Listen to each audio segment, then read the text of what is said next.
Good morning, good morning. Welcome to Sewing Street TV on this fine morning. It was a bit frosty this morning actually. I had to actually scrape the car. So we have a lovely day for you today, the day to sit in and enjoy. We've got lots and lots of lovely things on the shows. And we've got the lovely Emma Bradford joining us. So she's amazing. She's going to do some American hand quilting in her first hour. And in the second hour, she's doing a bugs and critters quilt. Closest way I want to see a bugs and critters, I can assure you. But what have we got for our early bird? Now we've got something a bit different for this one, and it goes with the rest of this show. So what we have is this mega enormous, is it 12-inch? 12-inch wooden embroidery hoop. So if you're into hand sewing at all, this is a really fabulous hoop to get. And of course, as you know, if you're into hand sewing, it's got the double rings here. You loosen it off and you will put the fabric between. I'm going to grab one of these lovely bits of fabrics. So you put that between like that, and then you lower that onto top. And then you pull it all taut, and then you screw up the screw again. So that's really good. Now I know a lot of the time when you're using wooden hoops like this on your fabrics, they will actually tell you to bind them as well. So that's something to think about if you want to do that. So you put it all in and then you just do the screw. So it's really nice and easy. So it really does go well with our first hour show. I must put that there because I don't want to ruin that lovely piece of work. So if you are into embroideries at all, this is a really good one to have, and then you can sit with it on your lap. It's £5.99. What are we saving today, Kat? We're saving £1.50, so this can start off your day beautifully. A nice big embroidery hoop. And even if you're not doing embroideries, the other thing you can do with hoops like this is if you make some wall art, they're really lovely to hang as a sort of frame for a picture or any embroideries that you do or anything like that. That's a really lovely frame. I've actually seen quite a few on a wall and different size ones, and we actually have got different size ones in this hour. So you can have lots of different sizes with lots of pieces of embroidery, or even just beautiful fabric. If you've got some really beautiful fabrics, I mean, if you think even this design here, you could actually frame that piece, can you see? Wouldn't that be lovely in a frame in itself? So not just for when you're doing embroideries, when you've got some beautiful fat quarters, William Morris ones, work that you're doing, anything like that, you can do that as well. So it's a great little picture frame as well. So you can of course buy multiples. So don't forget, you just add how many you want to buy. And as usual, the post and packing remains throughout the day. So once you've paid your post and packing for your first item, whatever else you buy all day, that same post and packing will cover it, which makes it really good. So even though this is only £5.99 and your post and packing is £3.95, I think, if you are into embroidery, there's loads more. And we've got a book, which we've got a launch of an Embroideries Guild book, which is absolutely fantastic. I've been through it already. It's really great. So if you're going to order that in a little while, don't worry, same post and packing will cover that. So don't feel you can't check out your basket, because indeed you can, and you can keep checking out all throughout the day. So, what shall we show you now? Oh yes, of course, because something that was launched earlier this week is our panel of the week. Now this is going to be an ongoing idea where each week there will be a panel, a printed panel, specially for us, it'll be exclusive to us, and it will have some sort of pattern. It might not be exactly the same sort of designs of this one, but what we have here for this week, because it was the launch and it was Pet Week, we've got two pet ones. So we have the first one, which is dogs. Now I'm just showing you half of it here. Let me get this one out of the way a second so you can see more clearly. So this is just half, and then I'll flip it over. When I say half, is what I mean. I've got it folded in half so you can see more. And it's just got 40 5-inch square prints all over it, and they're all dog related. So you've got little heads, and then you've got things like bones and bowls. So it's really, really cute. It's all different types of dogs. So if you're into dogs, this is a really lovely thing. Now, you can cut out those and then sew them together with other fabrics, with corresponding fabrics. Or you could, if you imagine just this 9 here, make a great cushion cover, the front of a bag.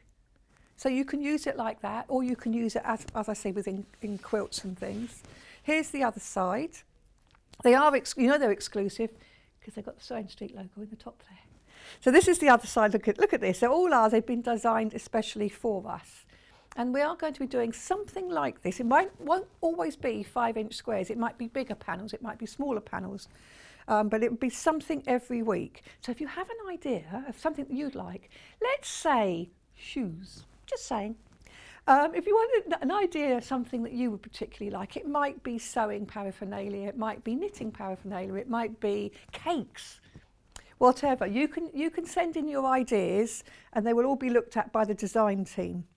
So this is the second side, and this is just $9.99 at the moment. But come Sunday, the end of Sunday, midnight on Sunday, it goes up to $14.99. So it's only at the special introductory price in the first week that it's launched. So this is the first one, and we've got 2 this week because it's the launch. And we couldn't really choose between dogs and cats, so we've got cats as well. So this is my choice of the 2. I'm more of a cat person. Although at the moment dogs are winning, so come on cat lovers. Look at this one, isn't this cute? So yet again, you've got little cats, and then you've got little mixtures of cats and flying cats and all sorts going on here. And one of these somewhere, oh, this one here, it's little fish bones. I had to put my glasses on yesterday to see that. That's little fish bones. Isn't that cute? So it's really lovely. And there's the other side of it. So there's more, a little sleepy cat. That's Cat today. She's lying down in the gallery there. If she suddenly goes quiet in my ear, I'll know that's what she's doing. Isn't this sweet? All having a little nap, little cat nap.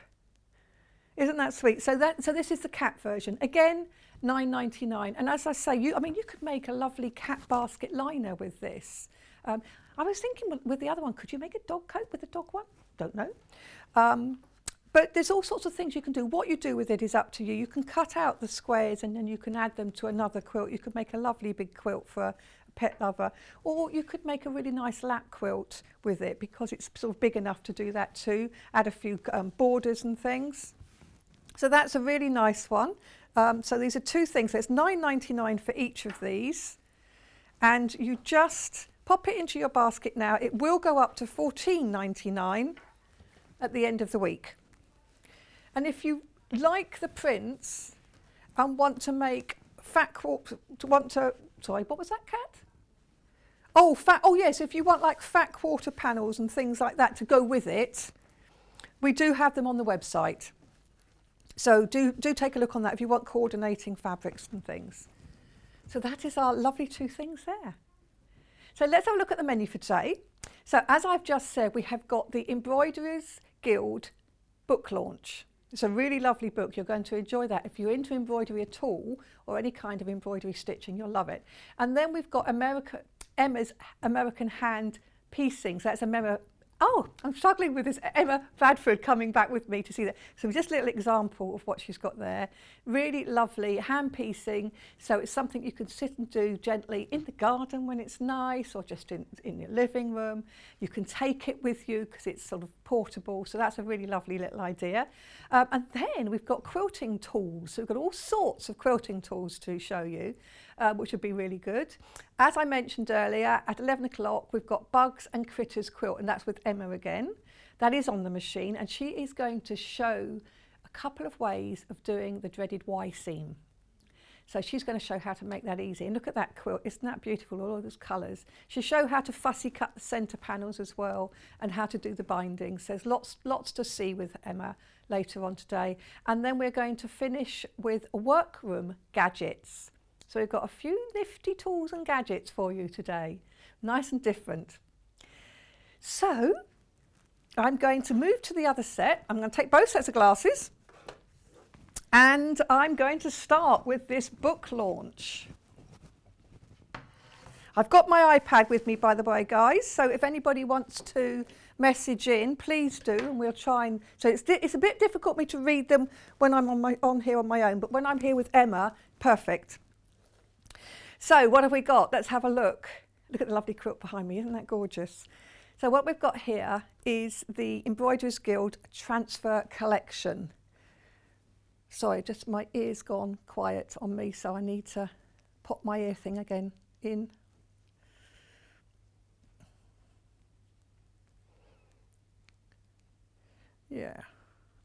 Sorry about that, guys. My ear came out and suddenly I was on my own. I had nothing in my ear.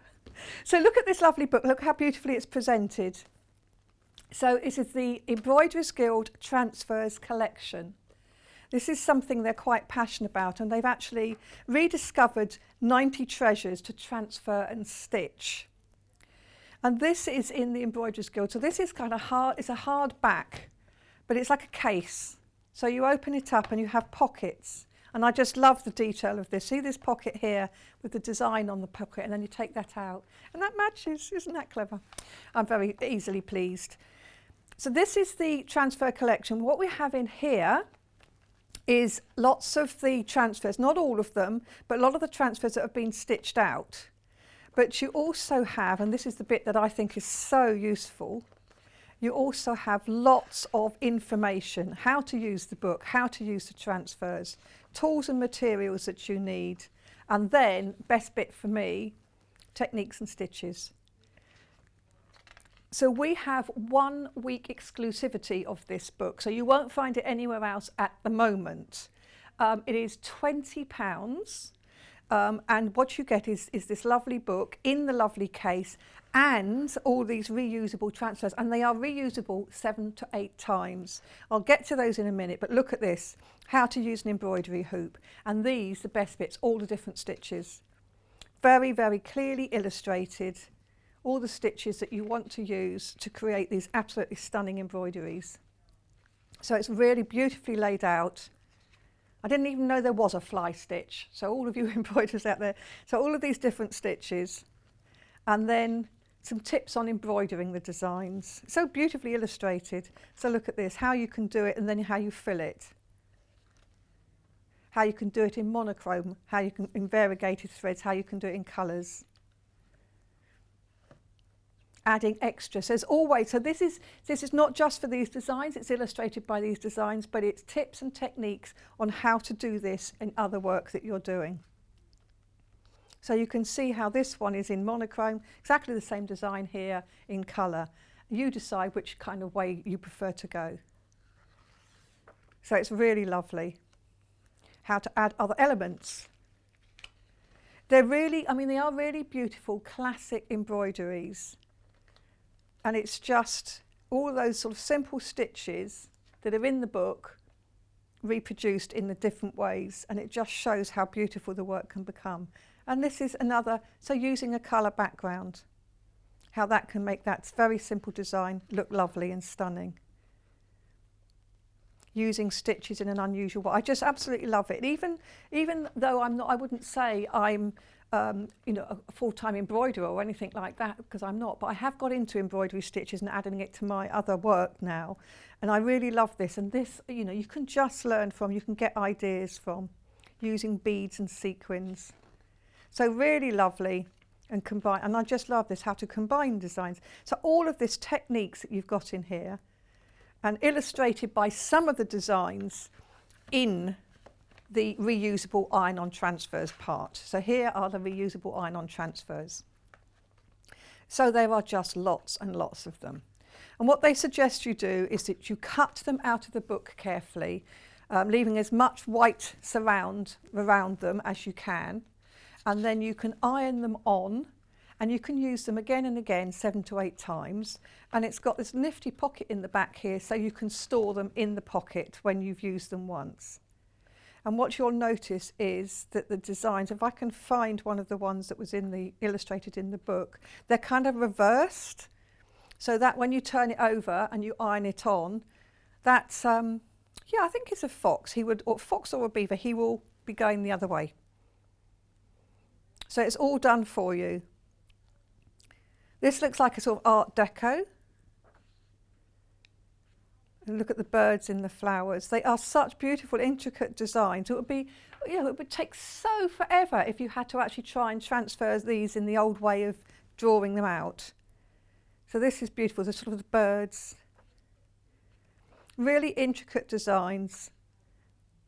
Really beautiful. This one You could repeat that. You could repeat that as a border, and of course you've got the tips on how to do that in the book.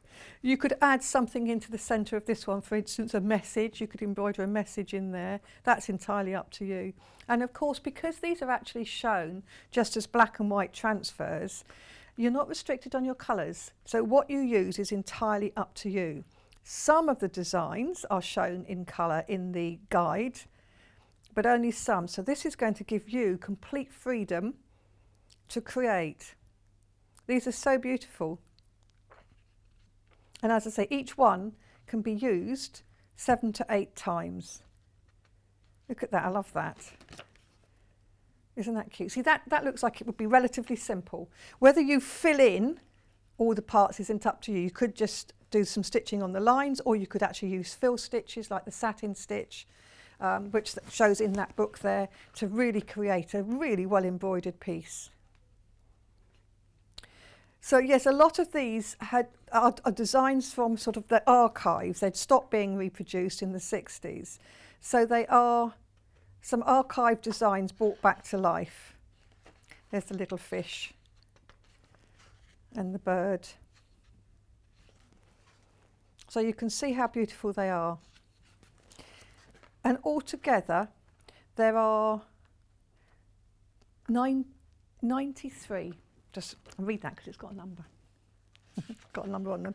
And it says what you can do is that you can reproduce them 7 to 8 times. It can be used 7 to 8 times. So that's really, now what it does also say, but it says it on the book, so you don't really need me to tell you, but I'm going to now because I've started, so I'll finish. It does say that the lines can remain, they will sort of fade when you iron it, but they can remain, so do wash it. And try and make sure you stitch along the line so that they don't show if they do remain. But that's all that guidance is in here in the book. So it's really nice, beautifully packaged, and it's just £20. And with this elastic, it obviously if you cut your loose piece, it'll keep them nice and neatly inside. We've got it exclusively to us for 1 week at £20. If you go on Waterstones at the moment, it's on pre-order. That's a waiting for delivery pre-order, and it's £25. So you're getting it at £20 from us now. Not that I'd like to diss any other company, but you know, we're just trying to give you how it is at the moment for us. So £20 from us, and you can get it in your basket and order it today. Now, third's already gone because it's been really popular, and we did bring in quite a few of these. So these are really special books, but we've got more. As usual, we've got more. So what else have we got on the show today? Oh, we've had a message from Jeanette. Is it going to go across the bottom? Second pair of glasses comes out. Hold on a second because I can't see. That's a long way away from me, by the way. Morning all. Did you enjoy the Great British Sewing Bee last night? Absolutely yes. Now, I don't want to do any spoilers because I know not everybody's watched it yet. So we're not going to do any spoilers other than to say it was great. One person did go off, which was very sad. I think that's sad, especially on the first week. And they did make, the first thing they made was a shell top. So for those of you that aren't old enough to know what that is, it's sleeveless, collarless top, which is sort of fitted. Very nice top, and they did an amazing job. Now, if you did enjoy the Great British Sewing Bee last night, at 9 o'clock today, we are going to put on pre-order the very latest Great British Sewing Bee book. Now, it won't get sent out today, it won't get sent out till the 22nd, but you can pre-order it from 9 o'clock today.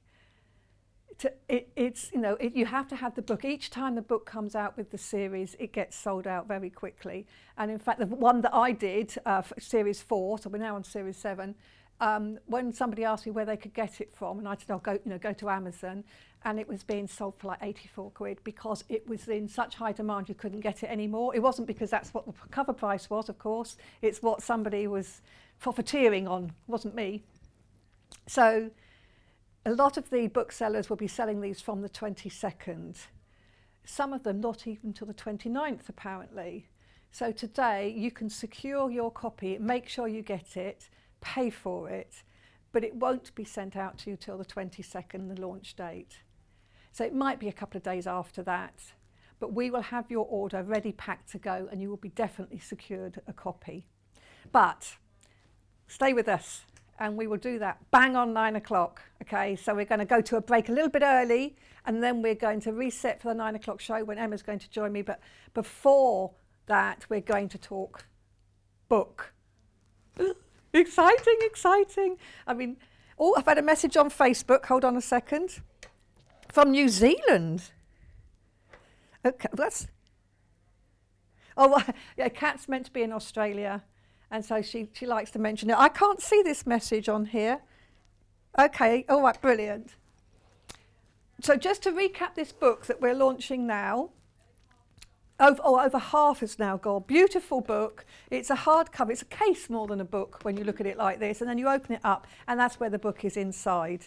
It's inside there, and then you've also got the reusable transfers, and there's 93 patterns, and a lot of these are from the archives. Beautiful. Some simple, sort of that looks very 20s to me, and some are more intricate. And you can do this, so you can transfer these. So what they recommend is that you cut them out and leave as much white border around them as you can. And then you can use them to transfer 7 to 8 times. They're repeatable use, so lots of use out of these. And because they're like this, black and white, you decide what colour yarns, threads you use. You decide how much you do, whether you just do outlines or whether you embroider and infill as well. So absolutely beautiful. And remember, these transfers are sort of the wrong way, so when you transfer them, they're reversed. So something like that, there's not a problem. But if you have a bird or a fish, in fact, if I look in the sewing, this one here, you can see like this fish here. So on the transfer, it will be the other way round. And look how it is here. It's got lots and lots of stitching. But here it's got shown again with less. So that's up to you. Now, there's some of the designs have been used to illustrate the stitching guide. So about 23 of the designs in the iron-on guide have been used. So it gives you some ideas of colours. But more importantly, in this guide here, what you have is lots of detail on embroidering successfully, how to add embroidery, right from the beginning, on how to transfer the designs, how to wrap the hoop for a softer so you don't get marks on it, all the different embroidery stitches. So you think Embroiderers Guild, you've got to be really good, you've got to know your stuff, but what they're showing is no, you don't. What you do is you join us with this lovely book, and they will take you right from the beginning on how to do all of the simple stitches, which then you use to create your fabulous designs. And they're really beautiful stitches. And then having done that, they're then telling you, so here you've got the fish, as I say, as an outline, which looks great. Or you can start using more threads and infill and more stitches like the seed stitch, which you showed earlier there, and the satin stitch, etc. How you can use, if you use a monochrome or variegated threads look, how they can look so stunning just by using a variegated thread. Then you go through adding extra stitches to the design. So this is how you can build on it. This is up to you. So you can just do the design as it is. You can add extra fill in it. You can change your stitches. This one on this side has got little cross stitches. On this side it's got little seed stitches. So you develop it, and it's telling you how you can do that. Again, we've got monochrome, and then we've got different colours for that bird design. And it looks stunning in both ways, I think. And it tells you here, so if you want to know which design this is, it's got design number 5 in the transfer book, so you can find design number 5. So it's nice and simple to use. Both books work together, but the guidebook, here it is. So if you can see that, you see how the bird is going that way, the beak is there, and on here it's going the other way. So that's what happens as it turns over. So it's already transferred, in the right way for you, so you get it right in the book. That's how lovely it is. And then that's a design, and there's 23, but it's not about the designs being shown in here. What it's about is giving you different ways of how you can make your embroidery your own, adding other elements, mirroring, rearranging, repeating. So there's all things you can do, and then once you've learned all this in here, you can do it with any design that you like. So that is a really lovely book, brand new in today, and it's got these lovely pockets that you can slip the books back into, and then when you've cut the transfers out of there, of course, you can slip those back in there, all held together nicely by the elastic. So you can use each of these transfers up to 7 or 8 times. So it's a really fabulous book, £20, and we've just shown just now, if you weren't here at the beginning, £25 at Waterstones for this very same book. And not available yet. Yes, that's because it's on, because this is launched. We've got it exclusive to us for a week. Let's do some calico fat quarters. We've got 2 things here. So we've got, this is very simple. This is great for when you're doing embroidery designs. A nice simple calico fat quarter, 99p. 99p for a simple fat quarter. So just let me grab that early bird hoop because it will fit. I'm just going to show you. If you want to do that, it will fit twice. Now these do come pre-cut as fat quarters. So if you want, I mean this is quite, I mean you can get, if you're doing smaller embroidery designs, of course, you can get quite a lot on a fat quarter. That's only half of a fat quarter, and I've got 3 of different sizes. And as I say, what's actually quite nice is to see these hanging, you know, make a sort of a range of picture frames. So we've got all of these different ones here, these different hoops. I've just sort of grabbed. We'll show you those later in the show. So this is a fat quarter, so 99p for a fat quarter. It might be a good idea to buy a few multiples of this. Oh my goodness, what have I got on there now? Must have tapped the screen. I've got a man. I've got a man on my iPad. So, yes, this is a really lovely bundle here. Just 99p for one. If you want to buy more than one, obviously you just buy multiples of. It will be sent to you pre-cut. So the fat quarter is pre-cut. So if you buy 5, you'll get 5 fat quarters. But if you wanted more, we've got the Osnaburg. So it's slightly different quality. It's more sort of linen-y. This is a more linen fill. It's got more of an open weave, but this is in the ½ metre. So you get ½ metre pieces. But if you want to buy multiples of this, say you wanted to buy 1 metre or 2 metres, you will get it as a piece cut spot for you. So you will get 1 metre. So you just order 2 and then you'll get 1 metre. So that's really good. So that's £2.50 for ½ metre, which basically is £1.25 for a fat quarter, isn't it? So it's not a lot different in price. Thank you, Kat. I like the natural look of this. It's sort of got, it feels like it's got sort of seeds in it, and it has a very linen feel to it. It's a lovely quality fabric. This is really good. It's good for backings, it's good for embroideries, it's good for linings. So it's quite a sturdy fabric. It's a nice weight, medium weight cotton fabric. So that is £2.50 for the ½ metre. But as I say, if you want to buy multiples and want to buy 2, 3, 4 metres, just increase that and it will come as one piece. Oh yes, let's do these threads. These are the ones that I've bought recently. Let's do the plain ones first. So this is Standard Bright, 36 skeins with 8 metres on each of them. So that's £9.99 for 36 skeins. What does that work out per skein? I always like to put them to test here. Isn't that lovely? So you've got a really lovely pack here with all these, and because obviously there are 6 threads to a time, you can separate them, so it can really go an awful long way, this can. Beautiful colours. 27p a skein. It really is a good deal. This is the one I've got, but now I've got my eye on another set. So this is £9.99, and all these beautiful colours. So all the brights on the top here, and then you've still got some deep colours on the back. So if you've got the new book this morning, not just Get Started, you've got you can use either the Osnabrück or the calico, pop in your threads, pop in a hoop or 2, and you are ready to roll. You really are. But don't miss this one. Look at these. These are beautiful. These are variegated. So again, 8 metres each, 36 skeins. But what you have is 36 variegated skeins. And if you remember when we were looking in the book just now, let me show you that design again. So you have one of the designs with the variegated threads. Let's find it, because I just love this idea. It makes life so much more simple, but you still get stunning results. It's going to be the last one I come to, isn't it? No, here it is, look. Look at that. So that's using a blue variegated thread. Isn't that beautiful? That's lovely.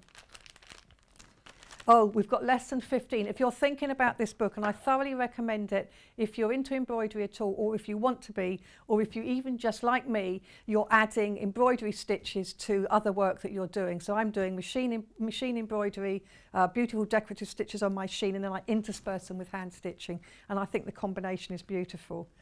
Or if you're thinking in this summer you want to try something new, you want to try something different, but you've always felt you're a little bit frightened of doing embroideries, this really is the book for you, because it's going to take you right from the beginning. But for those that are more experienced, you can obviously use the more complicated design and add your own fill, add colours, add borders, repeat, etc. And how often do we get to look at these from the earlier 20th century? I mean, these designs are beautiful. They don't look ancient and old, so you've got a modern twist to them with all these beautiful bright colours and the variegated threads, but you also have got some designs that were obviously created in the last century. So it's really lovely, and there are 93 different designs in that book. Now we also have, what am I going to go to now? Oh yes, this is something that both Emma and I use a lot. So this is beeswax. She will talk about it with her American hand embroidery. Now this is something you're not necessarily going to use with embroidery floss, but you'll use it with lots of hand sewing. And basically what you have here is a roll of beeswax inside a plastic casing, and you've got grooves in the top, and you just run your thread through, and what it does is it actually helps prevent tangled threads. So when you're doing a lot of hand stitching, even if it's as simple as sewing on buttons, you don't want your thread getting tangled, and suddenly you've got so far and then you've got a little knot of thread which you then have to sort of cut off and replace and etc. This is what you use this for, beeswax. So you run your thread through that. Very easy to use, and it's just one of those things that I have in my workbox all the time. Lasts forever too. I shouldn't say that, should I? £2.49. Yeah, you won't need to buy another one for yonks. Shouldn't say that. Buy two, no. It does really last a long time. So it's £2.49, so add that to your basket because it's a really useful thing. Now, yes, let's do the other side embroidery hoops. I'm going to go, look at this tiny weeny one. So this is a 4-inch one. This is really sweet if you're going to do a little small design. And the thing about putting your embroideries in, so this is for the newbies, obviously those that embroider all the time, they know this. But when you hold the fabric taut, it does help it prevent it being puckered a bit when you're stitching, because if it's just loose, it just makes it a lot easier to stitch when it's held taut like that.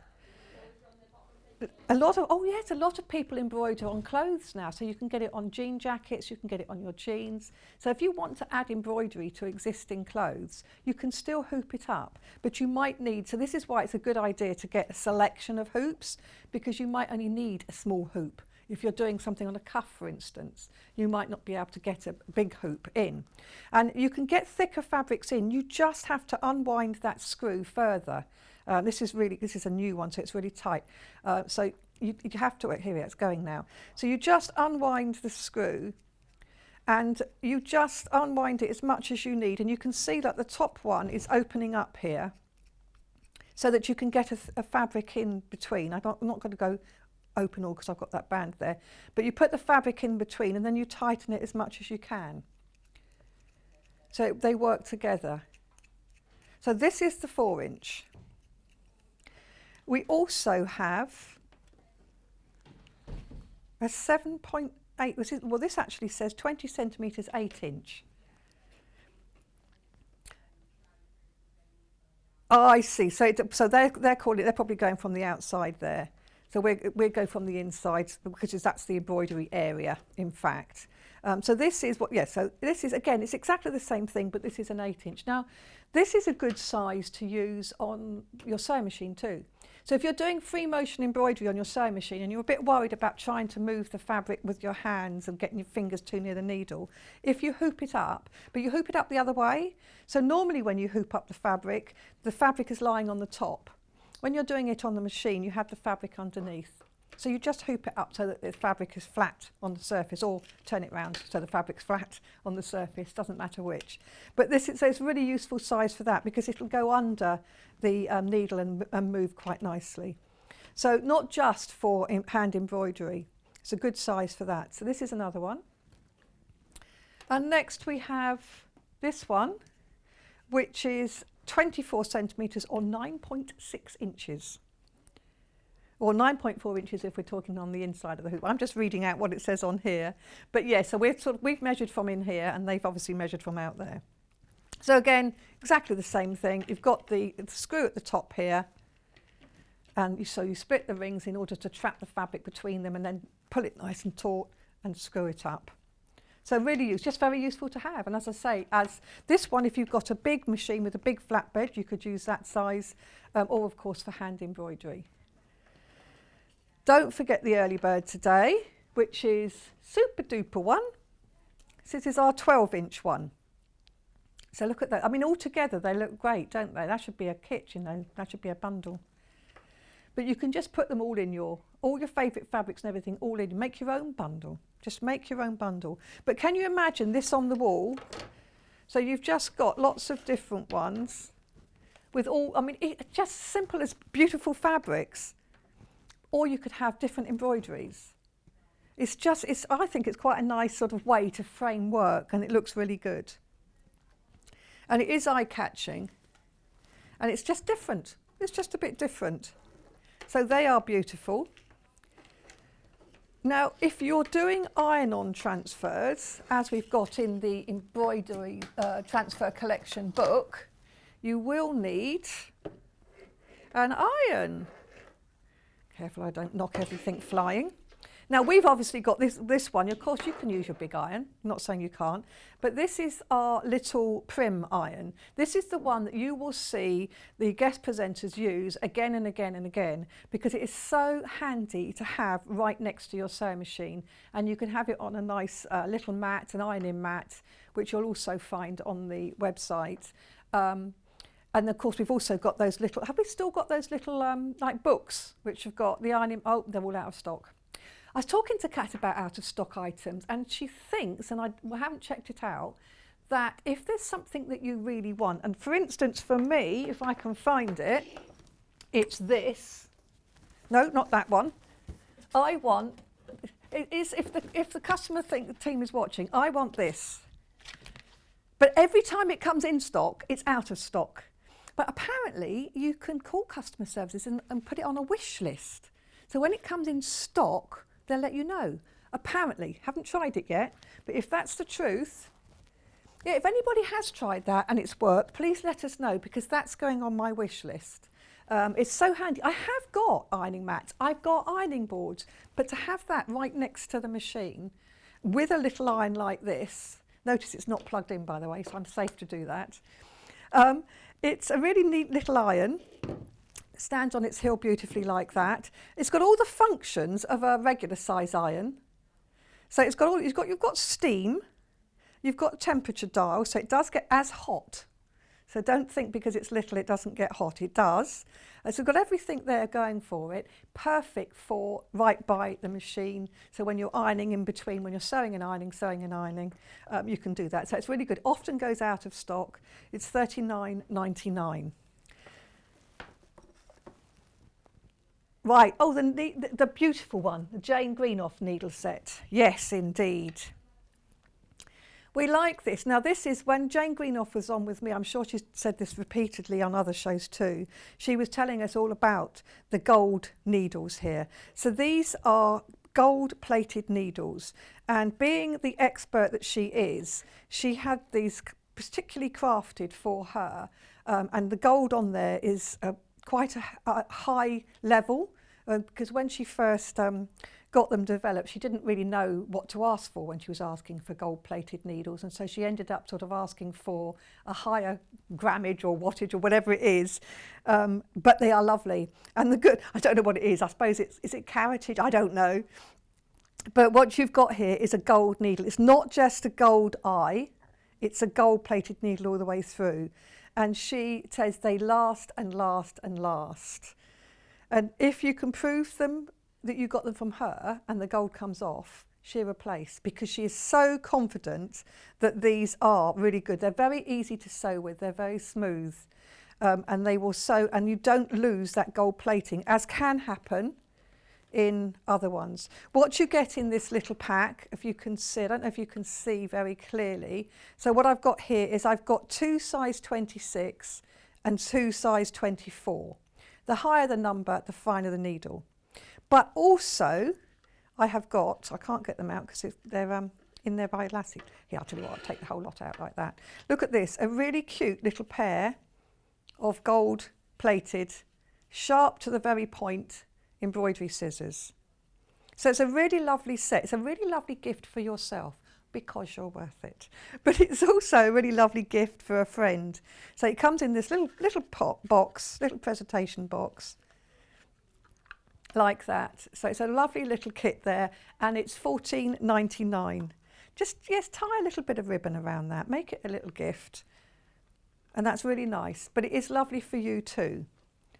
Oh, and yes, thinking about that, something else that we've got on the show is this. Now this is, in fact, I put some on at the start of the show here.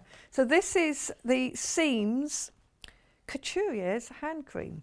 So basically it's a what does it say? Shea butter. Is it shea? S-H-E-A? Shea butter, rosehip oil. So it's a lovely smell actually, but it's a really lovely hand cream. And having smooth hands is really important when you're working with embroidery flosses or when you're working with silky fabrics or fine fabrics, because the last thing you need is to snag your work because you've got rough edges on your hands. So it's good for us as sewers, hence it's called Seams. It absorbs instantly, and it really does. As I say, I put some on at the start and it's really good. My hands get very dry because I've been in a hotel, and in fact last week I got, the water's very different here. See, where I come from, I live, it's very chalky, the water's very chalky, but here it's a little tiny bit of shampoo and a little tiny bit of shower gel goes a long way here. But last week I got a rash, and I think that was from the soap in the hotel, but I'm in a posher room this time, so it's better. But this bit of hand cream, it just made it feel so much better, it really did. And it does, it soaks into the skin very, very quickly. So it is absolutely, it gives me an excuse to use it whilst we're here. So this was a brand new one, but the lid was open. So just a little bit, look, and you're supposed to put it on the back of your hands first, by the way, somebody told me, which I never do. So Sasha, if you're watching, thank you for that advice, because it's the back of your hands that get drier. It's got a lovely smell. It is. It's sort of aromatherapy kind of smell. That's what it is. And you just rub it in. Oh, it just feels so good. But that's not all. So as well as that, so this is $13.99. That goes a long way. You only need a small bit at a time. I've got mine at home, and it's lasted me, again, it's lasted me ages. So it's good price for that size hand cream with really good quality. Pop it back in. I can't sell this one now. Oopsie daisy. And then we also have this. Now this is something that, again, that I've got at home. And Kat uses it every day. Oh, now my hands, I can't open it now. It will soak in quickly, but I've now made that. I've made that a little bit silky. Let me do that. That's better. So this, and this again, it's a huge amount here in this. So basically, it's an oil for your cuticles and nails. So you don't need to use the dropper. You just put it across like that. I might as well do all of these now. Oh, You could use it on your knees and your elbows, apparently. What about your heels, your cracked heels? So basically it's a nice oil. And if you go and get your nails done, you'll often find they'll put oil on, won't they, afterwards? It just helps protect your nails and your cuticles. So this is really good. Oh, we've had a review of this. Oh, hold on, glasses on. So amazing, wow, wow, wow, leaving your hands and nails silky soft with no residue. It's absolutely true, it's beautiful. And you saw how little I put on my hand of the cream. And then that you don't need to use. Sharon says, lovely to use, leaves no grease on the hands. It does feel nice and it does smell gorgeous. So they are two little indulgences. The two little indulgences that you should feel totally comfortable getting, because having nice soft hands is not just good for you. If you're lucky enough to have somebody to hold hands with, then it's nice if you've got soft hands too to hold hands. Now we're going to quickly recap this book. We've only got very few of these left and it will be sold out probably by the end of the day. 9 o'clock, oh yes, and don't forget, quarter of an hour, 9 o'clock is a chance to pre-order the Great British Sewing Bee book. Did you watch it? Did you? Tell me what you think. Let me know what you think. We mustn't give any spoilers, because Kat, who has been doing the early bird shift all week, had to go to bed, so she wasn't able to see it, so she's recorded it. So message in, but she doesn't want to know any fine details, and she doesn't want to know who got the garment of the week or who got thrown off, or etc, etc. So anyway, let's have a quick look at this book. Look at this. So it's in a hard case, so it's basically a case with slip covers here so that you can put the book in. It's all about this lovely reusable iron-on transfers. There's 93 different transfers in here, some simple, some more complex. And you can use these transfers up to 7 or 8 times. They're iron-on, so you cut them out of here, and they do say cut out, leaving a nice white border. Put them on the fabric face down and iron them on, and you can do that 7 to 8 times. So this lovely slipcase here at the back is where you pop them once you've used them. 93 different ones. And a lot of them are from the archives. So this is the Embroiderers Guild. All these different, so it's 93 designs for £20 basically, but it isn't just that. If it were just that, that would be good value. But I think what I particularly like about this is the fact you've also got this very lovely, beautifully illustrated stitching guide. So this means that this is not just for embroiderers who love embroidery, this is also for beginners who want to have a go, because it's the Embroiderers Guild, and Annette Collins, who is the compiler of this, she's written a lot of it and compiled it. She has been the branch chairman, regional chairman, collection manager and trustee of the guild sort of all her lifelong time. Oh yes, 21p per design effectively. So these are designs, and they do go, these are from the Embroiderers Guild designs, 90 rediscovered treasures is what they're called. Really lovely, reusable. But look at this. Look at this, you've got all these beautiful designs. But so what they've done is they've produced a stitching guide to go along with it, and they've illustrated it with some of the transfer designs. And there's 23 of them are illustrated, just to give you an idea. And the idea of it is how you can make a design up. So you've got all of the basic things, how to use the book, and then most importantly for beginners, how to transfer the design, how to use an embroidery hoop. And then all the stitches, all beautifully illustrated, telling you how to start them, how to hide your threads, the different types of stitches. French knot, we all love a French knot, but all of these lovely stitches. Now we've got less than 10. If you're interested in this book, it's time to grab it and put it in your basket and check out. We had, what have we got on the screen?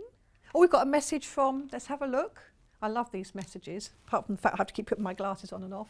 I have used the, oh, all right, oh, thank you for this. I've used the wish list service, and yes, they ring you back so you don't miss out. That is such good news. Fran, thank you, Fran, because yeah, I'll be doing that when I get back then. Oh, another one, hold on. I've got different glasses. I must go to the optician. Looks a lovely book, but I'm also loving your, oh, thank you. I'm afraid not, because I hate to tell you, this is really old. I mean, when I say really old, I'm talking 20 or so years old. It was made, yeah, and I have to say it wasn't made by me, because although I've written a crochet book many, many years ago, I'm really not a crocheteer. But yes, thank you for that. It's really nice of you to say. So we're going to leave this book with you now. There really is a very few left in stock, but under 10. But it's such a lovely book. Feel free to just order 9, because I'd quite like to order one myself. Oh, okay. So we've just had some really exciting news from one of our buyers, Hayley. We are going to go for a quick break early. So all of these other things I've got on the desk with me, they're all available on pre-order, so you can see those. But we're going to break early because we think we've got a special treat for you. So we're going to see you in just 3 minutes.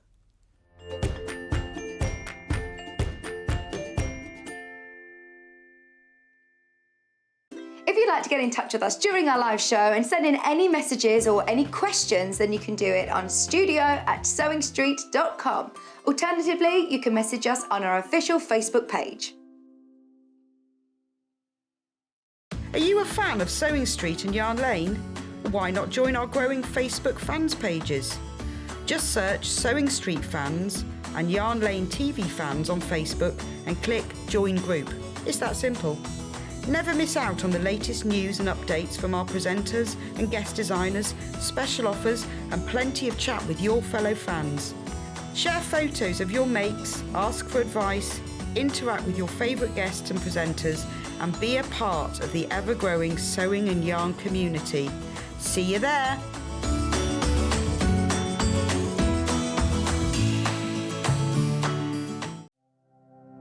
Keep up to date with what's on Sewing Street and Yarn Lane, as well as all the latest news and special offers by signing up to our email newsletters. For Sewing Street, head on over to www.sewingstreet.com. Scroll down to the bottom of the homepage, type in your email address, click the envelope, and you're done. It's exactly the same for Yarn Lane. Head on over to www.yarnlane.com. Scroll down to the bottom of the homepage, type in your email address, click the envelope, and that's it. You are now subscribed to both Sewing Street's and Yarn Lane's email newsletters, so you'll never miss out on the latest news and special offers ever again.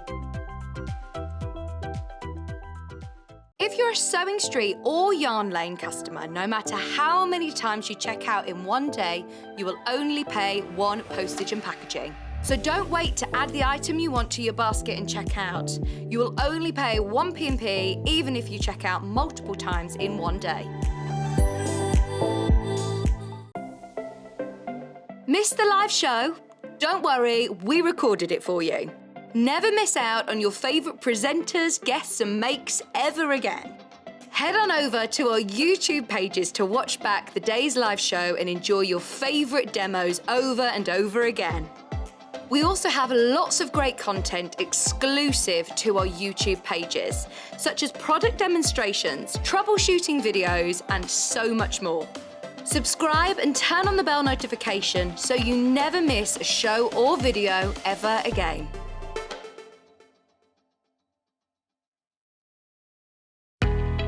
We know that shopping online can be a confusing and sometimes daunting task, and sometimes all you want to do is talk to a human being.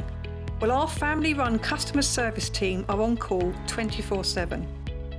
They're full of friendly, warm-hearted individuals, all trained to make your shopping experience as easy and as enjoyable as possible. And not only will they take your order, they will also help and guide you on your shopping journey, so you never miss out.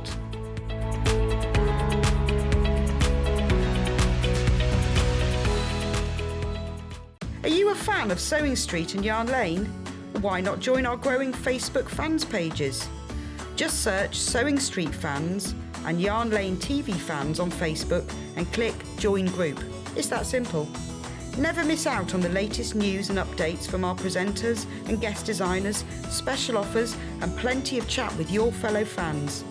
Share photos of your makes, ask for advice, interact with your favourite guests and presenters and be a part of the ever-growing sewing and yarn community.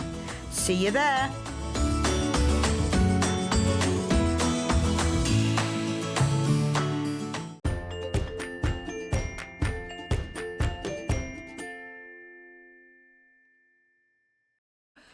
Hi, hello, we're back now.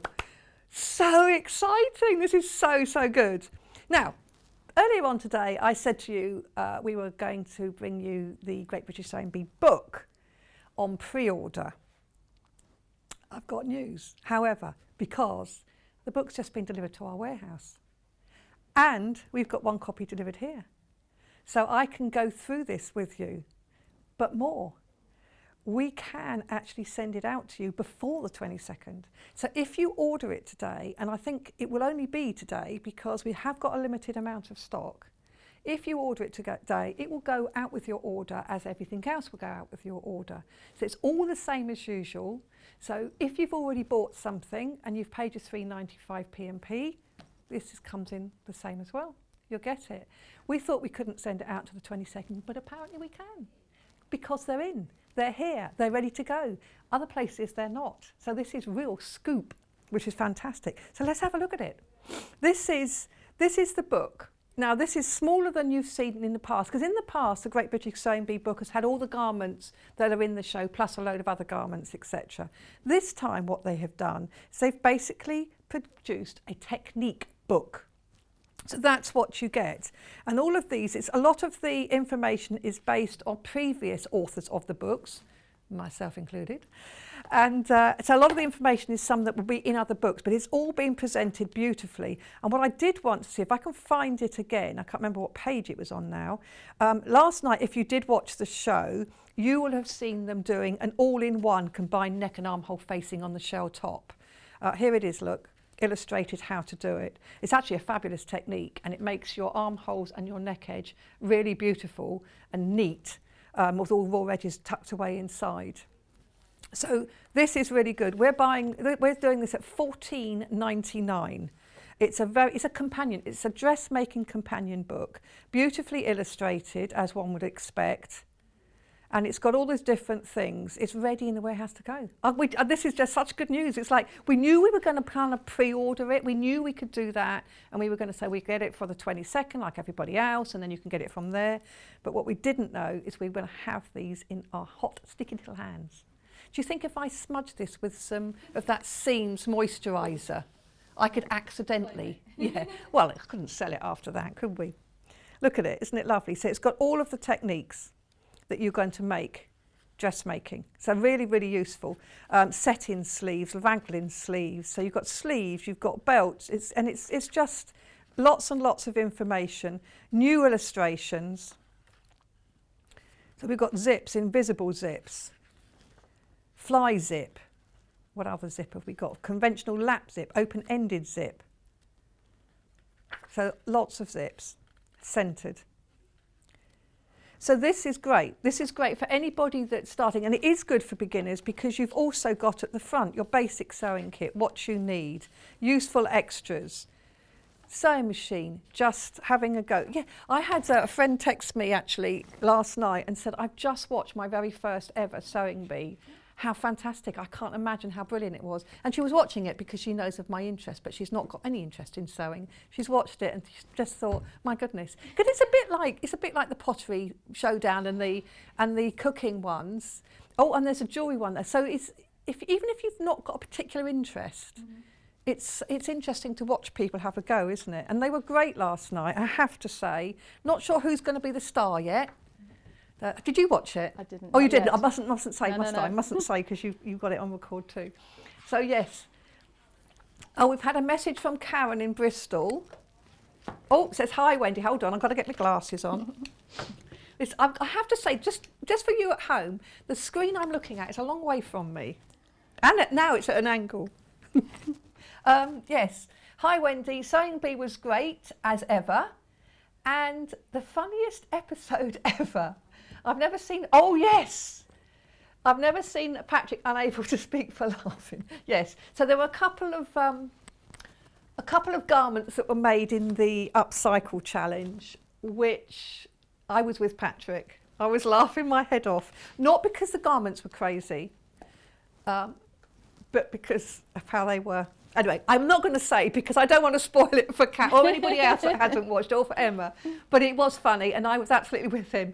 And I was actually, because I watched it with my friend who's back home in Portsmouth, and so we're both sort of texting each other all the way through it. Did you see that? What do you think of that one? Oh, that's my favourite. It was all the way through. I also text a work colleague with lots of tips on the things they were doing, so she was going to put it on their Facebook. Oh, nice. So that I can just keep the shell top, the all-in-one facing, doing understitching, choosing a fabric that's a nice cotton, etc. But anyway, back to the book. Look at this. It's just got everything you need. It's beautiful. Oh, Kat's trying to find anywhere else that you can buy it and get it sent out today, but she can't find anywhere else. So, I mean, you asked, Kat said, is it okay for beginners? But look, threading your sewing machine. So absolutely yes. It's got all of the beginners, pattern matching, transferring markings, how to pin and cut, how to lay out your fabrics, all important grain line. That's something that is very important, so you don't get twisted seams. Understanding your pattern, which is very important because patterns come with so much information on them. On the tissue, on the envelope, there's so much, people often ignore it, they just think it's a bag of tissue. But actually, if you follow the layout and if you follow the diagrams and you follow all of the cutting lines and the circles, you'll find putting it all together so much easier. We have, oh yes, so we have our very own Great British Sewing Bee contestant, Mark Francis, who's been on before. So he was on the last series. He's been on the show before and he's here on Sunday. So he's going to show, I'm sure he'll have some comments. Not sure we'll have books left in stock by the time he gets here. So over a quarter of the stock has gone already. Look at this, fitting trousers. So it's also got fitting for narrow back, for small bust, if ever, for full bust, but also not just that. You also have how to lower the bust darts, how to alter the date. So it's got everything that you would need. It's a dressmaking companion book. It's lovely. Just $14.99. And it's a lovely little size, actually. So you could pop this in your bag, measuring and sizing up. Really useful, making clothes that fit. And then, of course, we've got a fabric glossary and luxury fabrics, how to work with them if you're going to get there. So you can dip in and out. If you want to know how to work with silks, it's in here. If you want to know how to measure and cut out, it's in there. If you want to know how to do alterations, it's there. If you are brand new and you want to know what kind of tools and equipment do I need, it's there. If you want to add a pocket to something, it's there. It's all here, all nice and neat and easy. So if you watch it with a friend, get one for you, get one for your friend. This makes a lovely gift, it really does. They'll be waiting till the 22nd if they don't watch this show, but you can actually get it for them in advance so that they are actually going to have it as well. Fabric ties and belts. Oh, you must use the Prim turning tool. Have you ever used one of those? Oh, fabulous, so easy to turn through. So there's lots and lots of tips in here, covered buttons. It's just, I mean, I'm delighted because we only saw the show last night. It was on last night and they didn't even mention the book last night. See, normally they mention the book too, don't they? So we just didn't know it was going to be in the warehouse this morning. We were hoping, but we didn't know. We're always hopeful. But here it is. And we thought, I was saying to you earlier, we were going to be able to send it out to you on launch day of the 22nd. But no, we can send it out today. We can send it tomorrow if there's any left. So it's got everything. Applied casing. We are getting towards limited. Not surprising. But it is great. So it's really good. So if you watch... We'll remind you in a bit, but because we want to crack on with Emma's show now. But it is here, it is on the website, you can order it, it's really lovely, it's a lovely little size, it's all the techniques and it's basically a compilation of all the techniques that have been written by previous authors of The Great Sewing Bee. including me. And it will be sent out to you with everything else you order. So it's really good, so exciting. Okay, so without more ado, we normally go for a break, but we're going to crack on. Because what we're going to do is we are going to look at 3 brand new of, which one am I, American hand piecing. Oh, we've got the patterns and we've got bundles. Okay, which would you like me to start with, Kat? Or all 3 of them are bundles. Okay. Oh, all 3 of them in one bundle. Wow. I've just separated them out. Okay, so you get all 3 of these in a bundle. So this is the 3 patterns. So this, if you've got your own fabrics, just get the patterns. So introduction to American hand piecing. So it's all beautiful. Look how beautifully illustrated it is. Very clear illustrations, very pictorial. And that's just showing you how to do, and American hand piecing, slightly different from English paper piecing, isn't it? Yeah. And you think it's a lot simpler, don't you, Emma? I do. I do prefer it. So that is the book. That's the first book. So that's your introduction. But it's not just an introduction. You've got a pattern as well. And then you've got the hexagon block. Now this obviously for quilters is absolutely classic design, having a hexagon. I love these great big ones. These, you've got these here, haven't you? You've got those. They're really nice. So if you've got a really bold fabric, because you were saying that the other day that the K facet fabrics would look great with these great big ones, wouldn't they, that we've had on. And we had some great fabrics yesterday, actually. So again, they're on the website. And you can do these bigger ones with that. So that's the hexagon. It's got the sewing order. It's just showing you. So this is basically the templates for that. And then we have floor tile block. Is that one of these in front of me? Yeah, that's all of those. Oh, all of these in front They're of me. just different fabrics in different places. Let me just bring this one forwards because that's a black and white thing. I just want to show you what the floor tile block is. Look at that, isn't that beautiful? Oh, and you've sort of fussy cut in the front there. All done by hand. Crazy woman. All done by hand. And here you've got the instructions and where to put each one. And of course you choose your colours. And where to put each one to create this lovely desigin, which is really beautiful. Flip it over, you actually get the instructions. Flick the instructions. Oh, flip the instructions over. Oh, yeah. Why do I want to look at the back? But it's very neat. Why do I want to look at the back? So look, if you flip the instructions over, you know, have you ever learnt how to write instructions and tell instructions, and there's like a lesson, and you have to tell somebody who's blindfolded how to tie a tie. And it's really difficult because what you have to do is they can't see anything, so therefore they have to listen exactly. And that's when you're writing instructions, it's that kind of thing. So it's like you say, when you turn it over, it's like, what do I turn over? And me getting it wrong. So look, if you turn it over, you can see how it's constructed. Very clear, and you've got the templates again. So you get all 3 of these patterns for £12.99. Brand new, these are they all brand new? This one this one we've seen, haven't we? Yeah, the hand piecing is the core instructions. The hexes and the floor tile are brand new. Yes. So these are the core instructions which you will have seen before, but these 2 are new. So these are 2 new designs that you can do hand piecing with. We also have some fat quarters in bundles.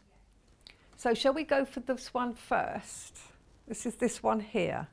That's not this one here, it just happens to be on that. Yep. So this is Liberty. So what we have here is 5 beautiful Liberty fabrics. And I've just opened the one because we've got a lot here and we want to get onto the demo because I know we've got a lovely demo to come. But look at that. Such a traditional Liberty print, isn't it? It's a lovely fat quarter there. And how many fat quarters would you need to make this one? It's more of a, I'm having to think. So what I always recommend is having one fabric, so you've actually got a really nice bundle there. So you've got one fabric with a larger print, so that darker blue with the pink. Yes. So with a larger print. And then one sort of light coloured fabric, so that's that one, and then the plain white. Yeah. A medium coloured one, and then also different textures or Yes. and or colours. So that's where the blue and the pink perfectly comes in. Yes. So you've got a nice mix of bold and big colours, but also pale to really contrast all your different parts. So that really makes it all come to life. Yes. It doesn't just disappear on you. Exactly, and you'll see with the other two blocks that I've done, even though it's the same block, they look completely different. Yes. Because the fabrics that I've used, even though it's from the same bundle, they look completely different just by different placements of the fabric. Yes, I'm going to bring that one with that one, I think, to show. Yeah. So this is at $16.49 for this pack of 5. So having 5 colours for a design like this is a really good Yes, thing, isn't it? It's really, you can Okay. lots of options. You can mix it all up, or you can keep it very simple, or you can do different blocks in different fabrics. So you can really have a play. And with in fact, fabric obviously, if you placement. get these, you're only using parts of them as well, Yes. aren't you? So You you, get can a then lot create left, different yes. ones. The American hand piecing has very little waste, so you get a lot out of a fat quarter. Yeah. So look at this one here, which is beautiful. So it's the same design, but it looks different because of the different colours. So what we have here for this collection, oh, funnily enough, isn't that funny? So on this one, we've got the little bird in the middle, and here he is on this fabric. So on this bundle, in fact, it's like we haven't put the bundles the same as you've used. We've got a mixture, but it gives you an idea. So on this bundle, we have got the lovely one with the parrot. We've got the bigger print. We've got an all-over big flower, which is the one that's been used here. We've got this really pretty, zingy, jadey green, and then, of course, the cream to make all the colours stand out. This is a lovely bundle. This is $15.99. We just opened the one with the parrots in. This is from Adina Designs, did you say? Adina Designs. Oh, Dina Designs. So look, it's got the parrots all over it. But you can, as you have done, you can take one of them, take one of the smaller ones for that centre block, can't you? That's really lovely. Or, as you've done on this one, you can use just a nice pattern, an all-over pattern. So that's up to you, isn't it, how you do that? And if you've got a design with a fussy, sort of a design that you can do a fussy cut. So that's really lovely. So Kat's done the hard work by putting, oh, and it's not Kat this time. Jess? Oh, Jess in the gallery. Oh, Jess. Yeah. So Jess is one of our schedulers, and she's in the gallery today, come to see how it's done when we're here on air. So hopefully not too badly, Jess. So she's put these together. So these are beautifully called. This is gorgeous, isn't it? So yeah, it is. The hard work of which one, this is why I love fat quarters, because trying to work out which one goes together with which, this is just done for you. It makes it nice and easy. So all those, as you can see, all go well together. And if you're not keen on having the prints next to each other, that's when you have the plain to divide them. So this is a really lovely set. That's $15.99. The next one, let's go for this one here. So this is Moda. So again, what we have got is 4 different prints and then a plain. So the different scale, you've got the little tiny prints, and then we've got the bigger print here. Look at this. And this sort of brings out the colours. So they've all been put together to complement each other. Look at that. Isn't that lovely? That would be a lovely centrepiece for that design. Yes, that was beautiful. Actually, that particular bundle was one that I demonstrated with the last time I did American. Oh, did Hand you? Yes. Really nice put together. Jess has a really good eye for putting together Yes. quarter bundles. She does. I'm not just saying that because she's here. So this is a lovely bundle, isn't it? Lovely colours. So that's $16.49. And I have 3 more. Let's go for this one. This is sweet with the little, what have I seen these little cherries on just now? They're actually, I looked at them closely, they're actually hawthorn berries. Oh, they're hawthorn both. Oh, you've got them on that, haven't I you? do, yes. And there should be a couple more hexes, big hexes somewhere as well. Oh, right, we've got those. We'll show you those. So these are, you're going to be seen on a demonstration in a minute. So this is the next set. It's $14.99. Again, we have 3 prints, and then we have a sort of darker with a nice. Oh, here we are. Look.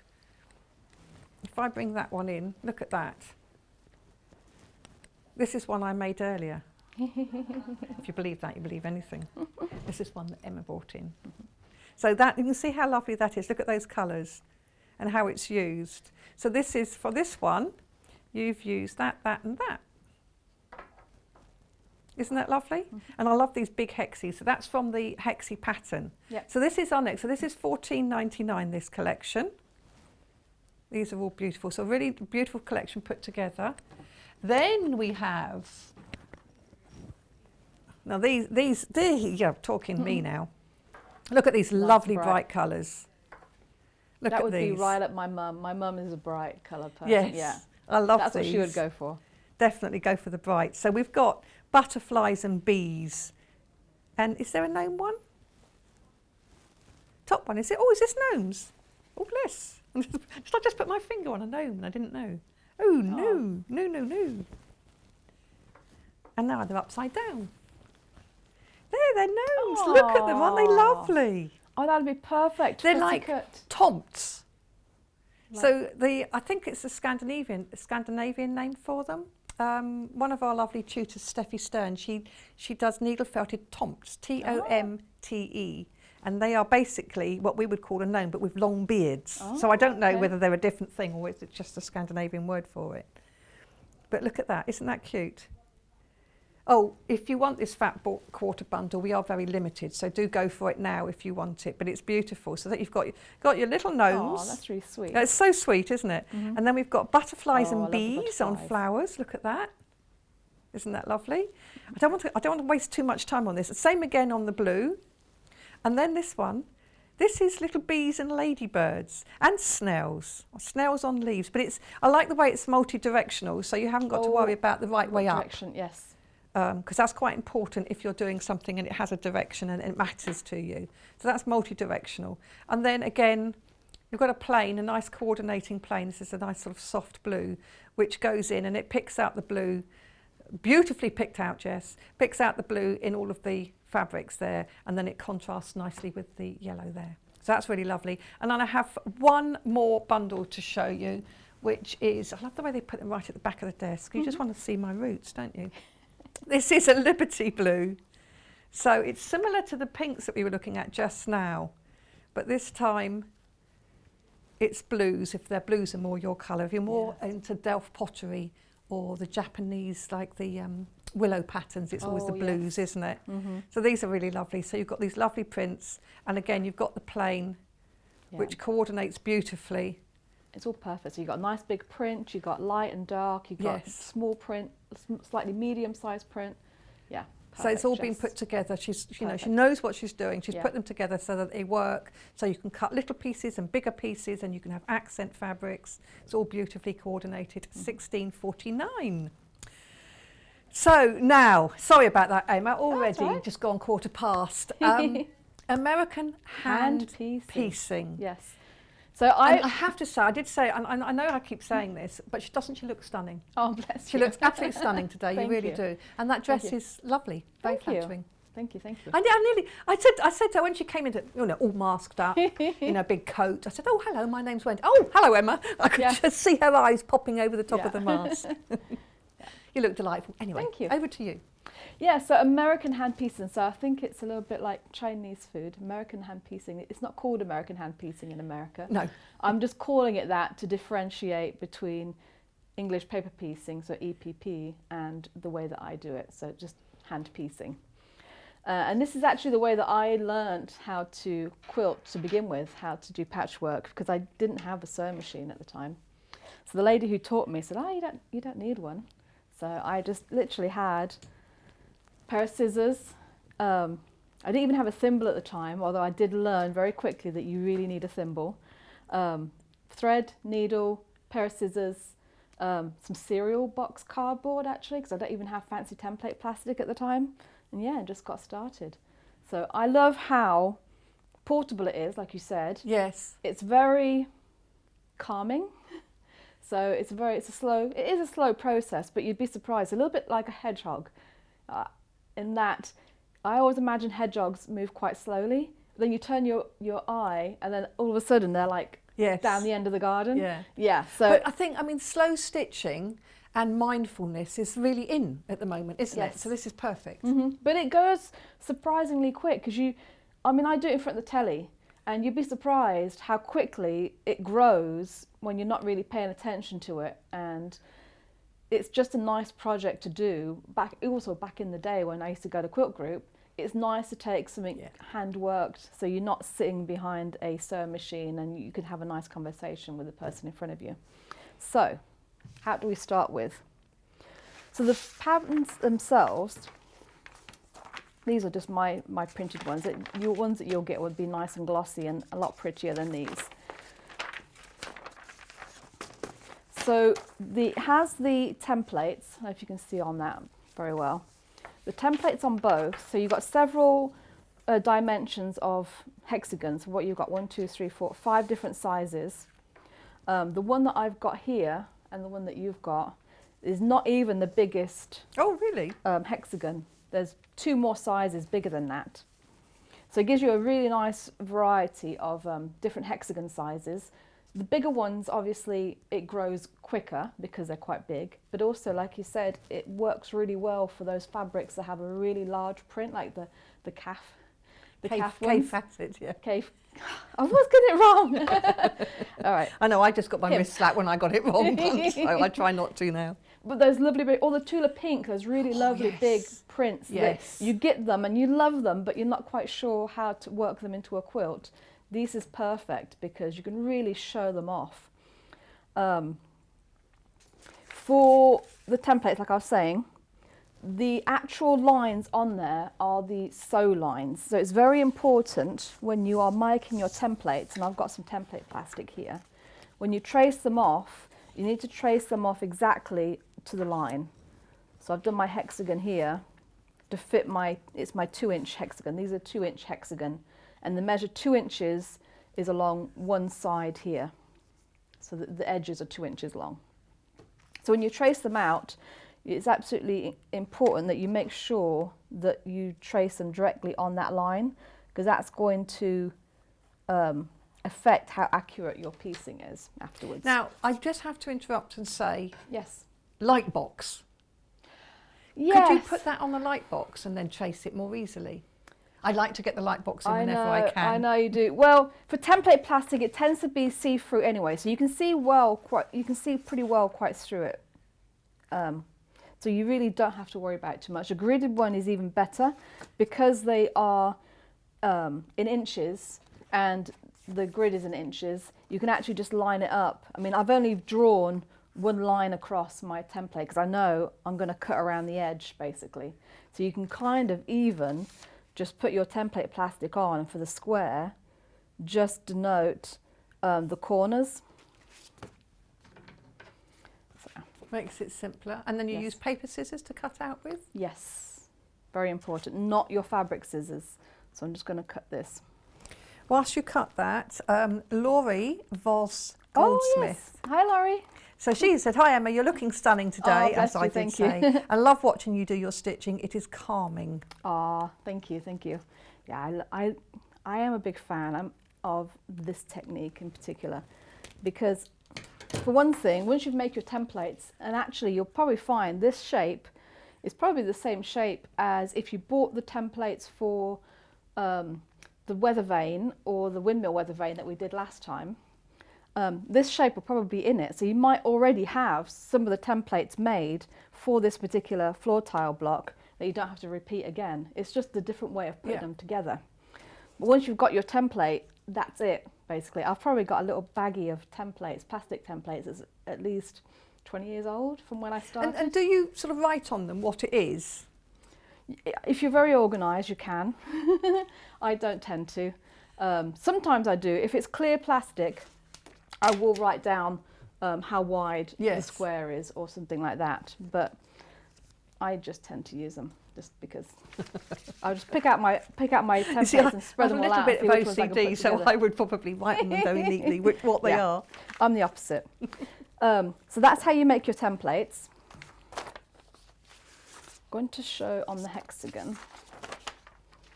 So then you take your fabric.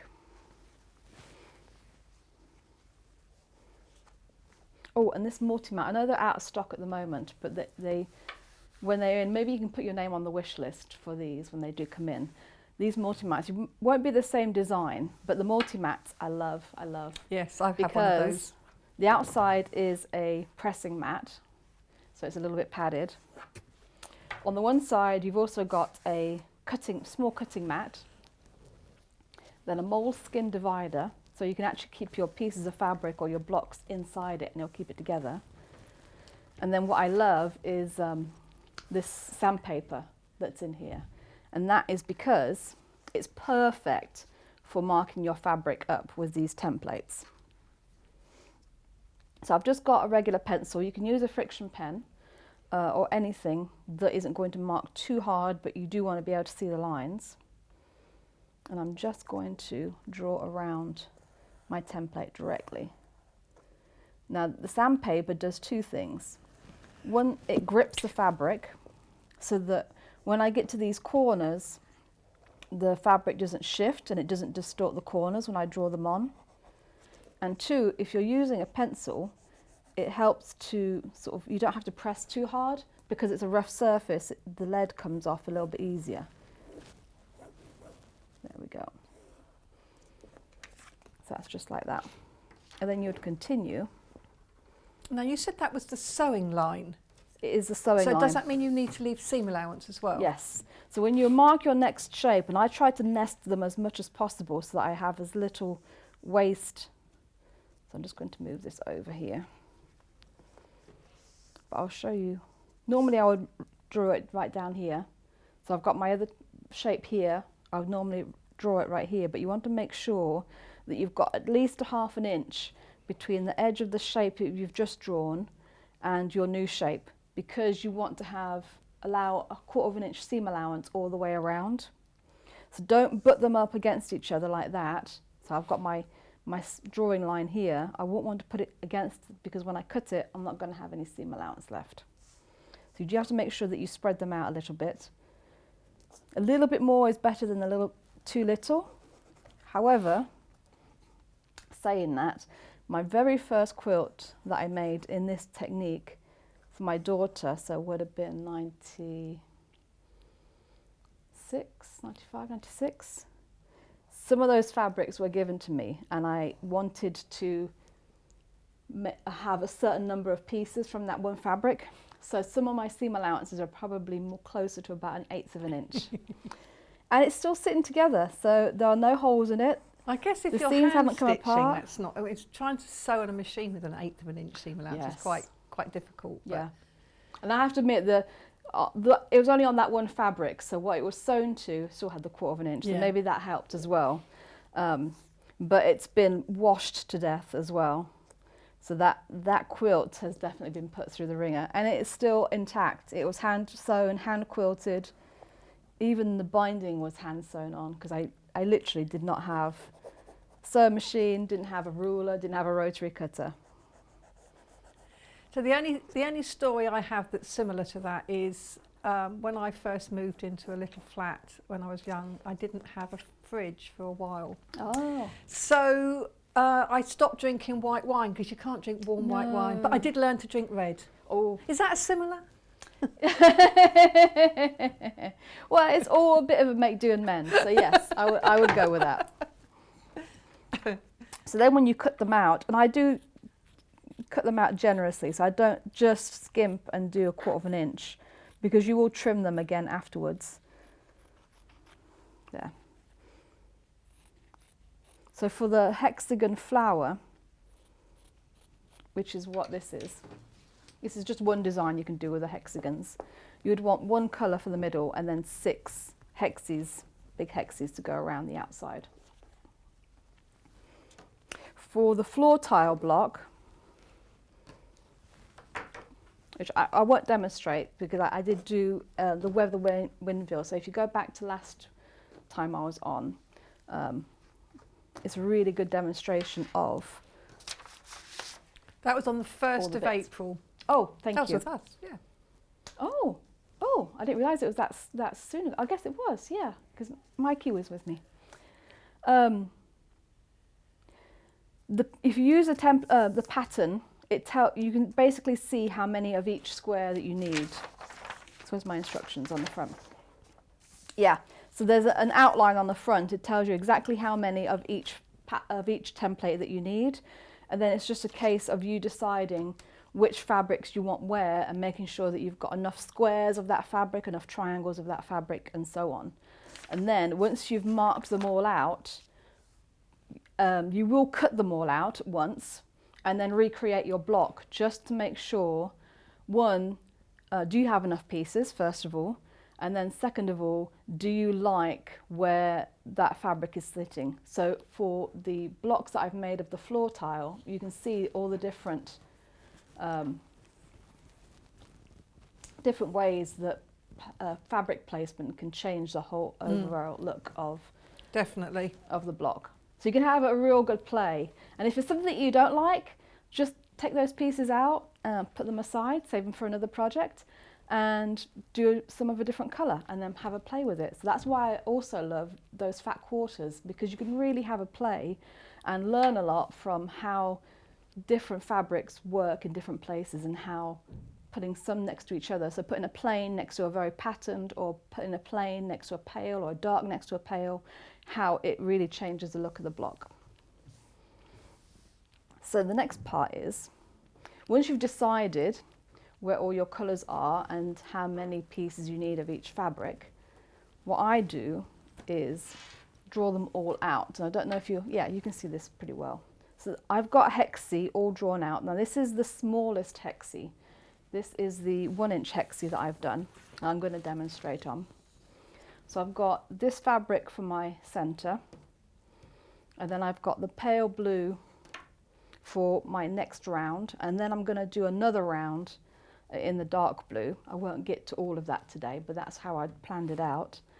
So I've just gone ahead and drawn 6 hexies on the back, and you can see how it's in a bit of a honeycomb pattern. Because it's hexies, they fit really well together. So you have very little waste on your fabric. So it's not like when you're doing rotary cutting, where you have to allow a lot of fabric because you're going to have trimmage and little bits that you won't be able to use. So you still left your sort of 1/2 inch between each? Yes, definitely at least a 1/2 inch in between each one. And I've got 12 of my dark blue as well, all drawn out.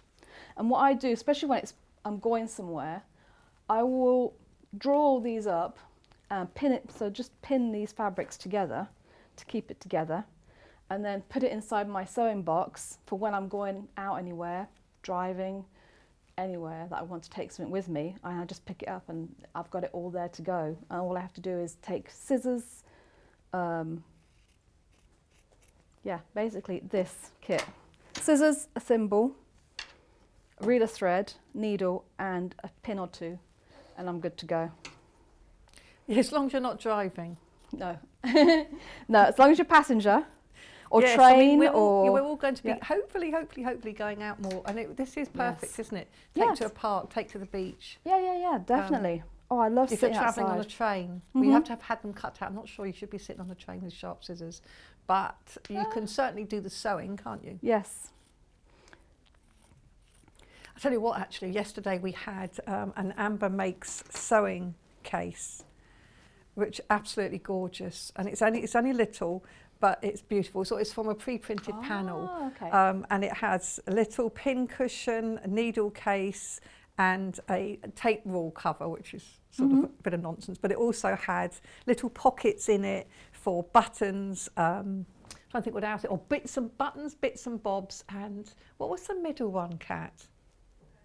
Safety pins, that's right. So you had, and the print on the fabric suited the little pockets, and then nice. so it's a whole little kit that you make. It's Perfect. beautiful little kit, and little walls and everything. But it would be lovely to do, as you say. Yes. All you need to put in there is your threads, your scissors, your needles, your thimble, and your fabric pieces, and it would all fit neatly into that little case. Yes, so perfect. Just keeping your handbag for when you're, Yes, absolutely. going places.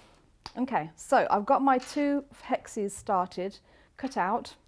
Now, I'm not going to zoom in for this, hopefully you can see. I'm going to put my pin straight through one of the corners on my hexie. And then what I want to do is do the same thing. So put my hexies right sides together, and I'm going to pin through the corner on this side as well. So what you'll end up with is 2 hexies, wrong sides on either side, both pinned together through the same corner. And then I'm going to make sure that my sew lines are together. So I'm just pushing my pin maybe about 1/2 inch along my sew line on one side. And I want to make sure that it comes up through the sew line on the other side. So the aim of it is to align both sew lines on each piece perfectly. So I've got my thread. I'm going to show you a little tip with this thread. I'll take my thread out. Now when you're using your thread, I think we talked about this last time. Yes. There is a correct way and a wrong way of using the thread. So one way to ensure that you're using it the correct way as it comes off the spool is to, before you cut any thread off your spool, thread your needle and pull it through a little bit, and then pull your tail and then cut it off. And then I pull it so it's about, not quite halfway, but you want it quite a long tail. What kind of thread are you using? This is just some Gutermann polyester thread. So just standard sewing thread? Just a standard sewing thread. The problem, well, you might encounter is as you're sewing it, because like I said, I do double it up quite well. I've left maybe, a hand's width at the bottom free, because as you use it, you want to make sure that you're pulling it through the needle eye regularly, because otherwise if you keep that thread on the same spot in the eye, it'll wear a hole in it and it will snap. So you want to keep pulling it through progressively through the eye of your needle. I see what you mean, so that your tail gets shorter and shorter. Yes, yes. What you can do to combat that is to use some beeswax. Yes. Run it through some beeswax, or I actually also use hand quilting thread to do this with at home. And is that slightly thicker? It is slightly thicker, yeah. And it gives it a little bit more, it's a little bit stronger, and there's a little bit less chance that your thread will wear out through the eye of the needle as well, so it's a little bit more durable. And the beeswax, by the way, we did have on the earlier shows, £2.49, and it's on the website. I love beeswax. I know, I do. It's perfect. It's perfect for hand quilting as well, because it really helps your thread to not tangle. Yeah, and to run just smoothly. Run smoothly. Okay, so to get started, now I've got my needle threaded, is I'm going to do exactly the same process on the other end of my sew line as I did with my pin. So I've just pushed my needle through the opposite corner of my hexagon. So this is the line I'm going to sew. So on the opposite side, I've put my needle through the corner on that side, and it's through the corner on this side, which I'm going to adjust just a thread or two over. There we go. Can you just go very slightly to your right? That's it, because it keeps getting under the graphics. Oh, okay. There we go. So I've got my needle pushing up through both of the corners, and I'm going to do the same thing as I did with the pin, is push it over maybe about 1/2 inch and make sure it's pushed through the sew line on this side and throw the sew line on this side. You may need to adjust your fabric a little bit, so I tend to moisten my finger. And If you're making it for somebody else, use a sponge. Yes. Just rub it between your fabrics between your thumb and forefinger, just to get those to align. There we go. So now what I end up with is a pin on one side that's keeping it together. My needle is on this side, keeping everything together. Now I know that that line is completely lined up, and what I do is hold the fabric between my thumb and forefinger on my left hand. That's all stabled, and I just pull everything through. So my thread is loose, my needle is through. The only thing holding that fabric together is my fingers. And then, about the same point where my needle came out, I start stitching a running stitch, small stitches, going in that direction towards the corner.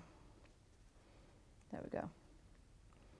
My pin just fell out this side, which is okay because I've started my stitch line, so it's not such a problem. So I know that my sew lines are still aligned.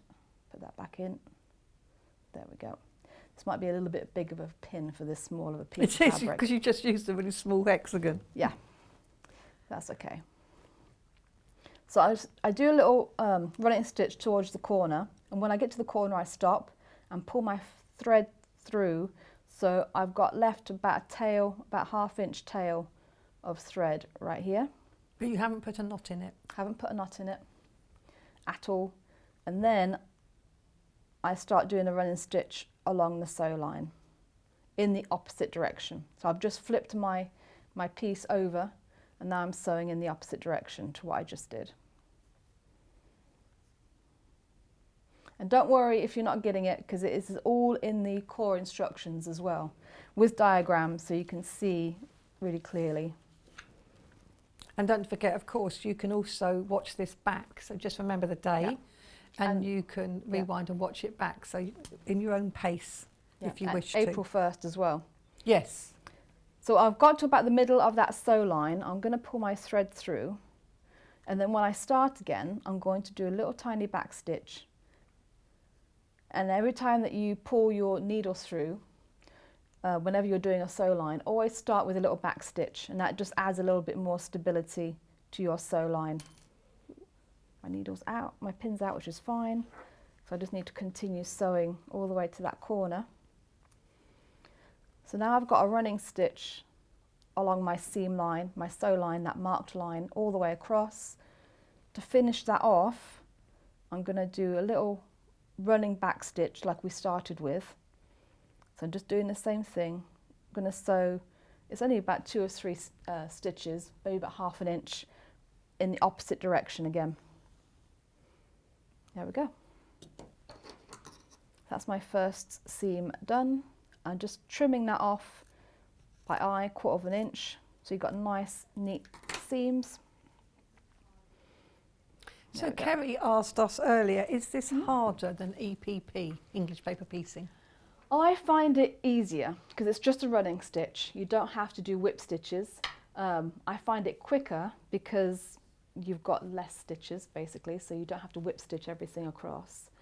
And you also don't have to do the initial basting of the paper or the card inside your shape. So if you were doing this for EPP, this piece of fabric, for instance, would be wrapped around a cardboard or a paper template of fabric, of a hexie, and then you'd have to fold it all around and then baste it and then do it. So it's more And then do you steps. take the paper out? Because I've not done English paper piecing. So you do that and then you take the paper out and then you sew them together? No, you take the paper out after they're sewn together. Okay. Yeah, so there's that additional step as well. I find this easier because when you don't have to get all the templates.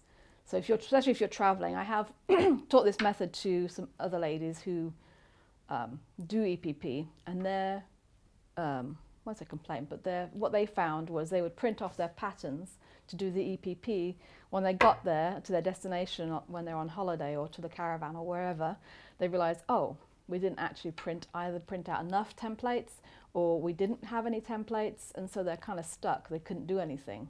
Whereas with this, you can use anything to make a template out of, any sort of cardboard, or once you've got your plastic done, then it's done. So you can always draw more shapes as long as you've got your template, and you just need the one of it. Oh, we've got a message from Leslie. Is that coming on the screen? Oh, so Leslie says, I'm going into hospital in May, so this will be perfect. Perfect. Love, isn't it? It's a really good idea. Give you something to do. Yes. When you're sitting there, when you're woken up at 5 o'clock in the morning, so they start their daily routine. Yeah, no, that's perfect.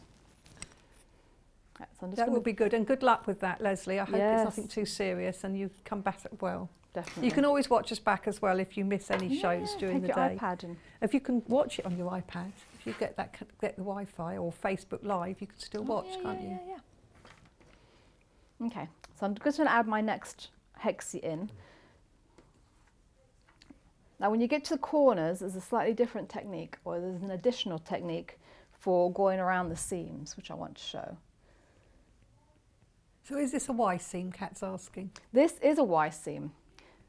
Well done. Well done, Kat.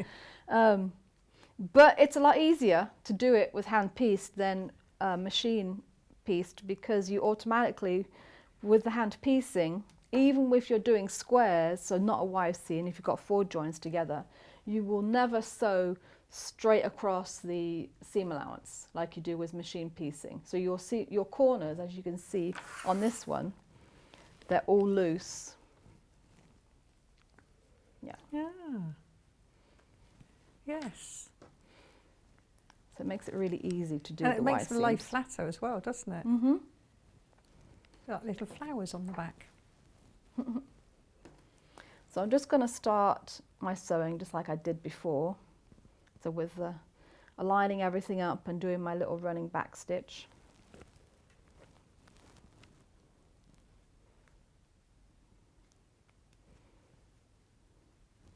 First quilt my mum did was actually, I taught her the hand piecing. Her first quilt was a hexagon quilt, big one. She's done another one since, big, all hand pieced. It is. I mean, we've got some lovely fat quarter packs we've put together for you, and of course they're all on the website now. But if you've got lots of scraps, it's a really good way of using up scraps as well, isn't it? Yes. You can. I mean, you've got one of the designs you've got on your hexagon block here, random, and that is beautiful. If you just wanted to literally use lots of things, Yeah, yeah. you could even use some heirloom fabrics, some fabrics that you've got, old shirts or something like that. Some fabrics that you've got and you can no longer use. If you've got children's clothing, which is often cotton, you could actually cut some hexagons out of that. Definitely. And some that would look really, I mean, look really stunning. I know one of my work colleagues at the exhibition centre, Sarah, she had never really sewn before at all, and she did a quilt, hand sewn hexagon block quilt. Oh, wow. Beautiful. Took her a long time because she did it when she could, but beautiful. And definitely be very, very proud of what you've done when it's something like that. Yes, yes. And like I said, it seems like it's going to take a long time, but if you do a little bit when you can, either at night in front of the telly or, you know, when you've got a few minutes, it really does go together quite quickly. You'd be surprised. So I've sewn my first seam. Now I want to align my next one. So I'm just going to align that exactly the same way. Just putting through the corners.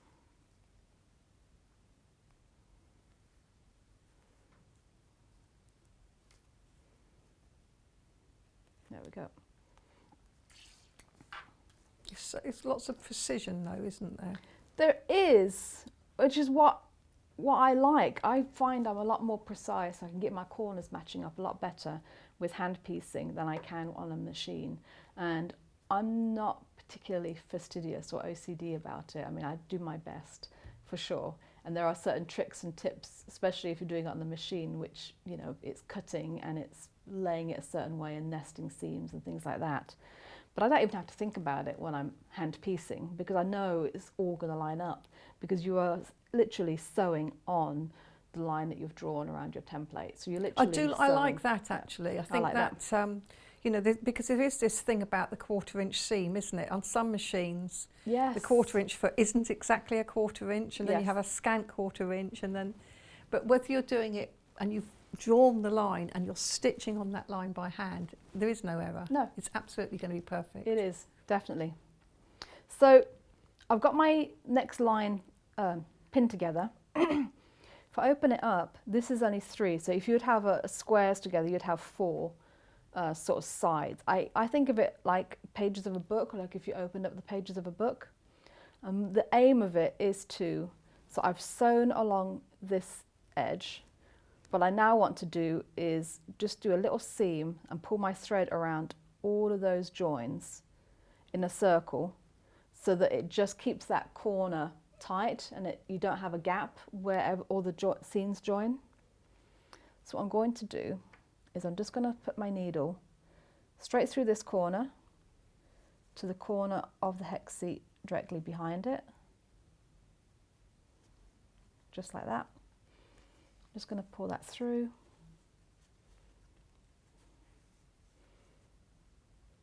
I want it to be snug, not super tight. You don't want to pull your stitches so they're puckering up, but just so it's snug. And I'm going to do the same thing from this corner to this corner. And then back. And eventually, when you go through all of your pieces, all of your corners, you'll end up at the same place that you started at. And when you've reached that point, then you can continue sewing your seam. You'll know which one it is because it's the one that's pinned. So just a running stitch again. And finishing off the end of this one like you did before with a running back stitch.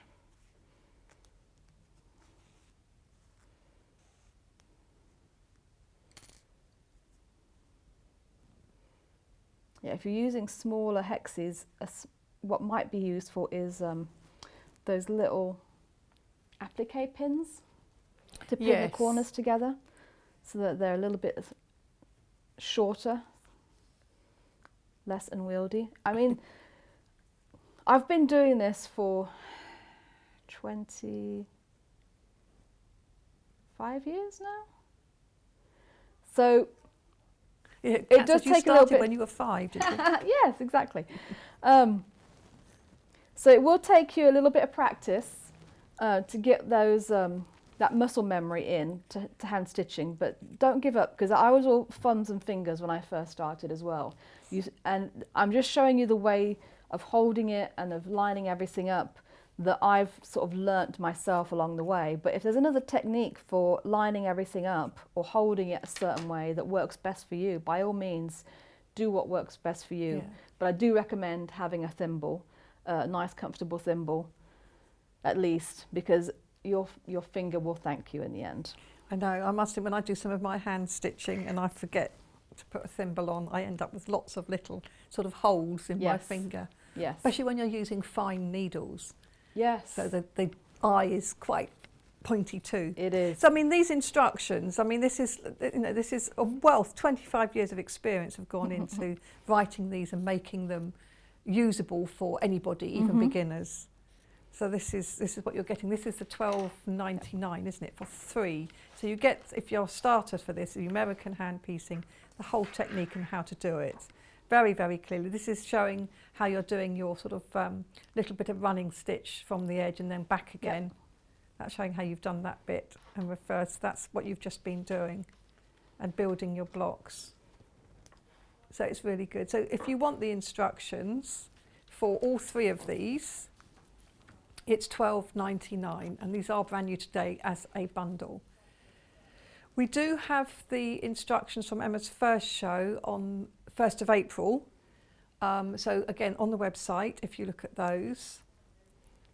Oh, they're in the top hand corner of my deck. Oh, you mean over here? Just repeating what you're saying there. Oh, nearly lost one. So these, yes, these are the ones we did. So it's 12. So again, you get the American hand piecing again, so you get that one again, but then you also get these 2 blocks here, the windmill weather vane block and the weather vane block. So these are lovely with nice clear, these are sort of learning growing. So all the techniques you're using now is what you've used for these as well, yes, isn't it? Exactly. Because I do remember them, and on the back here, look, you've got the templates and the layouts. So if you want to watch the show back, it was on the 1st of April. So if you go on YouTube, and so this is the Sewing Street YouTube, isn't it? And then put in the 1st of April, you'll be able to find it on there. Yeah. More lovely calming. It is calming, as Laura said. Yeah, I'll just continue. Oh, hold on to this. Let's try this one here. So Jerry has said, Hi ladies, Jerry. This demonstration is amazing. I've never tried sewing hexagons, so we'll definitely try this. As to get a lot of sleepless nights. Oh, she has a terminally ill husband. I'm so sorry to hear that. And you makes it look so easy. Thank you, Joey. So best wishes to you, Jerry, yes, and your husband. And I'm really pleased that you're being able to do something with your sleepless nights. Yes. It can do. It is a very therapeutic thing, isn't it? It's full of mindfulness, this. It is. It is. It's something, because I don't know if it ever, well, I'm sure there's a lot of people the same. I can't just sit and not have something to do with my hands. Yes, and absolutely. I find this really easy, and it's like I said, I do a little bit of preparation, marking out all my fabrics and then making sure that it's all going to go together, and then I just, you know, I can just sit and sew and put my blocks together whenever I want. For the blocks, I have very often done all my blocks hand pieced for a quilt and then machined all the blocks together. So that part goes a little bit quicker. Yes. But yeah. Oh, Alison is saying, Hi, let's have a look, Alison, wrong glasses, get the right ones. I make all my, oh my goodness, I make all my quilts by hand. Oh, wow. I love how relaxing and how it can be done anywhere, even by the pool in Spain. Okay, Yes. we don't need that, thank you. So even by the pool in Spain, I think that's a lovely idea. But you are just in Northumberland at the moment, so we'll let you off for that little comment about being in Spain. Oh, doesn't that sound wonderful? Yes. We've also had a question from Christine. So this is, good morning, Emma. Hi, I Christine. have had a hexie quilt started with papers. Can I ditch the papers and carry on this way? Yes, yes, definitely. So before you ditch all of the papers, take those papers, because that will be the size that you need, and make your own template with some either some cereal box cardboard or some template. Template plastic does work better because it's more durable.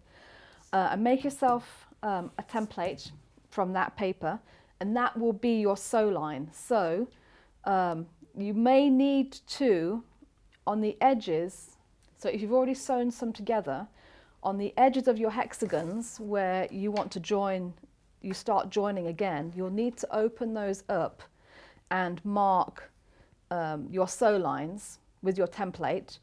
Take the papers out, obviously, mark your sew line, and then you can just continue on from there. Yeah, definitely. So you don't have to unpick the whole thing and start No, again? no. You don't have to unpick the whole thing. You may just need to adjust the hexes that are on the edge that you want to join to be to mark the sew line, so that you've got that for when you want to add your other ones on. But yeah. Thank you. Yeah. So where are we up to? Because we're running out of time. Oh, It just goes I'm so almost done. quickly, So I'm doesn't it? literally just adding hexes. So everything that I've done, I'm just showing you really how quickly it's going. So I've just sewn this together. I've got 4 already put together, just in the time that we've been Just on. been chatting. Yeah, and I just think, I mean, if you've got an older grandchild, even under the age of 10, and you're a little bit nervous with them using a sewing machine, this is just perfect to teach them the fundamentals, because once you have this technique down and you understand how the blocks are put together and how to construct them, it's because it's a little bit like a jigsaw and what order to do them in, you'll be able to look at any quilt and really fathom out like, oh, that's how they've put that block together, and be able to start designing your own blocks as well. So I think it's really good for children to start them off on patchwork, so they get that fundamental of how to put things together and looking at a quilt and being able to figure it out themselves. I think it is. It's nice, and I think it's nice that you can, as you say, teach young children to do something that doesn't require running around or bashing each other's heads with a toy. So, and away from a screen. Are you going to get them away from us? But it is nice, and it's nice to have them having something to do when they're on holiday as well sometimes, something a bit different. Oh, we've had a picture in from Suja. Sue Graham. This is from Sue Graham. Oh, okay.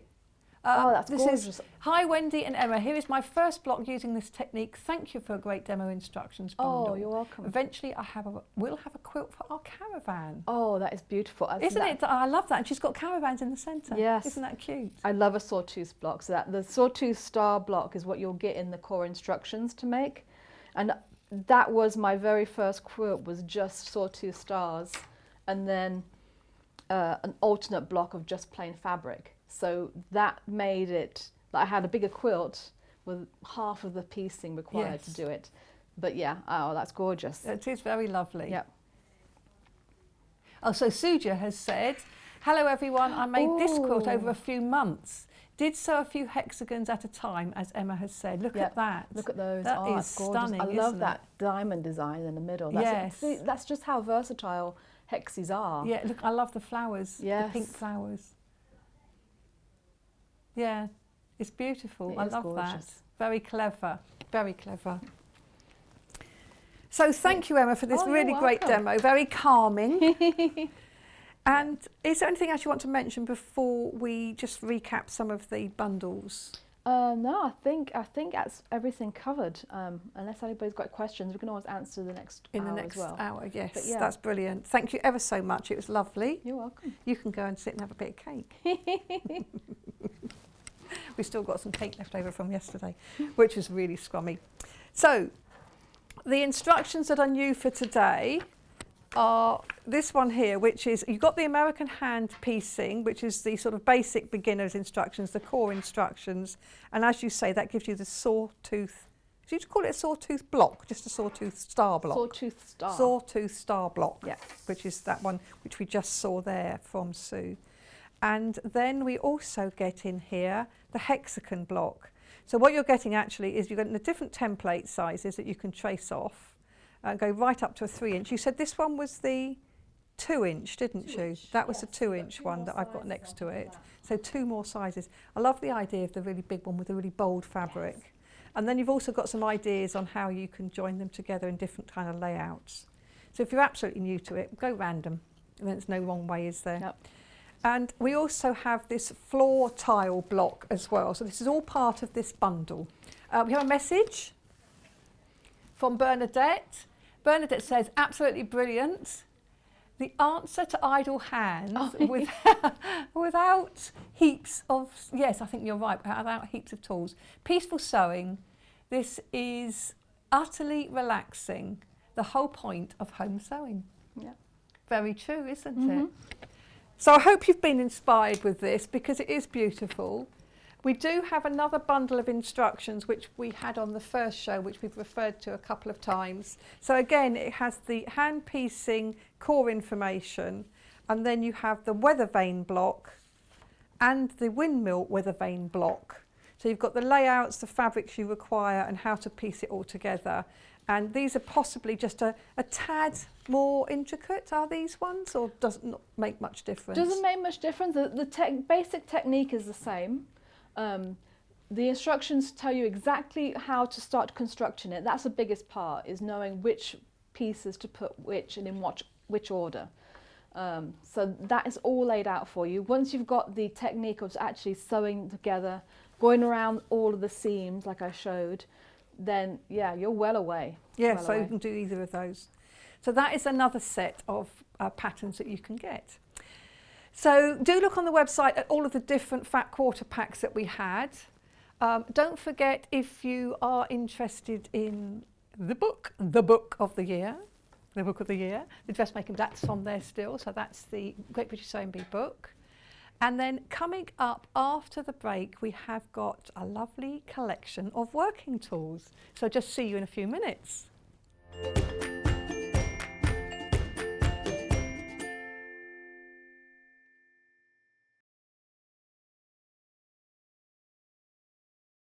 Hi, I'm Wendy Orlando and I'm a craft blogger.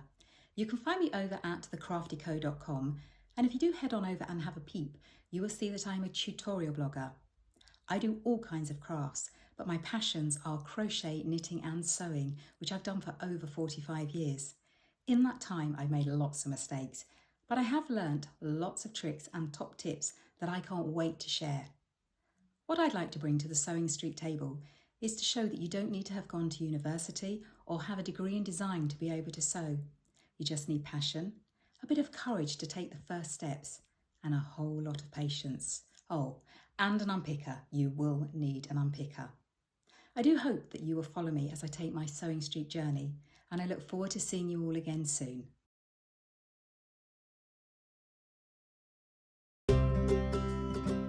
In need of a crafting fix? There are so many ways you can watch Sewing Street and Yarn Lane. Sewing Street is live from 8 AM to 1 PM every day on Freeview 72 and Sky 670. Alternatively, if you want to watch us on a tablet or on the move, you can tune in on our YouTube channel, the Sewing Street app, or the websites at www.sewingstreet.com and www.yarnlane.com. You can watch past shows on Sky 670 from 1 PM every day, as well as our YouTube channel, the app, and our website. Yarn Lane is on from 12 PM to 1 PM. Visit our programme guide to find out when and what's on. So you never have to spend a minute without us. Have you heard about all of the different ways you can shop with Sewing Street and Yarn Lane? You can either shop on our websites, sewingstreet.com and yarnlane.com.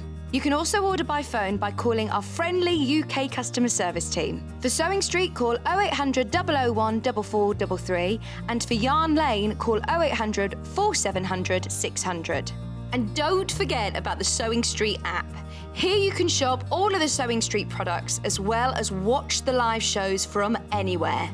You can download the app onto your smartphone or your tablet by simply searching Sewing Street in your app store. And one final thing, no matter how many times you check out on Sewing Street or Yarn Lane in one day, you will only pay one postage and packaging. Happy shopping! Keep up to date with what's on Sewing Street and Yarn Lane, as well as all the latest news and special offers by signing up to our email newsletters. For Sewing Street, head on over to www.sewingstreet.com. Scroll down to the bottom of the homepage, type in your email address, click the envelope, and you're done. It's exactly the same for Yarn Lane. Head on over to www.yarnlane.com. Scroll down to the bottom of the homepage, type in your email address, click the envelope, and that's it. You are now subscribed to both Sewing Street's and Yarn Lane's email newsletters, so you'll never miss out on the latest news and special offers ever again.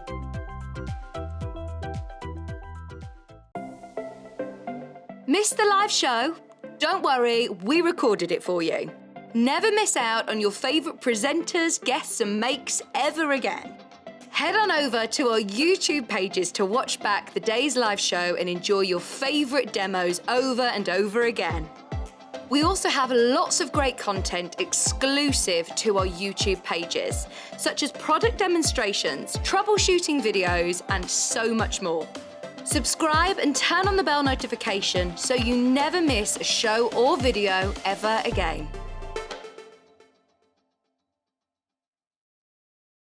If you're a Sewing Street or Yarn Lane customer, no matter how many times you check out in one day, you will only pay one postage and packaging. So don't wait to add the item you want to your basket and check out.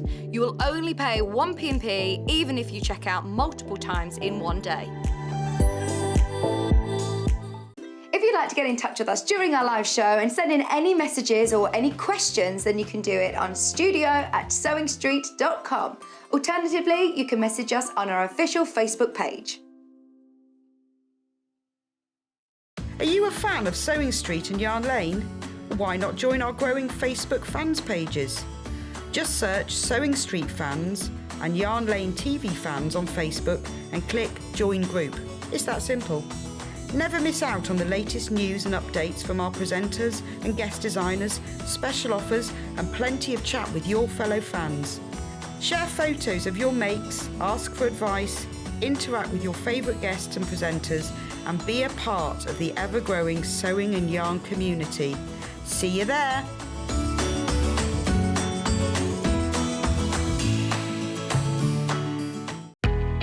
We know that shopping online can be a confusing and sometimes daunting task, and sometimes all you want to do is talk to a human being. Well, our family-run customer service team are on call 24/7. They're full of friendly, warm-hearted individuals, all trained to make your shopping experience as easy and as enjoyable as possible.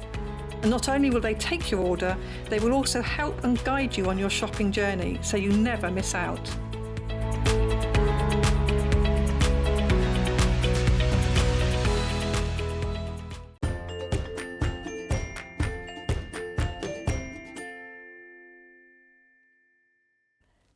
Hello, welcome back. So here I am surrounded by goodies. What more could I want? All of the tools that you need in your sewing room. Well, they're not all of the tools, some of the tools that you need, because I'm sure there's many, many more. But what we're going to start this hour with is this really lovely cushioned quilter's square and blocker. So it's really lovely. We very rarely have this one in stock. It's got a nice handle so you can actually carry it easily, or you can hang it on the wall when not in use. It's very, very popular. So this is it's a June Taylor product. So I don't know if you know June Taylor, but she does a lot of really good quality quilting products. So what we have here is a lovely pressing square, but it's quite well padded, which means that you can pin into it. So if you want to block out things, even if you're doing crochet or knitting or anything, you can use this as well. And it's nice and thick and cushioned. So it eliminates seam edge impressions. That's interesting, isn't it? So it protects edges and things as well. And it's got this lovely grid that you can use. So very, very handy. As I say, it's got a nice handle here, so you can either use that to help carry it or you can use it to hang it on a wall. This is £42.99. Lovely size to put by the side of the machine, I think. Having this, when you have a set area, it's not everybody can have a sewing room. In fact, I had to make a choice when I was a bit younger. Children, sewing room, children, sewing room. I made the right choice, I had children. But now, children flown the nest, I have a sewing room. So that's great, but I still can't actually leave everything I have in it out because I have too much basically. But having something like this next to your sewing machine is so handy. Not that I'm a lazy devil, maybe I am, but it means that you can iron pieces as you're sewing. And I find that really useful because otherwise it's too tempting to skip a pressing because you have to get up and go to the other room or something. So having something like this right close. I also like the fact that you can pin into it. That's really handy too. If you're doing something like bias binding and you're pulling it through a bias binding maker, you can actually pin it as you pull it through and it helps pull it through much more easily. So a really useful thing. And as I say, you can, it says it's a quilter's one, but you know, don't be put off to use it for other things as well. It's great, it's a lovely big size. We are limited. I'm just seeing what the size is. It doesn't say. Don't know what size it is. I can measure it if you just wanted to know the size, because I always like to know sizes of these things. It's difficult to tell on telly. So this is, if I do it in inches, this is 18 inches across by 24 deep. So it's a nice size, a really nice size and useful to use. Limited stock available now. When they've gone, they've gone, and then we try hard to get them back in for another time.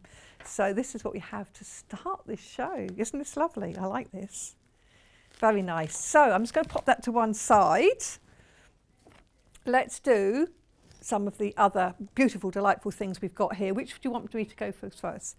Oh yes, the extra wide backing fabric. We're going to start with this one. This is Tula Pink. This is from her line work collection and it's 108 inches wide. Now I can't hold it out the full width. I can hold it out. This is half the width. Half the width. So it would go, if I could hold it out longer, if I was Mrs. Elastic from The Incredibles, I could hold it out further. It's a lovely soft sateen finish. Not satin, but sateen with another E.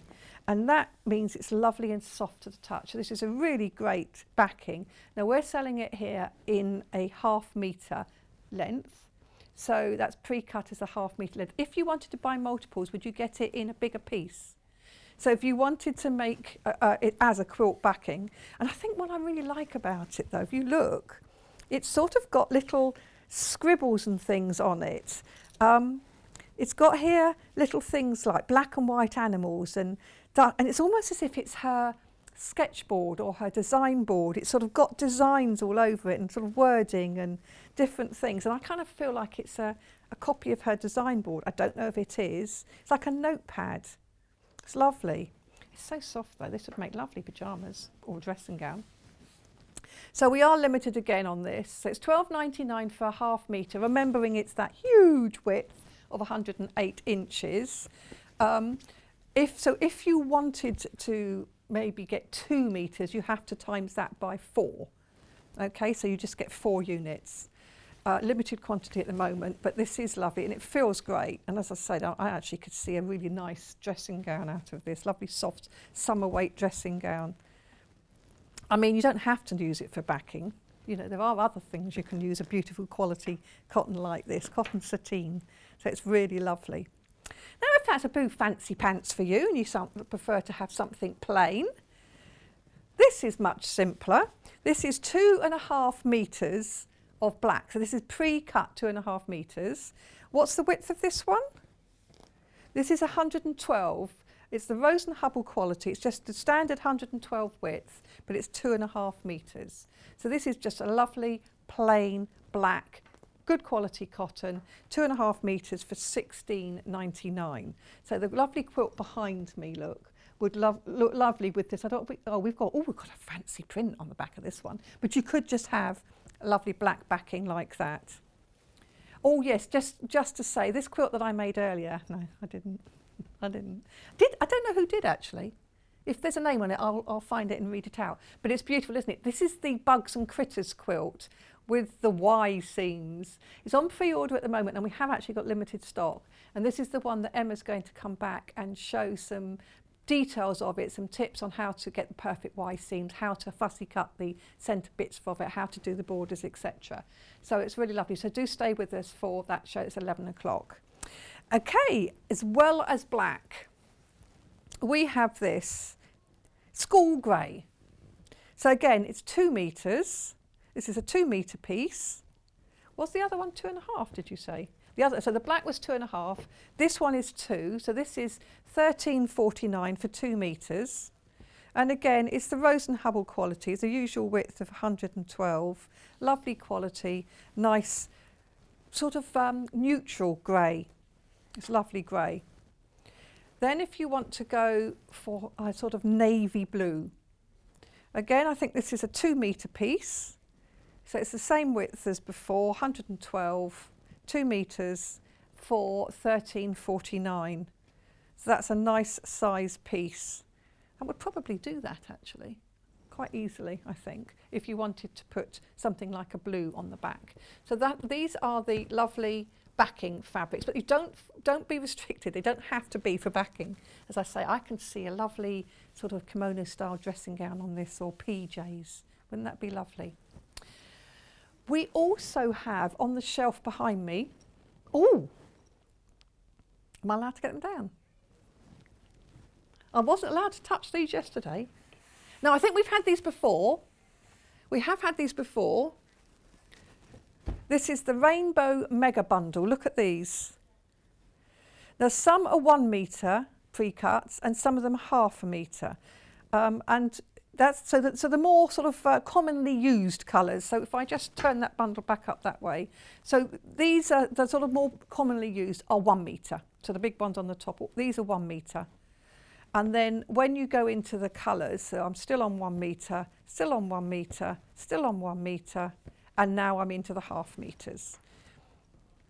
So in total, there are 21 and a half metres. My goodness, 21.5 metres in total.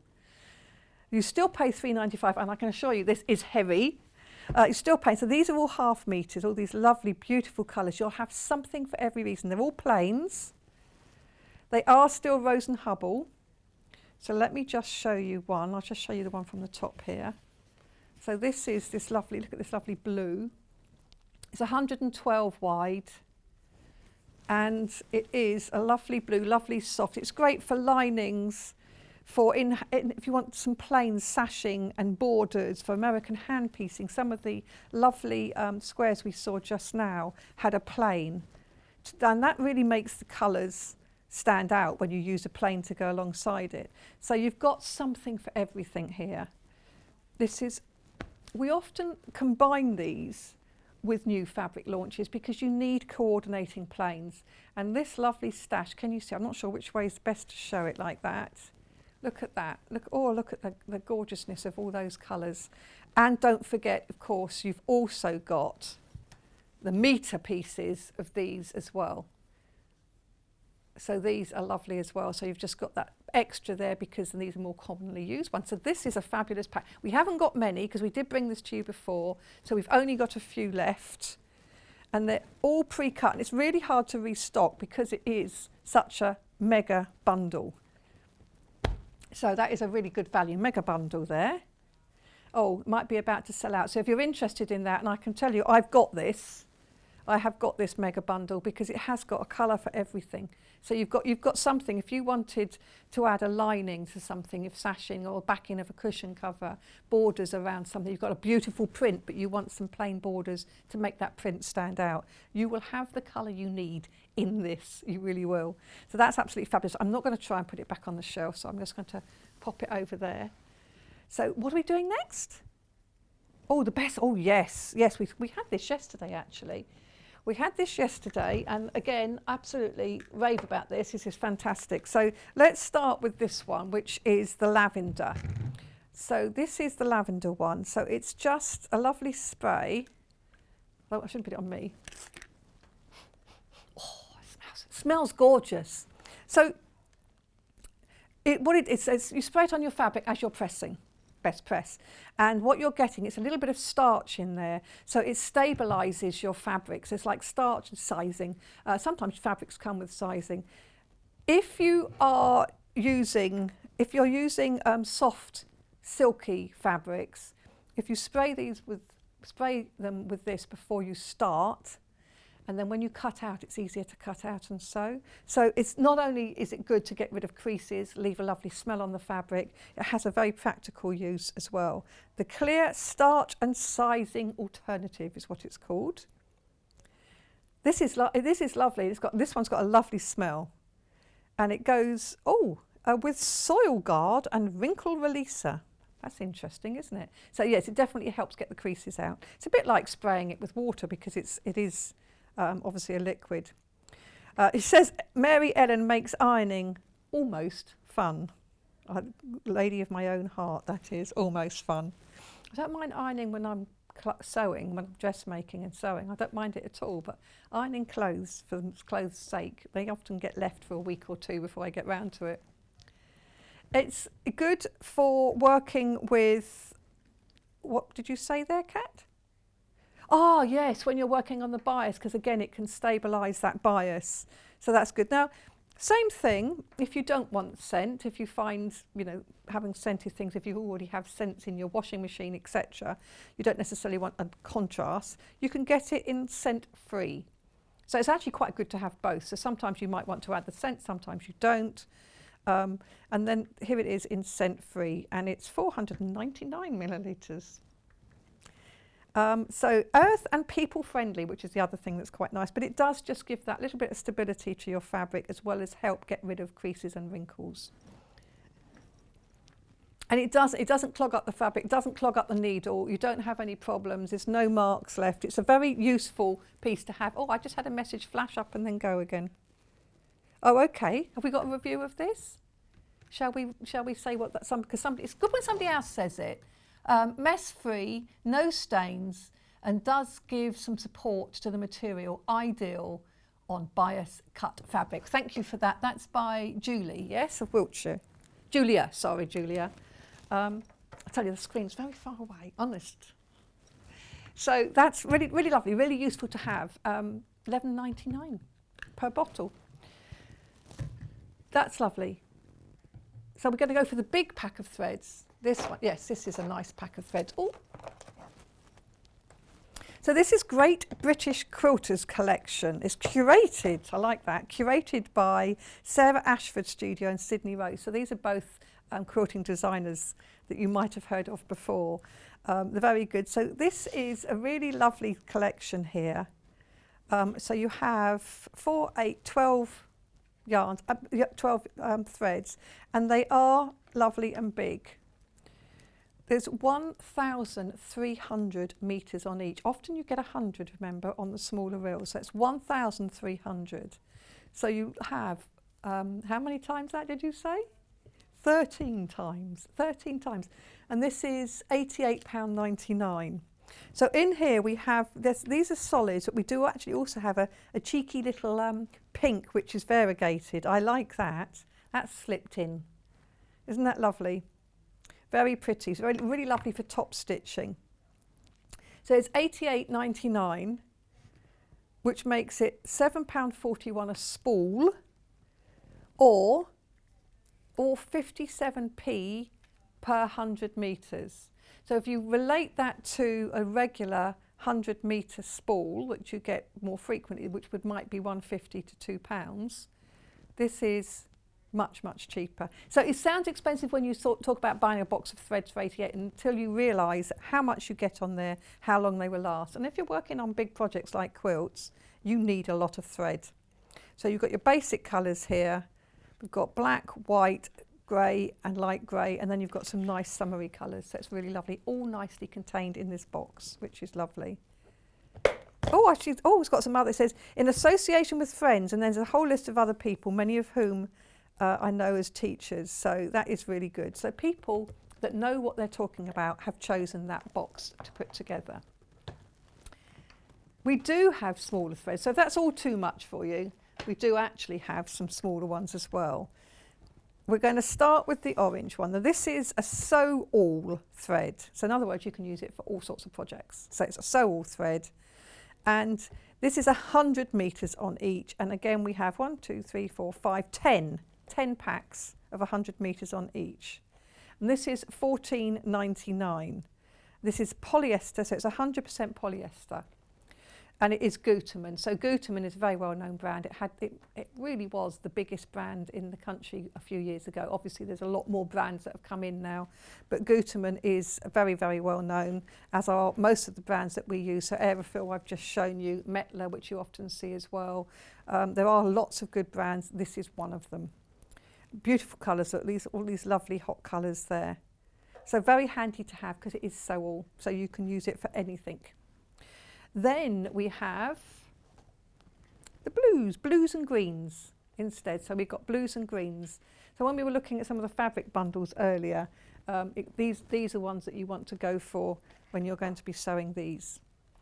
So these lovely fabric bundles, which are all on the website, of course. So 10 reels of thread, 100 metres per reel for $14.99. So that's really, really good too. Oh, what are we going to go for now? Oh, let's do some of these. Yes, we're going to have an indulge because I'm feeling that I haven't had enough on fabrics yet. So what we've got here is these are the fat quarters we were looking at earlier. So we've got these lovely fat quarters here. These are the bundles. So this is one bundle here. So it's really pretty. All 5 pieces for $15.99.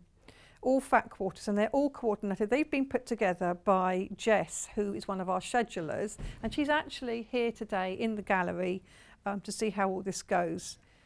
So she works very closely with our designers and with people like Emma Bradford, so that they put together the bundles that go, so that the bundles that the guest designers use. And you can see she has an eye, because this is a beautiful collection.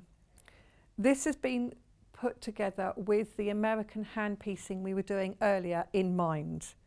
And the point of that, and in fact with many quilts in fact, the point is that you want to combine large prints, small prints, all over prints, directional prints and plain. And you want light, mid and dark. So that's the thought that's been behind these bundles that have been put together. Sorry? Oh, how big is a fat quarter? So a fat quarter is basically a quarter of a metre of fabric, but rather than cut from selvage to selvage, it's cut in quarters. So if you imagine a window pane, a square window pane, and you cut it vertically and horizontally, you get 4 fats. So that's a fat quarter. Hence it's called a fat quarter. And look at this, it's so beautiful. This is beautiful all over, but it's quite a large print. So when we were looking at the designs that Emma was bringing us earlier, the hexagons, and she had some big hexagons, can you imagine? That would look lovely on a big one. And you just check, and if it's directional, you want to check that too. So this is multi-directional. So that's really nice. So we have this one, and then all these other, look, we've got cream that goes well with it. We've got the pink with the flower, so that's really pretty. This little all over, this pop of colour here is beautiful, and we saw that on some of her samples. And then this fun one here with the parrots on it, which if you want to, you can fussy cut the parrots to make a centerpiece of something. So that's a really nice collection. Next we have, let's go for this one as it's handy. So this is one that Emma was working with and had the hexagon designs on it. This is from Moda, and these aren't cherries as I thought, they're hawthorn berries. So this is $14.99. Again, you get 5 pieces. So we have a dark, we have a small print, we have a bigger print, we have a mid, and we have a plain to coordinate with them all. So if you don't want to put the prints close together, although they look perfectly lovely, you can divide them by having planes in between. So that's the point. So this is $14.99 for 5 pieces. 5, so basically 5 is 1.25 meters, isn't it? So you're getting 1.25 meters. But if you've always wanted to work with Moda, this is a great one to buy because Moda fabric are beautiful to work with, very lovely and soft. Then I'm going to go for this one. This is the blues. So these are really lovely. So again, we have a sort of bigger print, a smaller dark, a plain, and all over, and this really lovely little ditzy one here. All of the very, very beautiful fabrics. Which brand is this one, Kat? This is Liberty. So this is a Liberty one. So this is £16.49 because it's Liberty fabric. So it's really good. I mean, again, beautiful quality fabrics. So if you're into your blues and you might want to pop some threads in whilst you're at it, really lovely. So 5 fat quarters there, and of course there's lots of projects that you can make out of fat quarters. Then we have this one. Now these are Moda again. They feel different. It's interesting actually. These sort of have a slightly silky feel to them. And again, you've got sort of nice different mix of prints. We've got the bigger, bolder one, smaller ones, light, dark, and then we've got a plain that coordinates beautifully with them all each time, just to make them pop out, make those colours really pop. So that's another lovely set. So that is £16.49. And then we have got 2 more of these. This one. So this is another Liberty. So again, you can feel that quality. You've got the nice mixture there. You've got a light, you've got a plain, you've got a dark, you've got an all over. So it's a really lovely collection if you want to do any of those designs we showed earlier, or indeed lots of other projects as well. These would make beautiful. And they all go together. So you could put those 2 together if you wanted something with 2. You could put those 2 together. You could put those 2 together, so they still go. So they all do go together beautifully. Very well coordinated. Saves you having to worry about it. And now the last but most certainly not least. Oh, we only have 5 of these ones left. So look at these. And I've got to show you this one because I didn't realise it was what it is until Kat pointed it out to me. It's a little gnome. It's a little gnome. And bees and butterflies and ladybirds. Isn't that cute? That's such a cute fabric, it really is. That's so sweet. So this is this pack here, these lovely bright colours. And this is Henry Glass fabric. So we have ladybirds and snails and bees, a nice soft blue coordinating with them all, and this lovely big floral as well. So that's a really lovely. That one goes beautifully with that one, if you're thinking of adding, or splash out and enjoy. You could get this one, this bright, look at that. That goes beautifully with all those as well. So it's up to you whether you go for the smaller option, the cheaper option, but much less thread, or you go for this super duper box here, all beautifully boxed up. There's just suggestions to put them together if you so wish. Now we also have the seam, oh yes, yes indeed, these nifty little seam guides. So these were, Susie Duncan was using these yesterday. These creative grid, really struggling with my words today. Creative grid seam guides. I'll get it out eventually. And what she was showing us is how easy it is to create half square triangles perfectly using these. And I'm sure they have many other uses too. But basically what she was showing us is if you put the grid across the diagonal, you can mark either side, and that's your stitching line, and then you mark in the slots on the inside, and that will be your cutting line. So you'll have 2 squares right sides together, stitch down your 2 stitching lines, cut down the centre line, and then you've got two sort of patches of half square triangles really, really quickly and easily. Takes a lot of the guesswork out of making sure you get a 1/4 inch seam allowance. So very handy for doing that. And you don't always need a huge one, so you've got a smaller one as well. It depends what's, and actually is this, so which is this the small or the big? This is a 9-inch, this is $14.99. Oh, on the underside, and you know which is the underside because you can read creative grids on the top, it's got a sort of a rougher surface, so that'll help it be non-slip and stay anchored to the fabric. So very handy, two guys, very handy, pop in your box because you're going to need them at some point or other. And we've all got our 8x24 rulers. Sometimes you don't need that. What you need is a small one. Now this is, I'm going to pick this up because it's right next to me here. So this is a really nifty, very simple pincushion. But what I like about it is it's magnetic. So when you've dropped your pins on the floor, as you do, you can pick them up really, really quickly. And also what it also means is when you're sewing, if, as I do, don't always put them at right angles, but if you put your pins at right angles and you're sewing on a machine, as you get to the pin, you get it out and you drop. You haven't got to find the pincushion and pin it in. You just get it out and drop, get it out and drop. So what's the price of this? Oh, $2.99. That is a good price. Very good price for this. So it's very, very easy, as I say. I mean, because it's magnetic. And I know some people will sort of say they get worried about putting a magnetic pincushion close to a sewing machine. Firstly, I wouldn't put it close to the motherboard, you know, where all the gubbins are, all the screen. Put it closer to the needle end. But also, just if you think, if you have got a tablet and you have got a cover, a magnetic cover that goes on the top, you know, it just clips on magnetically. That's the computer. You've got a cover on that. So I don't think it is a problem. And you can get magnetic seam guides as well, which you put along by the side of the needle.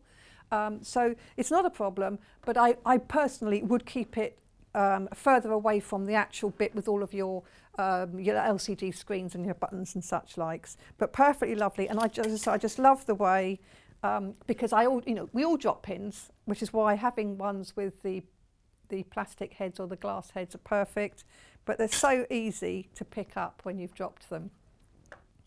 There's a big bunch, and they just stay there, and then you can just pull them off when you need them. And as I say, when you're sewing, you can just sort of drop them, and you haven't really got to look where you're going. If I put that here and do that, if I just go like that, it drops. $2.99. It's one of those ones to add to your order. It's a nifty tool that's worth adding. Oh, and just to say, the pins don't come with it. It does come without any pins. We've put them on there for demonstration purposes.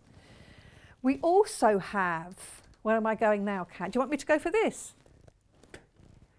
Because this is a bit different. I haven't seen one of these before. So let's get it over here. Is this the same one? It is, isn't it? So this is how it would come packaged. But it reminds me of, I watched a Batman film the other day, and he rides this sort of like motorbike thing where the wheel keeps changing direction and size. This is what this is. This is a Batman rotary cutter. So what's good about this is it's got the usual sort of thing, so you can pull out the safety guard, so you can pull that out and then you can therefore cut. Obviously I won't because I haven't got a cutting mat here. And you can put that back away again. So I'm making a meal of putting it away again. Put that back away again, but you've also got a button on the top. Now this button on the top releases its position and then it pivots. So you can, if you want to, I can now cut in that direction without having to turn the mat. But also, I can go all the way underneath and it locks in place, so I can cut left-handed. And not as I want to, but somebody will. And then also I can cut at another angle. So again, what you're doing is you're having more control of where you're cutting. So this is 21. So it takes the same blades as normal. It's $21.99, but it means you can vary the direction that you're cutting without having to keep turning around like this. Also, of course, it's got the thing. And oh yes, you can also, so you can press it like that in the way you would normally. But if you find that's quite difficult to apply pressure when you're doing this, because you need to put pressure down in order to do cutting motion, you can actually bring it round underneath so that you've got more pressure directly on there. So it's quite a nifty one to do, quite nifty for people with maybe arthritic hands, etc., or if you want to use it right or left-handed. So, nice little gadget that, isn't it? Like a nice gadget. we've got the multi-purpose sewing clips. So, oh right, that's good. So for some reason these are at our original early bird price. So £9.99. How many clips do we get, Kat? 50. So you get 50 clips in your pack here. This is what I was filming something yesterday and I managed to knock the whole lot over. These little clips. So instead of using pins, you can clip your seam edges together. So that's really quite nice and quick. And again, you can just whip them out and they will stick to your pin cushion because they've got a magnetic, they've got a metal bit in them. But yes, they're very handy, and you can actually, because there are lots of different colours, they can pin together layers more easily than pins can, because sometimes if you're working with multi-layers, thicker fabrics, denim fabric, etc., it's easier to put a clip on than it is to try and get a pin through all the layers. And again, putting them like that, it's easy to just get them out as you're sewing. So these are really handy to have. I'm new to these. I've got some now, and I love them. It's just a different way. And sometimes there's fabrics you're sewing, like maybe leathers or pleathers or faux leathers or whatever. You don't want to pin because it'll leave permanent holes. So these are really good alternative to that. We also have, oh yes, we had lovely Debbie Shaw on last week. That was so much fun. So this is her Sewing Room Secrets. So this is, have we got this quilt somewhere, did you say? Oh, you bought it for your mum, did you? Oh, well done. It is lovely. She's so lovely, isn't she? That lovely smile. So you've got the templates in the back. And then you've got all of the projects beautifully photographed by Mr. Shaw. Her husband's a photographer, and you can tell because the quality of the photographs are great. And when we were talking last week, she was saying the beauty of this is that she can, when she's constructing something and then he takes a photo, that saves making loads and loads of steps for photography, by the way. But it does mean that she can look at it and think, do you know what, I need another step in there. So she can do that, and she can add another step in. So you get all the steps you need. Here's that English paper piecing that we now all want to avoid and do the American one. But tying a quilter's knot, I've never managed to succeed in that. Nice nifty way of doing it here. Echo quilting, so some lovely tips in here as well as some beautiful projects. She's very clear. She doesn't use jargon. She doesn't use abbreviations. She wants it to be very clear and easy to follow. So Bargello is such a fabulous technique, and you get such lovely patterns from it. And of course, it looks amazing, but it's easy when you know how. So she's showing you how. Bunting, isn't that sweet? A bunting quilt. Sashing, so this is when you add borders in between your quilted panels. Quilted tote. So lots of lovely projects to have a go at, as well as the how-tos to make them. So this, I mean, so you've got trapunto stocking, isn't that fun, look? So again, trapunto is when you stitch around and then you stuff behind, so you get like raised sections. But I just love the way she's done this as a reindeer head to mimic the reindeer pattern on the fabric. So that's really lovely. Oh, here it is again with the flower. This is beautiful. It's clever, and it's just taking, I think it's taking some of the projects just that little step further. So it's not just quilting something, you're adding detail. And you're learning as well. So you're learning to do bias binding. Here's how to make it. Here's how to attach it. And then you've got a fab project to go with it. So once you've learnt your skills, you can use it. Really nice. This is all using variegated thread. Look at this. Can you see? That's stippling, also called vermicello. So it's basically free motion mandering, so it's also called a meandering stitch as well. Basically, you're just going all over the place like this. You just never cross over again, so it's all sort of loops. But that's been done using a variegated thread. And can you imagine? So you've got a dark pattern, and then you can use one of these. Look, these beautiful, this variegated pinks. Wouldn't that look? That would so stand out and look beautiful. Make it look a lot more intricate than it really is. So this is a lovely book, Straight Line Quilting. Gives you lots of ideas. What a quilt sandwich is, reverse applique. So all of this in here. taking you through simple techniques and into, so it doesn't, if you're a dressmaking, bag making crafter and you fancy having a go at quilting and you're just not quite sure, it isn't a quilting book particularly, but it's got so much quilting in it. So it is called Sewing Room Secrets Quilting. So you've got lots of ideas, but it's not just making quilts, it's making bags and table runners and Christmas stockings, but you're using various quilting techniques so you can start learning them whilst you make something useful. So it's a very nice book, as all her books are. And for £9.99, that is a really good price. Oh, this one's signed. Oh, they're all signed. That one's signed. We're talking about books. We have to bring this one back in. Limited stock of this. Now this was a bit of a scoop this morning, if you haven't seen. So we knew that we were going to get it somewhere, and we were going to offer it on pre-order, so you could order it today from 9 o'clock, and then when we got the stock in, we'd send it out. So your order was secure and you'd definitely get it for $14.99. And then at 9 o'clock, rather than have just that, we found the stock has arrived. It's in the warehouse. We can send it out. So we have the books, we can send them out, but we do have a limited stock of them. And what it is this year, so it's smaller than usual because normally the book is bigger and it includes lots of dressmaking patterns, including some of the garments from the show. This year, what they've decided to do is actually create a techniques book. So it's just full of the techniques. So what you have in here, and I like this back page here, look, acknowledgements. So some of the contents has appeared in previous Great British Sewing Bee publications, so our thanks go to the authors. And it's all of the authors that have written previous books. And there's my name, I'm in there. So it's really good. So it's got lots of techniques, but it's all sort of new illustrations. And it's everything you want. So you can, it's a book. I'm not going to say coffee table because it is a useful, practical book, but it's a book that you'll pick up and put down. If you want to add a lining, you can find out how. If you want to add a pocket, if you want to do shearing.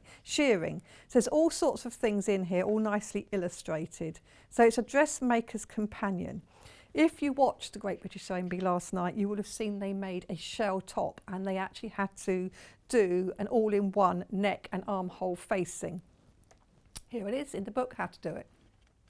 And it is a lovely finish. It's a very neat finish for both the neck and the armholes when you've got a collarless and sleeveless top, which is what a shell top is. So it's very nice. So it's got all of the instructions here, different collars, different pockets. It's not everything, because obviously that would be an encyclopedia and manage, and it wouldn't be $14.99. But what it has is like the most common. So pockets, for instance, we have an unlined, we have a self-lined, we have a patch pocket, we have an inseam pocket, and we have a hip pocket. So, you know, you've got a good selection there of things that you might want to try. And it is good for all levels. So you've got all of the different techniques and you've got variations on them. But you've also got at the front advice on the equipment that you need, on the anatomy of a sewing machine. So how to put that all together, what the sewing machine maintenance that you need to do, what type of needles and what are they for, fabrics, you've got a nice A to Z of fabrics. So choosing and buying and tips, and then you've got woven, and then you've got working with silk, so techniques on working with silk or with stretch, working with shears and luxuries, and then sequined fabrics, and then you've got a fabric directory. So if you're not sure what a batiste is or what a chemise is, you can have a look in here, and it's all in here. So it is good. And of course, this is primarily dressmaking. Well, it is dressmaking, not primarily. It is dressmaking, although the front bit, I suppose, is all sorts. But you've got measuring and sizing. So how to take your measurements to find out what your pattern size is, because it is different to your high street size. So we always recommend, doesn't matter what pattern brand you're using, measure yourself, measure your bust, waist and hips, and then you choose your pattern according to the garment by one of those measurements. So if it's a top, you choose by bust. If it's trousers, depending on whether you're very hippie, you choose by hips. And then you can adjust at the waist, etc. So you've got all of that, but then you've also got how to do those adjustments. So you've got altering patterns too. So you've got some basic altering things, moving the bust dart down. Sad to say, as we get older, our busts start to go south, and therefore you have to move that dart, otherwise it's too high. So you young guys in the gallery, you can close your ears to that one for the moment, but as you get older it does happen. And then of course how to adjust for a full bust adjustment and a small bust adjustment. And again, this is so important if you want garments that fit, because basically garments are designed, most patterns are designed for a B cup. And a lot of us are now larger than a B cup. Well, basically that means 2.5 inches difference between your high bust and your full bust. So if you're more than 2.5 inches, if you're 3, 4 or 5 inches difference, you choose your pattern by your high bust size, and that way it fits perfectly on your shoulders, across your back and your torso, and then you alter it for your full bust. Something I have to do for every single pattern. This is a book and it tells you all how to do that. And how to, if you've got a narrow back or a broad back, how to do that. Fitting trousers, how to do that. So it's a really handy book. And then it's talking about toiles or muslins, whichever, that basically are test garments. So you can learn how to do that and then get set, pre-treating your fabric. You should wash your fabric before you cut it out. If you don't, you can make a beautiful dress, beautiful halter neck dress with a full swing skirt, wash it and then it shrinks because you didn't do that, and then you can't wear it again. Even though you keep it in your wardrobe hoping that you'll slim down to fit it, it doesn't happen. And then you've got understanding your patterns. So again, this is, I mean, patterns have so much information on them, on the back of the envelope, on the inside, on the instruction sheets, on the actual tissue pieces. And a lot of people kind of ignore it because they don't really know what it all means. But read those. I mean, read your sewing instructions, sit down with a coffee, read the sewing instructions, and you will find there's so much useful information, including what the circles are for, what the notches are for, what the different lines and arrows are for. So this is all in here as well. And then grain line, again, it's something that some people, the newbies, maybe will ignore, but it's really important. The grain line, the lengthwise grain, which is what you normally use in dressmaking, is parallel to the selvage. So that's your bound edges. And you normally cut things with the lengthwise grain going down so that you've got the least amount of stretch, because you don't want too much stretch unless you're working with bias cut, etc. So you need to know what that is. And that tells you how to find it. And then right into laying out, pinning and cutting, transferring the pattern markings. I mean, they're using here tailor's tacks and pin marking and that. I just like the friction pens, brilliant to use that. And then how to do even things when you get a bit more confidence, you can do pattern matching. So it's got everything you can think of here, and then we go into this chapter with all of the different techniques. So it's fabulous. It's a really fabulous book. Nice little size. We're really excited that we're able to offer this to you today because we didn't think we could. We thought we could take orders today, but we didn't think we could say, and we can post it out to you, which we can. So we're taking the orders and we can take it out. 3/4 of our stock has gone, and we have got a limited stock, and we don't know when we can get it back in because it will be terribly popular. And when it's available elsewhere, obviously that stock will go as well, because we know this book, the Great British Sewing Bee book, does go. And when they start promoting it on the TV, if they do, they usually do, at the end of the show, they normally promote the latest book. Of course, it'll fly out and it'll be almost impossible to get. In fact, the one that I wrote, I said earlier, somebody asked me where they could get it because they couldn't find it anywhere. And I said Amazon. I don't sell them myself, but Amazon. And she said, no, I can't get it on Amazon because there's only one copy and it's £84 something. Because it was so limited that whoever had, how dare they, but they'd obviously got it and decided to sell it, so they were reselling it. But they were selling it at £84. It was not that when it was new, I promise you. So yes, get your hands on it today, because if you want this very useful dressmaking companion to have by the side, lots of techniques for you. It's a lovely book and it's nice and small. And if you've got a sewing friend, great gift. And if you've got a sewing friend who's not watching because they're working or whatever, buy one for you, buy one for them. This is lovely. It's just really, I mean, people that don't sew watch Sewing Bee, but this might get them tempted, and there's lots of techniques to help you do so. Wax lyrical about that. The other side of the big bundle of fabric. Oh, the wadding. So I've got 3 lots of waddings here. So this you buy off the bolt, which you, excuse me, I'm just going to cough. Excuse me. I'm just going to find the sanitizer. Hold on, I haven't got one over here.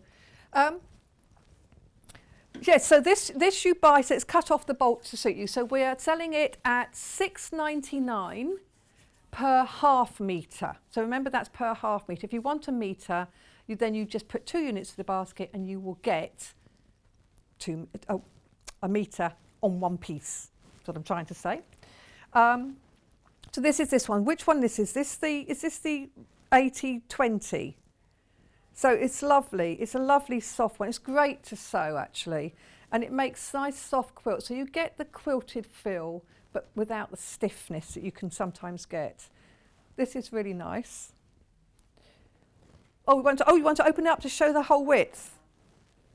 Oh, here we go. I've just done my hands, Kat, so you're nice and safe. I'll do mine. Right, so here, I don't know if you can see. Can you see? You can't even see both of us on the screen, can you? We're trying to show it on the screen. It's so wide. How wide is this? 244 244 centimetres. It's almost 2.5 metres. 2.5 metres, almost 2.5 metres wide. Yeah. So look how wide that is. It's dipping in the middle because we can't hold it all up straight.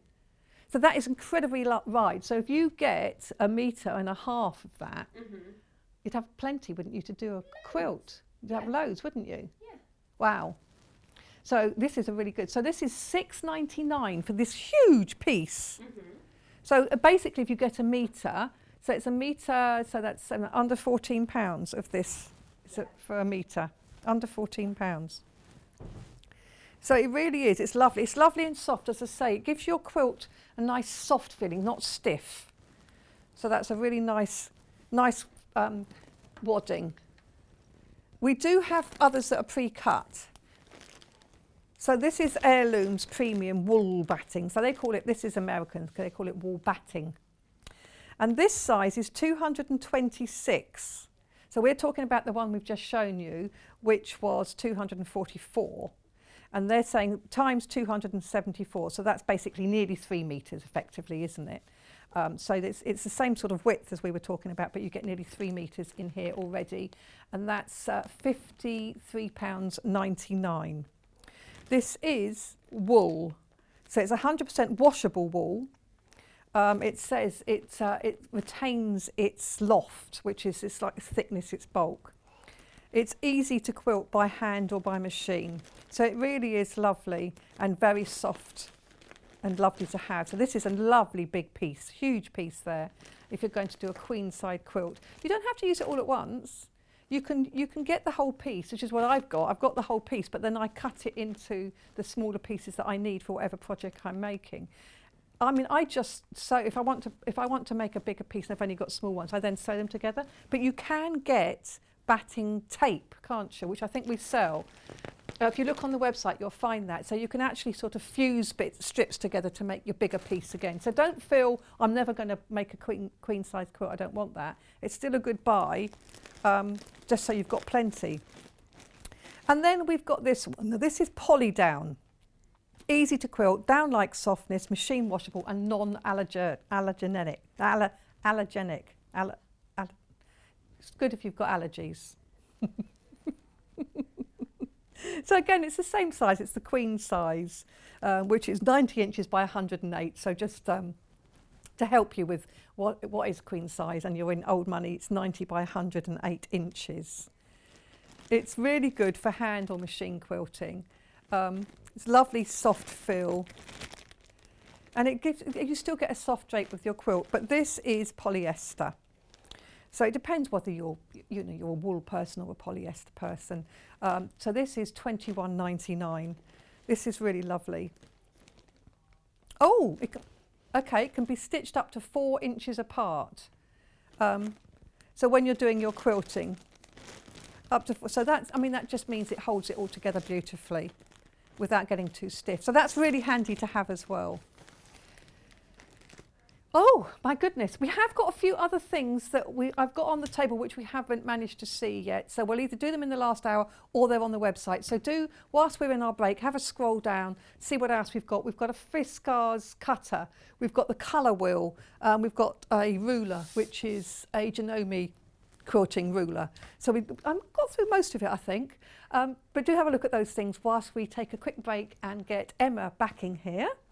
So after here, we have got bugs and critters, but only on the wall or on the sewing machine, not literally scurrying around, thank goodness, because I wouldn't like that. See you in a few minutes.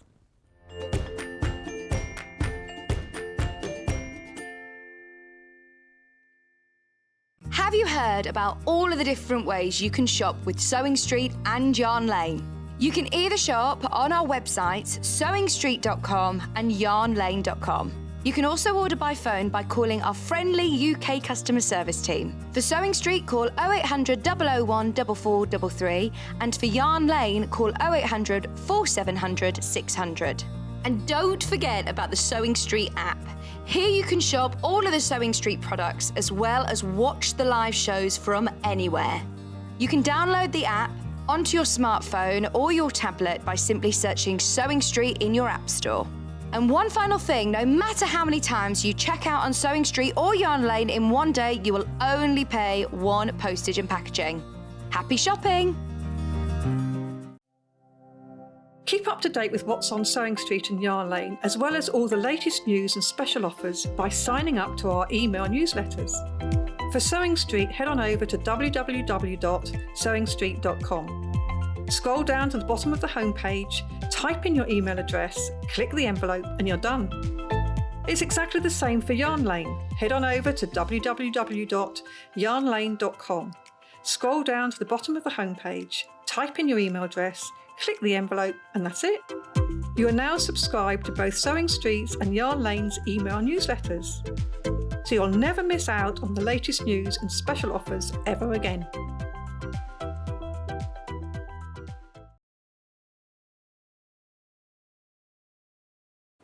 Hello everyone, my name's Cara Ackerman and I'm absolutely delighted to be here at Sewing Street.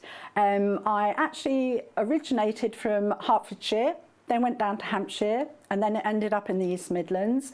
I've been in the East Midlands for about 40 years now, which seems crazy, but 36 of those I actually worked with DMC Creative World, which was wonderful. I really, really enjoyed that. And then I decided to go freelance, and that's how I got introduced to Sewing Street. I love doing anything to do with textiles, so embroidery, cross stitch, patchwork, done a bit of quilting, bag making, toy making, oh goodness, there's loads and loads of things. What I love doing is just trying something new, and I think one of the tips is don't be frightened of trying something new. You always learn from it, and don't be scared of making mistakes either. We all learn from the mistakes that we make. Little bit about me that you might not know, and that's a bit of a surprise. I once went to the garden party down at Buckingham Palace, the Queen's garden party, for some work that I did with Marie Curie. I was so lucky to go there, and just a wonderful time. So I hope to see more of you on Sewing Street, and I hope to try lots of new crafts with you. So see you again soon. Bye-bye.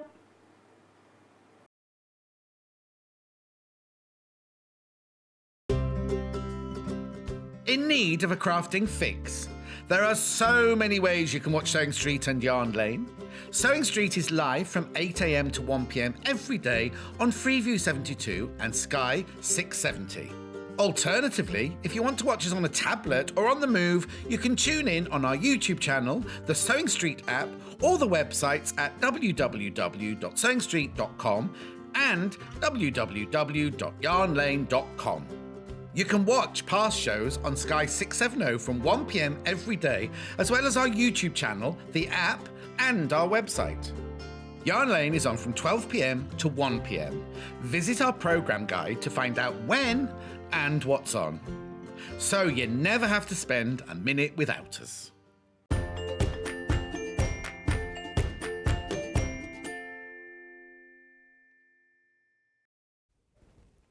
Hi, welcome back. I hope you had a little scroll through the website to see some other things that we've got and we didn't actually get to. But we're going to try and add them to the last show, so I will still be showing them to you. But for now, I've got Emma crawling around on the floor over there because she's busy, as we do, we all have to do these things, busy plugging in the sewing machine, getting ready for her demos. But what we do have on here is the kit that we've got to go with the Bugs and Critter quilt, which is behind her. So loads of people have already got this. Loads of people have already put it on pre-order. So congratulations if you have. But you can now just sit back and relax. But we do have a couple of other things that you might find of interest. So you've got the kit, but we do also have some lovely backing fabrics. We saw some backing fabric just now, but we've got some more colours here. Let's start with the kit. This is the bundle. So what you have is bugs in a box, or bugs in boxes. So the quilt measures approximately 42 by 52 inches. So it's bigger than a cot size. It's a really good lap size, I think. This is a great one to have over your lap in the garden. The only bugs that you can get onto you is these ones. And then inside you have the instructions. So we've got all of the instructions on how to put it together. It's got the method. I don't think this is in the right order. I think I've got this out of order here. Yeah, if you look at the pages, they've got numbers on them. So if I look at the pages, I'll find that's better. Open it up that way. So here we are, all of the cutting tips, how to cut them out. And they do have numbers on the bottom of the pages, so you make sure you're in the right order. General information, and then how to make the mitre. And you're going to show us how to do the wide seam, aren't you? You're going to go show 2 lovely tips on that. We're not going to be worried about them ever again. Ever again. I just love this. I just love the dimension that you're getting because of these fabrics that you've got in here. So full instructions on how to put it all together. Really nice and clear and pictorial so you can see them. And on the back here, oh, this is all the fabric requirements, and this is based on this quilt, and it tells you what you need. So you've got all of these in this here kit. So what have we got? This is the lovely panel. So this is the first one I'm going to open out is this panel. This is what makes up the centre of all of those lovely boxes. Now there is a trick on cutting these out, which Emma's going to share with us. This is just half of the panel here, just to show you that half. And I can flip it over to show you the other. But look at these, really beautiful, really lovely singy colours. And you've got all these little bugs. And then I flip it over and we have more here. So it's really lovely, lots of little bugs. Do you use all of these? You don't use all of these in that, do you? So you've got more to make maybe a cushion cover or something, haven't you? Or you could do a nice, oh, just taking the label off, mustn't do that. You can do a nice drawstring bag or something for one of the children. And because they'd love that, wouldn't they, to take bits to school. A bug bag. Now we have this, look at this. So this is 1/2 metre. So this is 1/2 metre of each of these. Oh, some of them are metres. Okay, let's go through it as we do then. So this is 1/2 metre of this one. So this is fun, isn't it? This is a spot one. Is this one used? Oh, yes, it is. It's used in some of those. So you're getting plenty here to make this quilt, but also have plenty left over to make matching accessories. I see this would be beautiful as a bag as well, as a beachy bag or something. So that's 1/2 metre of that. And then bugs on leaves, nice descriptive one. So that's bugs on leaves, 1/2 metre of that again. So that's actually been used as an inner border on this quilt. Then you get 1/2 metre of the light grey. This is this one here. So 1/2 metre of this one, 1/2 metre of the dark slate grey, 1/2 metre of the black, 1/2 metre of red. So you can see this really makes those sort of boxes stand out. So 1/2 metre of all of the plains. And then we go up to the metre pieces. So this one we have as a 1 metre, and this is sort of bugs all around. So this is being used as the next border. Isn't it lovely? I just love that. And again, is there plenty left over? So you can do something else with what's left over. So you can really get creative with some bags or cushions to go with it. Or you can make it into like a quillo, so you can make a cushion or sort of bag back on the back of it. I'm into quillos at the moment, you can tell that, can't I? Well, they're great to take with you on picnics and things, aren't they? They are. So then we get that, and then we get, this is the one they've actually used for the binding. This is this lovely stripe. So that is really lovely. Oh yes, it does go around the edge of some of the boxes, and it actually makes it look like they're stacked boxes, doesn't it? It's very sort of visual. So this is a really funky quilt. It's good fun, and you can get all of that. So it's a metre of that one as well. All of that as a bundle for $59.99. Don't forget it comes with that panel as well. So that's what we have as the bundle with the instructions. You will need your own backing, and you need your own wadding. Now we did wadding just now, so if you didn't see it, please look back on the website. You'll find the waddings that we've already done. We've also now got some backing. So starting with black, it's Rose and Hubbard quality. How much have we got here? 2 metres, it's 112 centimetres wide, so 2 metres, which will do that, won't it? And that's $13.49. So you will have a bit left as well on that. So that's a black if you wanted to have the black on the back of that quilt. Or you might think, actually, I fancy taking up the blue spots and have blue on the back. So again, this is $13.49. So what it does is it matches the blues,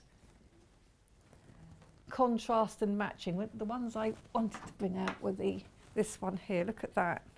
I just love that. So you've got some of this left over. You're going to have some of this left over. You can make all sorts of other really fun things with it. So that really does look nice together. So that's the blue, if you prefer the blue. And then we've got the chartreuse green, if you prefer. Look at that. So again, if you can make the backing sort of colourful. I'm just sort of showing those colours together. So that's really lovely chartreuse. So that's $13.49, and this is 2 metre pieces. These are all 2 metre pieces here. It does, yes. Yeah, get the one, get them all, and then depending on what colour bobbin you've got in, you can use whichever one out. This is the red. So finally the red. So 2 metres again, so that would pick up sort of the frames of all the boxes.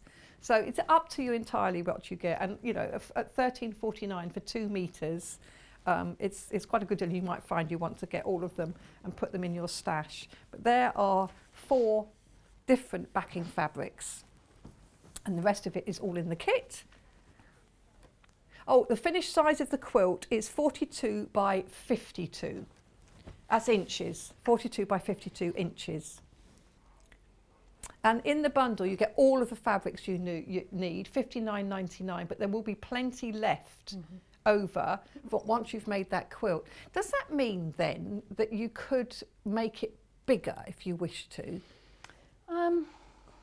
I always like to put you on the spot there. Yeah, you could. If you wanted to add some more borders to it, you could. Yeah. You are a little bit limited to how many squares you can get from that panel fabric, though. Right. Because of the way you need to cut them out. Okay, so yeah, because you can't just use them the size they are, can you, for the quilt? But if you're using them for a cushion cover or a bag, you can cut them smaller anyway, can't you? Exactly. Okay, so yes, you could make it bigger if you wanted to by adding more borders.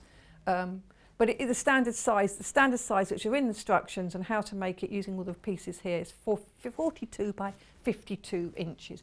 Sorry, I keep stumbling over my words today. I will just say I have a migraine pending. I have taken some tablets to try and hold it at bay, but it is making my speech a little odd. So I do apologise for that if anybody's noticing. It's nothing to do with alcohol, I promise. Haven't touched it for days. So we're now going to hand over to Emma and let her do the talking. Okay, yeah, perfect. So yeah, actually that price is not a bad deal for, I mean, it's a nice cot size, children's size quilt, but everything is coordinated, and the amount of fabric you get left over for other projects is really nice. So what I was going to start with showing is cutting the panel fabric. So you need to cut these squares into 4-inch square pieces. Now, they're not exactly 4 inches right in between each one. It's not far off, but you won't want to just cut directly in between each one and assume that's going to be 4 inches, because it's a little bit different than that.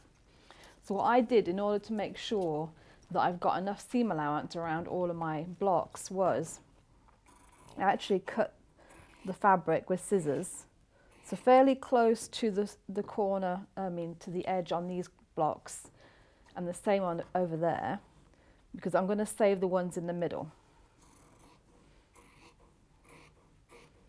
So if I go to there, and do the same over here. I suppose that's because they haven't left half an inch between each one, is it? Yeah, there isn't quite even seam allowance to accommodate a 4-inch square all the way around, and then to have a 4-inch square here and a 4-inch square here. So you are going to have to, there's plenty of fabric to get all the ones that you need, Yeah. but you are going to have to be careful when you cut to make sure that you get everything that you need, and also a nice mixture, because all of the squares are slightly different. You want to make sure that you get a little bit of each. You need 12 altogether, Yeah. so you've got plenty to choose from, but just a little bit of pre-planning for that part is needed.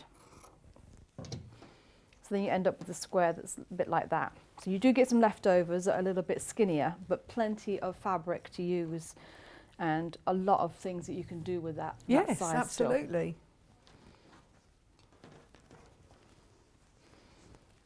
So I put that aside for now. And then what I did, because you want to cut a 4-inch square. 5. Sorry, we're just trying to work. Sorry, no, please go on. Okay. We're just trying to work out how much fabric you actually get in this bundle. Oh, okay. We've got 2 pieces that are a metre, so that's 2 metres, and then we have half. So 2. I've not got them in the right order. So that's 3, 4, 5, and the panel, which is half a metre, 5.5. That's right, isn't it? Is that right? I'm not Sorry. thinking. Yeah, I'm beyond thinking. You're not going to comment, are you? So I'm just trying to say, because as you were saying, it's really good value. Yes, it is. And so we're just trying to work out how much that actually is there. So Yeah. I think it's 5.5 metres. Oh, nice. Yeah, but like I say, Don't you do hold me get to that. Yeah, you do get some. So what I did was, no, I'm getting froggy. I'm sorry. Between us, we're just falling apart. Yeah, I didn't cough, but just in case. So I wanted to find the centre of each square so that I can centre up the middle and make sure I've got an even seam allowance all the way around. So what I did was with a friction pen, I'm just finding the centre, just putting my little ruler, which, I actually love this, by the way. This is a very useful. Very useful one, isn't it? Yes. It's on the website, I believe, isn't it? Yeah, I had my Quilting Friends Creative Grids little ruler. Perfect for this project. And I'll show you for why in a little bit as well. So I'm just getting the centre on there. So I've got the centre bit there.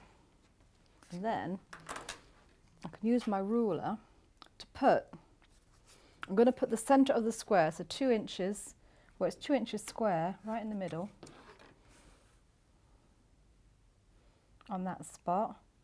Make sure it's all aligned so it's nice and square. You can see that seam allowance that I get to cut off.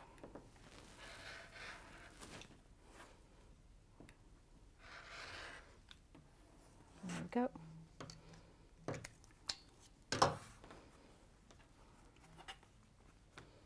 And then centre it here as well. That's still in the centre.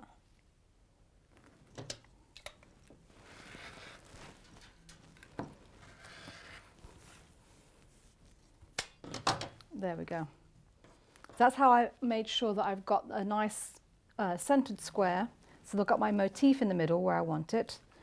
And I've got all the seam allowance that I need around the edge. So I'll just do one more. You can also, if you didn't want to use a friction pen in the middle or mark it, just fold it over and press in the middle. Just use your iron and make a little press in the middle where it crosses, and then you can just use that marking. Yeah, because sometimes a friction pen can actually take the colour out of a fabric, can't it? So you do have to be careful. Always do a little test patch to make sure. Definitely. Or any other water-soluble fabric marker will work as well. So that's how I did the centres. those two. I'll put those aside for now, and then I just had the rest. So just get a mixture of centres from the panel fabric so that you've got a nice mix of all the different designs. Sorry, I'm just going to do a John. There we go. And then a lot of the other cutting is widths of fabric, so strips widths of fabric. Widths, 95% of the quilters who are watching will know how to do that, but there will be some people who don't. Yep. Because I learned from the telly. So I thought I'd just show quickly cutting some width of fabric from this black.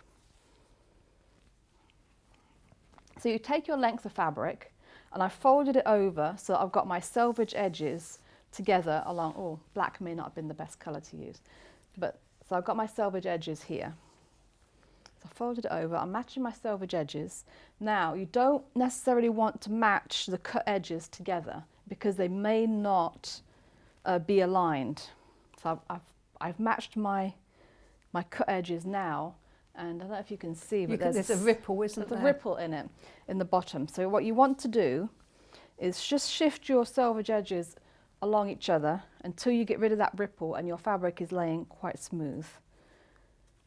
And the reason it's not going to be quite straight is because when the fabric is folded on the bolt, when it's all wound up, you have an inner layer and an outer layer, a bit like a racetrack. So you're going to have one that's a bit more tightly wound than the other side. So it's just a nature of the beast, really. So there's a difference of maybe about 1/2 inch from my cut edges right here. So I've folded it once, folded it twice, so it's in quarters. And now I'm going to line up my folded edge with one of the lines on the cutting mat. And that is really the only time I tend to use the lines on the cutting mat, is to line it up for cutting this first edge. So now I'm going to cut through all those 4 layers, making sure that all my raw edges are, I'm cutting beyond that.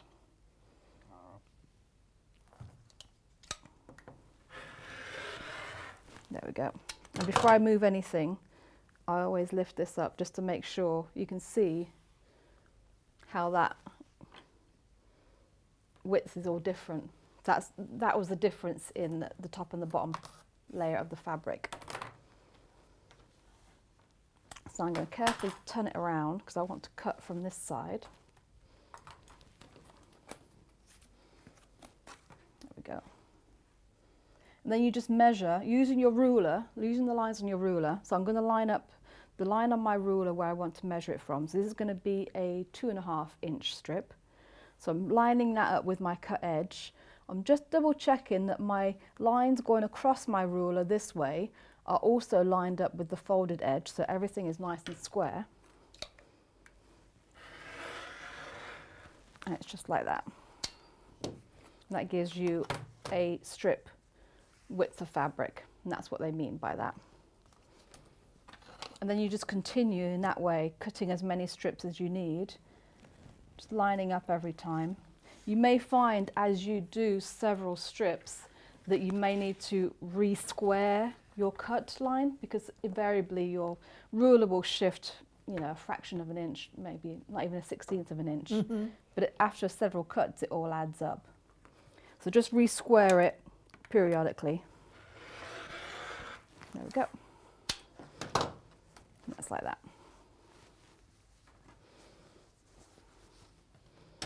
So I actually need to cut some of these into squares. So I'm just going to open up my strips. And if you're not confident, I would just start cutting one strip at a time. It's still folded up, so I'm getting 2 squares. I'll be getting 2 squares at a time. But if you are confident, you can lay 2 strips right on top of each other. So you can cut 4 squares at once. Now you don't have to, it's just a quicker way of doing it, if you're confident with that. So I'm going to measure 2.5 inches, not including the selvage edge. So I'm going to cut it a little bit larger. I want to make sure that my selvage edges are all beyond that 2.5 inch line. Lining up my ruler exactly the same way as I did before. So move that out of the way. And then I've got a nice stack of 4 2.5-inch squares. Because you need, on this, I'm just looking at what you need on here, you need 24 2.5-inch squares. There we go. Yeah. So you can cut all those as you need them, or cut them all out at the same time. I tend to cut everything out at the same time. I like now, to do but- that because I feel it's nicer actually to do all the cutting, put them all away, and I would label up Yes. bags, and then Yes. and then another day I'll do the sewing. Yeah. Just I think it depends on your confidence level. Also, a lot of people like to cut everything they need for one block and then put that together so they know where everything is. And also, if you've only cut enough pieces to make one block, you can also verify that have you actually cut them out correctly. True. Because it's very easy to think you've cut sort of an 8.5-inch strip and then find out when you actually go to put it together that it's 7.5 inches or just 8 inches. So yeah, if you're not sure, just do one at a time, or otherwise just cut them all out. So next step, once you've got everything cut, or you've got cut to how you want it, the first step is adding the grey border. So one thing I will say is this block, as it's made in the instructions, has 6 Y seams, which might scare a lot of people off. But don't be afraid. Y seams are your friend. We're going to show you exactly how to do them. It does have the instructions in the booklet as well, but we're going to make it easy. And there's also another way of avoiding some of those Y seams, which I will show you. Now, the first thing I need to decide is on my bug square, which corner is the bottom left-hand corner, because that's the corner that your grey, this is sideways, but where your grey, two-tone greys come together. So you want to keep those consistent.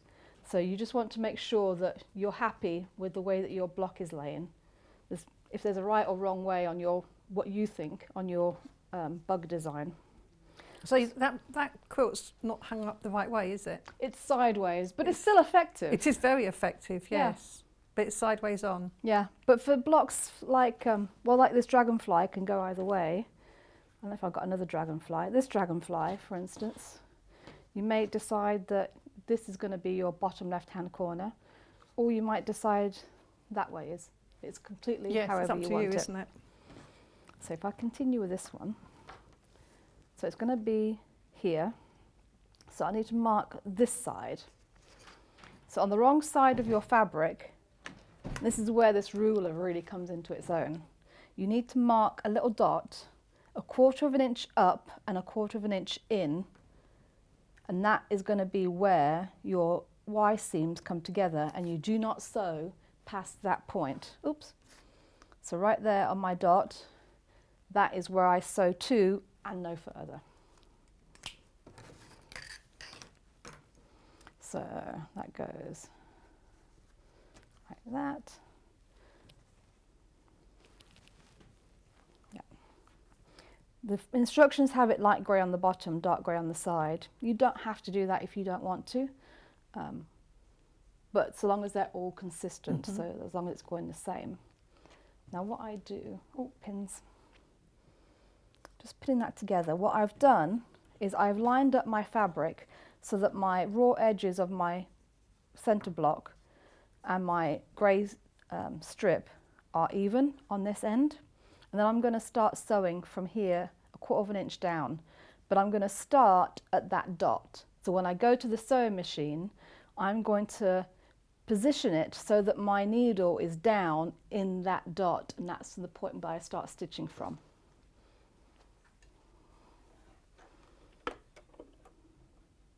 Now if you've got a machine that does a lock stitch, I recommend putting your needle down and then doing a lock stitch first, which this one does. If it doesn't have a lock stitch feature, then what you would do is stitch out a couple of stitches and then go back just a couple of stitches and then go back again. So I've just done a lock stitch, but I'll show you the other technique as well. So I'm going to do come up, 2 stitches, and then reverse, 2 stitches. Don't go past that dot, and then all the way down.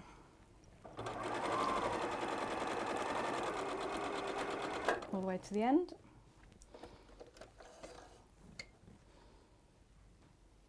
My scissors. So hopefully you'll be able to see because I've used black thread. So that's what that first line looks like. So it's not completely stitched all the way to the edge. You can see I can put my finger underneath that. You want to leave that free. Now I'm going to repeat that with the grey strip on this side. So I'm going to pin that on, line up my edges as before, pin that on, and then I'm going to start stitching from here all the way down to that dot and no further.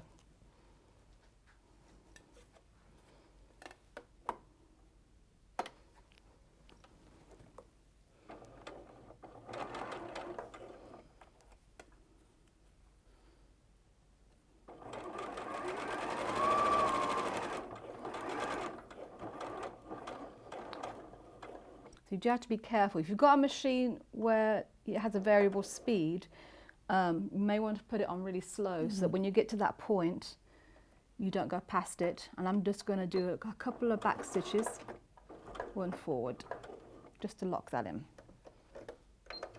There we go. So what you end up with is 2 seams that meet. They don't, your strips, your border strips are not sewn together to each other, only to your background fabric. And then what we need to do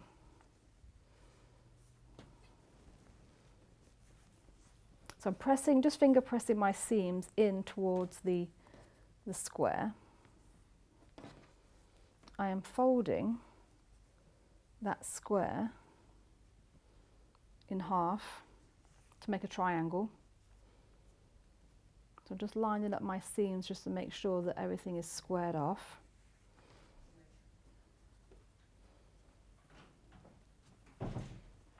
Lining up my strips, pin that corner.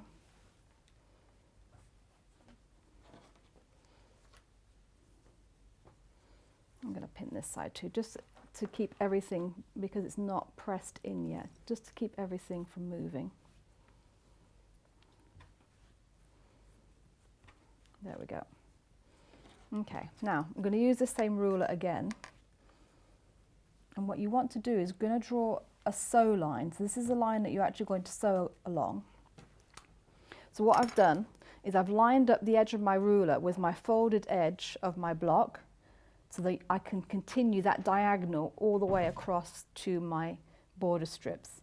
And I'm going to just mark it, that sew line right there. So if I continue drawing, you'd see it went all the way across to there. Just going to pin again, just to keep it safe. And then I'm just going to sew directly across that. Is this the technique that you tell you to do in the instructions? This is the technique in the instructions.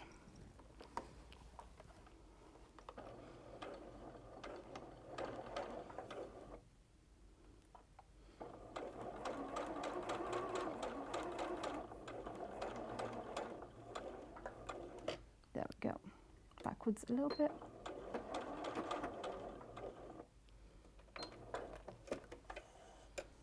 And again, you just sew to that dot and not beyond it. So I haven't cut anything off yet. If I open it up, you can see you've got a lovely Y seam there. And then just trim off your 1/4 inch, just like that.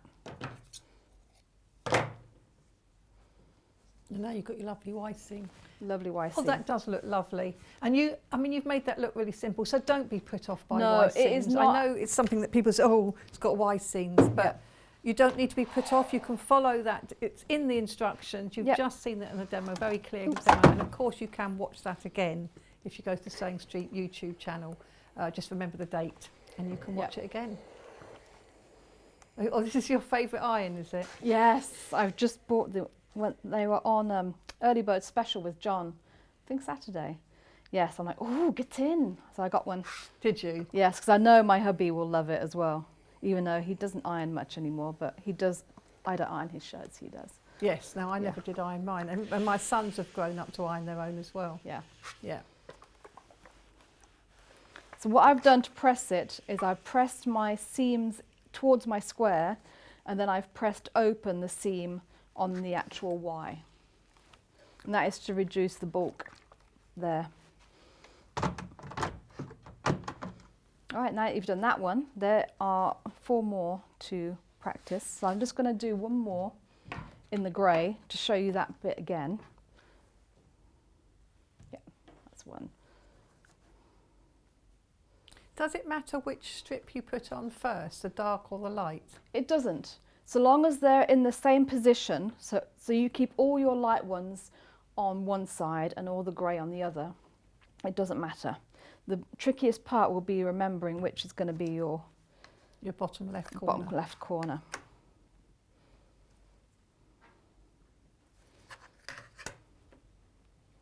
There we go. So that goes on there.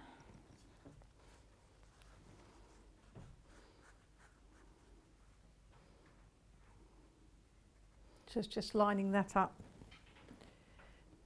So all this comes in the instructions. It does, yeah, and you've which got comes part of the bundle. Yep. And the strips that you cut are a little bit longer than you need, so you do have plenty to trim off. So don't panic that it's not going to fit.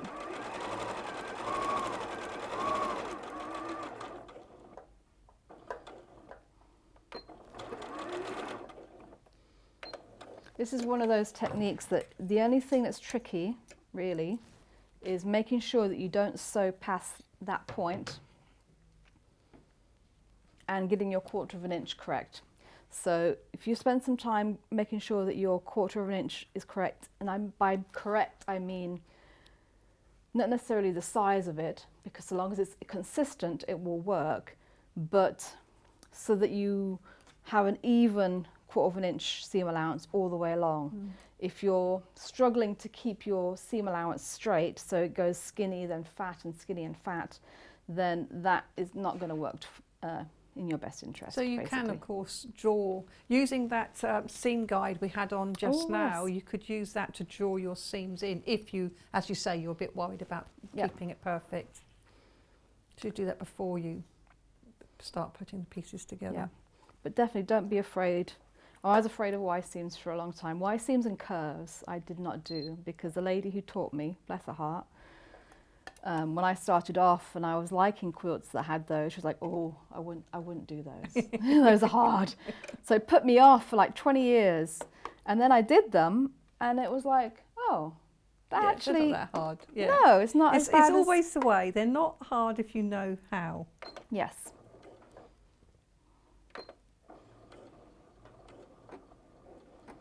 Oh, if you do want this quilt kit, I must let you know we've got less than 15 available now. You get 5 meters, including this lovely panel, and 5 meters and the panel, and the instructions, and it's such beautiful fabric, and you do have enough left. You'll be able to make a cushion cover or a bag or something else with this, and you have quite a lot of these left. You won't, I mean, there's lots of blocks on here, and there is sort of 3/4 of an inch between each one. But the thing that we're finding here, that Emma's found, is you've got to cut a 4-inch square. So when you cut 4-inch squares, you're going too far into the next one, sort of thing, which is why you've had to cut and leave some behind. But you can still use those other ones for something else, can't you? Slightly smaller ones. So just £59.99 for this whole kit of fabrics. And then you just choose your backing. And we've got, I mean, you might have backing already, but otherwise we've got some backing for you, which we showed earlier. So we've got black, blue, cerise or red, chartreuse. Yeah, chartreuse mini best. Lime. Yeah. I was going to show another quick way of doing it. This is a way that I would naturally do it rather than what it says in the instructions. So all I've done is I've gotten to the same point of my block with my strips both sewn together, sewn to the square, but not together. So this is still loose. And what I've done is instead of folding it so that the right sides are together, I folded it so that the right sides are out and the wrong sides are together. I find it's a little bit easier to get it to fold and behave that way. And then you do need a ruler that has a 45-degree angle on it. And then using my 45-degree angle, so I've got my 45-degree angle lined up along that grey strip edge, so that's my raw edge. And I want to draw a line again, still from that dot all the way across. And then I'll just sew that. So it's exactly the same result, it's just a slightly different way of doing it.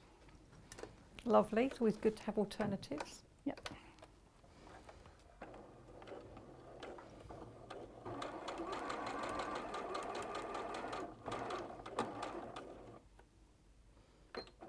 Yeah, I'm a big believer of there's no right or wrong way, only the way that works for you. The way that works for you, yes. Oops.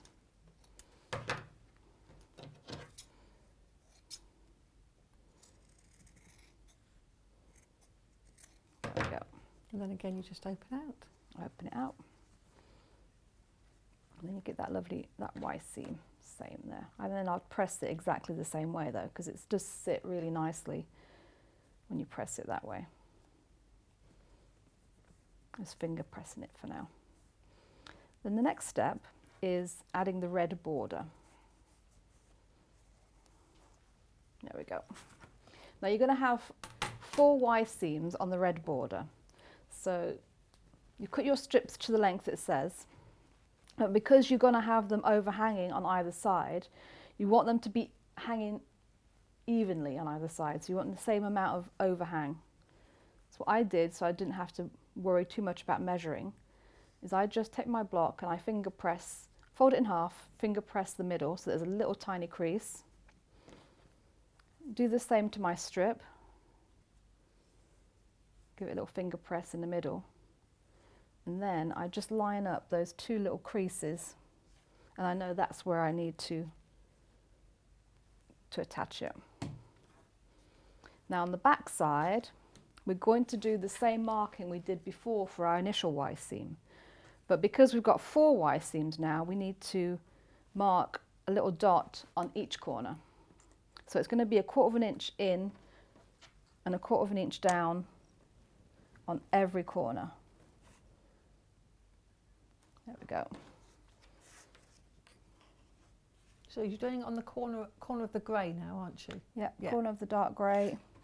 Need it in the corner of your other Y seam, which actually helps with that if you trim it ahead, because otherwise you can't quite see where the raw edges are. So I'm just going to trim that off. Is that the little Even. points? Yes. There we go. So I've got a nice sharp corner.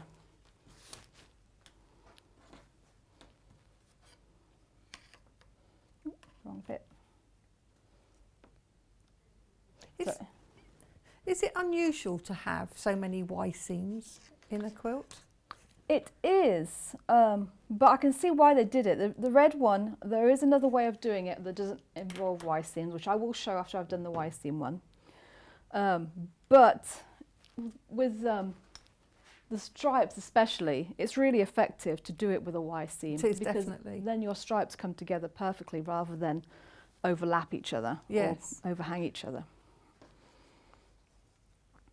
So I've got that, and I'm going to do another one. You can actually just pin all of your strips on at the same time or do them separately. I'm just going to pin 2 at the same time because I want to show the one Y seam. Again, doing that in the middle. There is a pot of pins on the side table next to you if you need. Perfect. I keep scrabbling around for your same 2 or 3 pins that you brought with you. There we go. I'm so used to doing that because that's usually all I've got to hand at home. Move it a little bit. There we go. Perfect. So again, just sewing from that dot. Do a little one back stitch. There we go.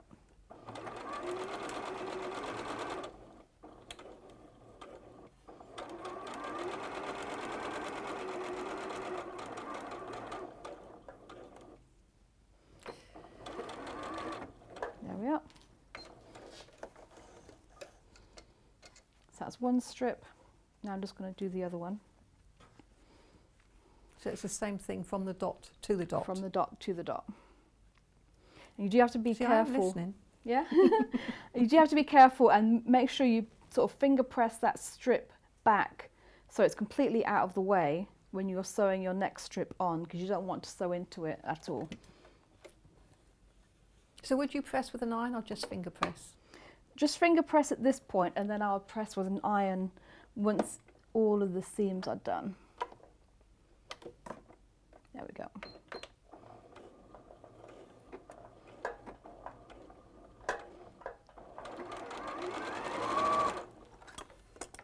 Okay, we've just had a question from Jackie about yardage in the kits. Okay, so on the website it is incorrect.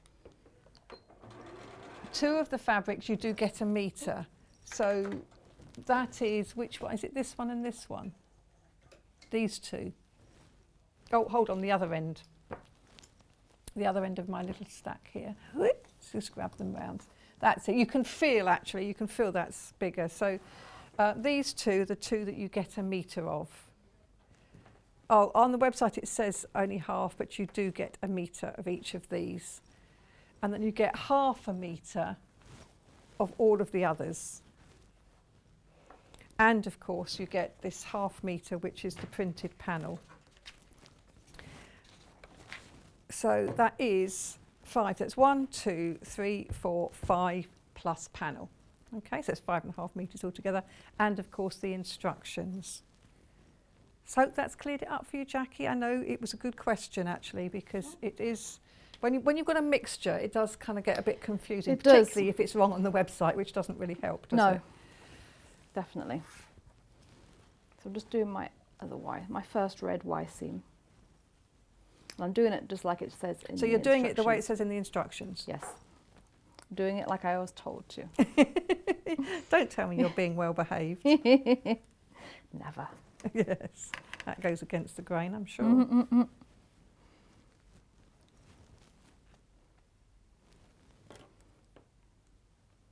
then in a minute, having done this properly as you've been told, you're going to show us a different method. But you do still need to do that for the greys, because that's like the inner box or the window, isn't it? Is that like attic window when you have that? Yes, yes. And you have that same sort of, to give it a window sill, really? Yeah.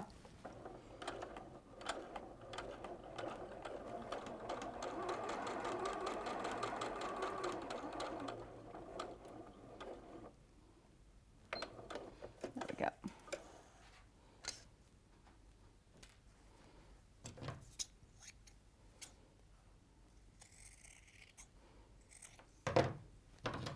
Get that straight off.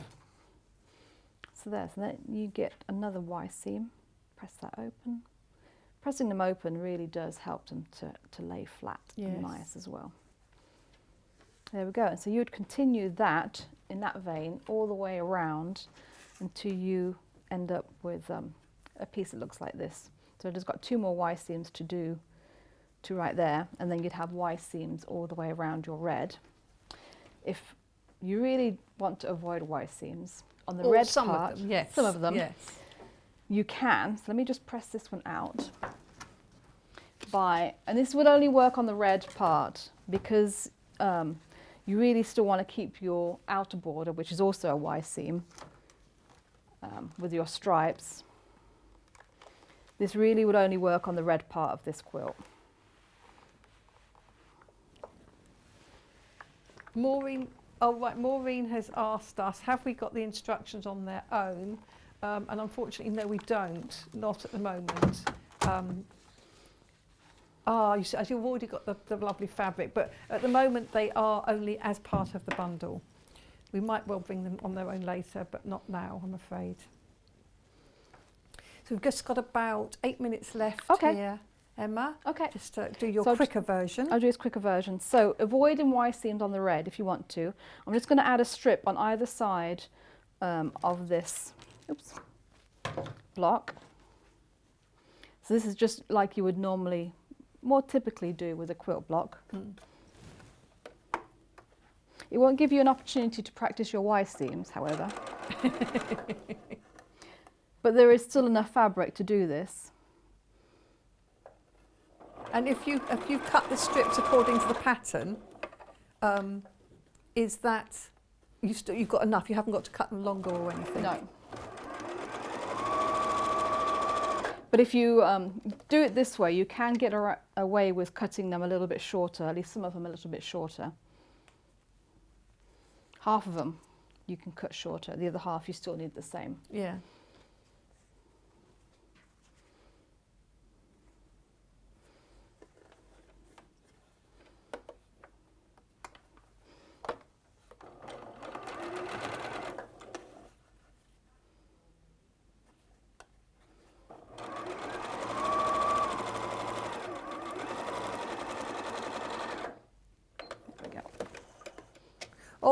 Oh, Maureen, Kat's just looked on the website and she said, if you type in on the website bugs and critters, we have got 5 patterns available.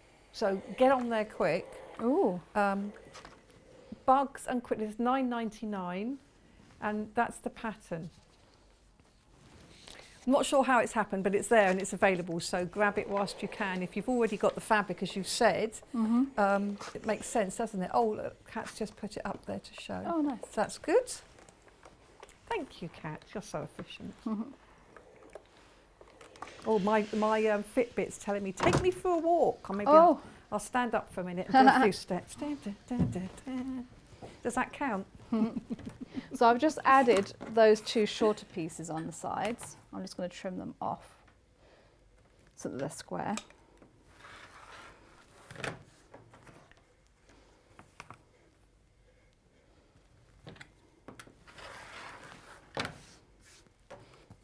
There we go. And then you would just add your other 2, top and bottom, to make your border, your red border all the way around, and do the same thing basically. So that is one way of avoiding some of the Y seams on the red. So you'll be avoiding 1, 2, 3, 4, 5, 6, 7, 8, 9, 10, 11, 12, wouldn't you? 12 if you did times it 4. on the red ones. Yeah, 12 times 4. Yes, you'd be doing it, so it'd be 12 times 4 Y Yes. seams you'll be avoiding. Yes. But you still have to learn to do it for the inner border and for the Yeah, outer so border. it's a good. So it's a good compromise, It is a isn't good, it, actually? yes. Although I think once you've got the hang of those Y-shaped borders, I'm sure I think, just doing them like that, no problem, as you do. Yeah. And then the other thing quickly, which you do need to do on the outer border. So once you've got your square, your red square inner border, you then need to add onto the opposite side of where you've got your grey, either a stripe or a spotty. And the way that that goes, if I pull back this one, even though it's not quite finished, it'll give you the idea. So you want it to go this way and that way. But we first need to attach a square on this corner because it's at an angle. So it gives you that perspective. So there is a little bit of being careful. Again, this is all in the instructions, It's all in the isn't it? instructions. You just have to be careful to make sure that you're doing them in opposite directions. So this one I will sew from here to here, and then this one I need to go here to there. You need to make sure that you've got half going one way and half the other. So let me just do that quickly. So don't trim it until you've put it back together. Yeah. Just to make sure. Yeah. Oh, Maureen's got it. Oh, well done, Maureen. Good, good. It's a beautiful service, isn't it? Cat does provide incredible service.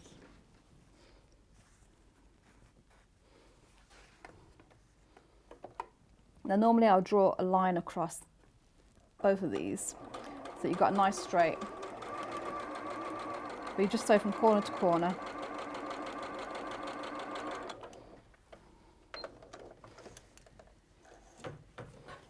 I've got a nice message here from June Marsh. Poor Wendy, I'm sitting here nursing a headache. Can't imagine what a migraine live on TV would be like. I'm managing, but thank you very much for thinking of me. Good. Yeah, You're doing great. And then a 2.5 hour drive. I'll have some more tablets before I go, actually. You're doing fab. Yes, I feel all right. It's just my eyes are a bit fuzzy. I've managed to nip it. It's not come out as a full blown. Yeah. I've managed to nip it in the bud. But it's obviously loosening my tongue as well. Any excuse. What were they? So that's just doing so. So then You've done that across there, so then you cut it off. So if I show you how I've done it, so you have to make sure that's what I mean by going in Different directions. Yeah. So this one will go here, and I'll just line that up. Line up this edge, because you don't want to lose any of that square or that triangle, to this corner, and sew it to the dot that you've marked on the back of here. And the same here, go from that corner, sew to the dot, and then you've got your final Y seam across the stripes right there. And then it looks like it's got like a sort of it's depth, isn't it? Yeah, it's like perspective. It's very clever, actually. Yeah. Yeah, it looks a lot trickier than it is. Once you've got the Y seams and you're comfortable with the Y seams, then yeah, it's a breeze. It's a breeze. Yes. I mean, not wishing to denigrate it, because actually you just make it look so easy. And it just like even these complicated designs look easy when you know how. Yeah, it's like anything, isn't it? When you know how. Yeah. Good pattern instructions to follow. You've given us some great demos to go with it. It does actually also say in the instructions that they've got demos of various parts as well. Oh, good. There's a video tutorial for parts 1, 3, so that's good. Message from Pat. Yes, exactly. Another skillful demo. Thanks, Emma. Thank you. And you. this is Pat. You. Oh, thank you. Oh, you've got to run, haven't you? Oh, yes. Yes. Oh, yes. I got my vaccine today, so got her vaccine today, so it's dash back to cheers Peterborough. for that. That's going to be good. You'll feel better. I say no side effects whatsoever. Oh, good. Well. So I'm sure you'll be absolutely fine. Yeah, I'm working from home tomorrow, so I'll just on the off chance we'll see. Yes. That's like planned. Yes. Work from home. Yeah. No, feel really ill tomorrow. Can't do anything. You can sit and do your hand sewing. Oh, do you know when you are back in? Yes, on the 30th. 30th of April. Of April, I think you'll be with John, I think it is. Okay. So we'll see you back again. Thank you very much. It's been great for me, me, particularly sitting here quietly. And fantastic demos as usual. Thank you. Thank you. Now, the bundle, which we still have in, we've got less than 5 available. So if you are interested, I'm just going to confirm again what's included. You do get the instructions, very clear instructions. Then you get a metre of sort of the bugs all over and of the stripe. So these are the ones, the outer border and the binding. So you will have some left, so you'll be able to do something else as well. Then you also get a 1/2 metre of the leaf and bugs, the fabulous spots, and then the plains. So you have got the grey, the light grey, the steel grey, the black, which you've just seen used, and the red, which gives that really bold borders. So you've got all of those. And then you also have, so that makes sort of 5 metres, and then you also have the bug panel, which has got all of these little panels in, and you only need 12 of these, so that you will have some left over. You do have to sort of fussy cut them to make sure that they are 4 inches, because that's not 3.5, so you add 1/4 each side, unfortunately. That sort of there is, so you're going to take a bit more from the sides and the top and bottom than just 1/4 inch all the way round, which means you're cutting a little bit into the border of that one. So some of these you'll be able to use for another project with maybe smaller piece, and that's fine. But for what you need, just make sure you choose some nice different ones. Are there 12 different designs? Have you used 12 different designs? I'm just trying to see. Oh, that's a good question. So there's 2, there's a 3, couple here that are the 4, same. 5, 6, 7. I've seen 7. So you know that game, It's that pairs. Oh, yes. At least 7 I've counted. Okay. So just make sure when you put them on that if you've got more than one of the same one, you just put them at different parts. Yeah. Which you can do when you lay it all out. Or what they've done here, they've actually changed the orientation. Yes, and that makes it a bit different, doesn't it? Mm-hmm. That's really nice. So this is what you get in your bundle, okay? So you get 5 metres plus this, very, very limited, and of course the instructions. You've got Emma's lovely demonstrations, which you can watch back again, but you also do have in here, it does say part 3 tutorial, and it gives you a link. Part 2, part 1. So you've got those if you need that little bit of help as well. So very, very clear. We also have the backing fabrics, of course. We went through all of those earlier. So starting with black. So if you want to have the back of the quilt in black, this is a 2 metre bundle. Then we have blue. I'm catching you out then. Have we got any of these in stock, Kat? Yeah, we'll get in a minute. Okay, so we're on the blue. So we've got the black, which is 2 metres by 112 centimetres wide. This is cadet blue here. This is £13.49 as well, again for a 2 metre piece. So that's really good. And then we have the chartreuse or lime, which is really nice too. I love this one. This looks lovely with the greens. So we're very limited on this one, by the way, but if you want to have the green, a little pop of colour behind the quilt, that's lovely. Or we have the lovely red. So the really wide red. Classic red, and this of course goes with the boxes that we've just seen going around there. So they're really nice. So all of those are nice. I mean, I love them all actually, and I think for different projects, you'll find these will suit. So it's actually quite a good thing to get all 4, really, I think. But we also just wanted to mention, because this is the ruler that Emma's been working with, I love my Quilting Friends. It's a creative grid ruler. It's got all of the, how sweet, all of these little hearts on here are the non-slip grips.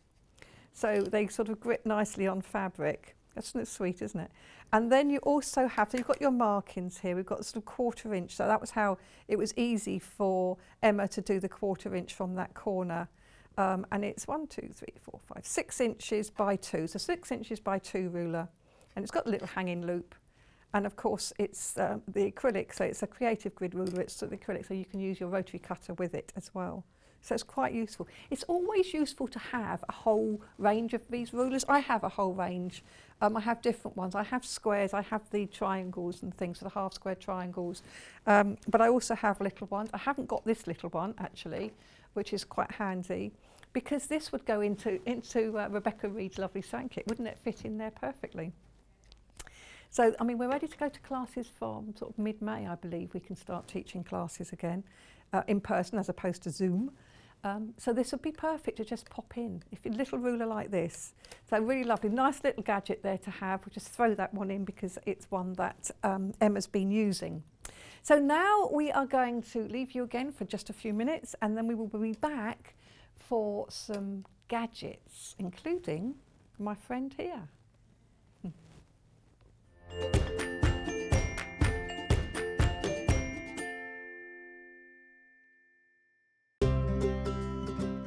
In need of a crafting fix? There are so many ways you can watch Sewing Street and Yarn Lane. Sewing Street is live from 8 AM to 1 PM every day on Freeview 72 and Sky 670. Alternatively, if you want to watch us on a tablet or on the move, you can tune in on our YouTube channel, the Sewing Street app, or the websites at www.sewingstreet.com and www.yarnlane.com. You can watch past shows on Sky 670 from 1 PM every day, as well as our YouTube channel, the app, and our website. Yarn Lane is on from 12 PM to 1 PM. Visit our programme guide to find out when and what's on. So you never have to spend a minute without us. Keep up to date with what's on Sewing Street and Yarn Lane, as well as all the latest news and special offers by signing up to our email newsletters. For Sewing Street, head on over to www.sewingstreet.com. Scroll down to the bottom of the homepage, type in your email address, click the envelope, and you're done. It's exactly the same for Yarn Lane. Head on over to www.yarnlane.com. Scroll down to the bottom of the homepage, type in your email address, click the envelope, and that's it. You are now subscribed to both Sewing Street's and Yarn Lane's email newsletters, so you'll never miss out on the latest news and special offers ever again.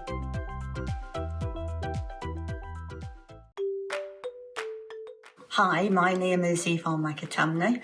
My passion is patchwork and quilting, and it's also my privilege to own Village Fabrics patchwork and quilting shop in Wallingford. My sewing life began before I went to school, certainly, and probably before I could read. My mum was always a sewer, and with two big sisters, every weekend there would be a new dress made, and I was allowed to do certain pieces, and as I got older I started to make some dresses. My top tip is you don't have to be able to draw to design. The place that I always start is with a children's colouring in book. They have good bold outlines, and then you can trace that and adapt to your heart's content. Anybody can do it.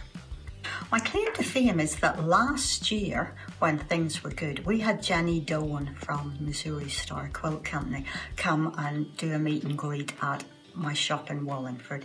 We had a really enjoyable day and good fun was had by all. So I hope I'll be popping into your living rooms on a regular basis as we go forward with Sewing Street here. We are intending to bring you some absolute beginner kits as well as some of our more intricate designs. See you soon. Missed the live show? Don't worry, we recorded it for you. Never miss out on your favourite presenters, guests and makes ever again. Head on over to our YouTube pages to watch back the day's live show and enjoy your favourite demos over and over again. We also have lots of great content exclusive to our YouTube pages, such as product demonstrations, troubleshooting videos, and so much more. Subscribe and turn on the bell notification so you never miss a show or video ever again. Have you heard about all of the different ways you can shop with Sewing Street and Yarn Lane? You can either shop on our websites, sewingstreet.com and yarnlane.com. You can also order by phone by calling our friendly UK customer service team. For Sewing Street, call 0800 001 4433, and for Yarn Lane, call 0800 4700 600. And don't forget about the Sewing Street app. Here you can shop all of the Sewing Street products as well as watch the live shows from anywhere. You can download the app onto your smartphone or your tablet by simply searching Sewing Street in your app store. And one final thing, no matter how many times you check out on Sewing Street or Yarn Lane in one day, you will only pay one postage and packaging. Happy shopping!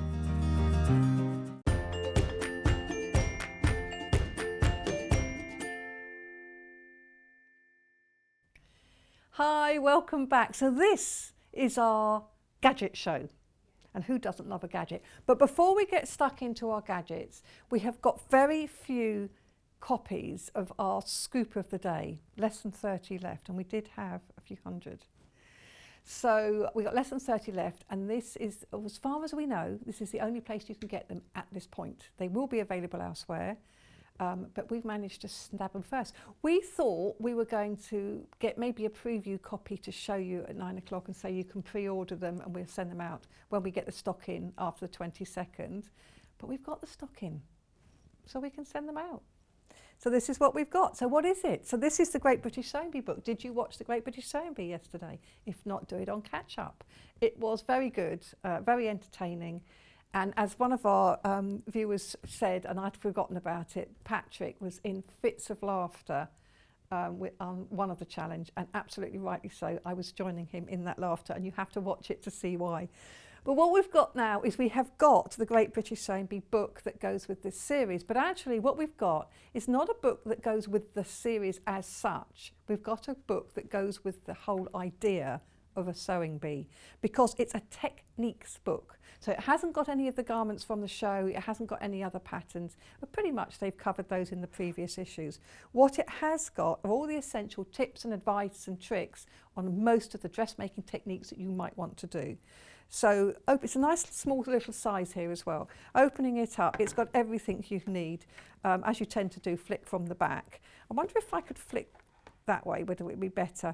So if I flip this way, so you start with all of the things like the tools you need, useful pressing tools, sewing machine, the anatomy of a sewing machine and how to thread it, machine maintenance, the type of needles that you get, fabric, so we're going through different types, buying and choosing fabrics, tips on it, and then how to deal with wovens, which are your cottons and linens and things, wools, working with silk. So you've got lots of tips in here on how to sew. Sewing with stretch fabric, sewing with luxury fabrics such as lace, shears, and also sewing with taffetas, satins and sequins. So lots of useful information, and that is just the beginning. That's just starting. You've got a fabric dictionary. So if you're being asked on your pattern to find a particular fabric, if it says you need crepe de chine or crepe back satin, you can have a look in here and find out what that actually is, which makes life a little easier when you're trying to find things. Then make garments fit. That's the whole point of dressmaking, is to make something that fits you. Now it's great if you want to make the loose clothes. One of the things they made yesterday was called, I'm not going to go too much detail because I know not everybody's watched it yet, but they made a buffet dress. Now I've been in dressmaking all my life and I'm quite into fashion. Never heard of a buffet dress. That's passed me by. So now I know what a buffet dress is. Basically it's a loose fitting dress with ruffles and lots of fabric. Stunning. So that one you don't have to fit too much, but you do want to fit sometimes. And so how to fit, how to measure and how to determine your size, because your pattern size is unlikely to be the same as your retail high street size. So it's important that you know how to do that. And this will tell you how. And this is what often is a problem with fitting garments, is that you think, oh, I wish, size 10 in the high street, so I'll make a size 10 pattern. Sadly, probably not. Probably more like to make a 14. It doesn't matter because you don't have to put a label in. So you just make the size that matches your body measurements, and that's the thing. And then you might have to do some alterations, because no two people are exactly the same. You might have to lower your dart. As you get older, your bust point, which basically is the fullest part of your bust, starts going south a bit.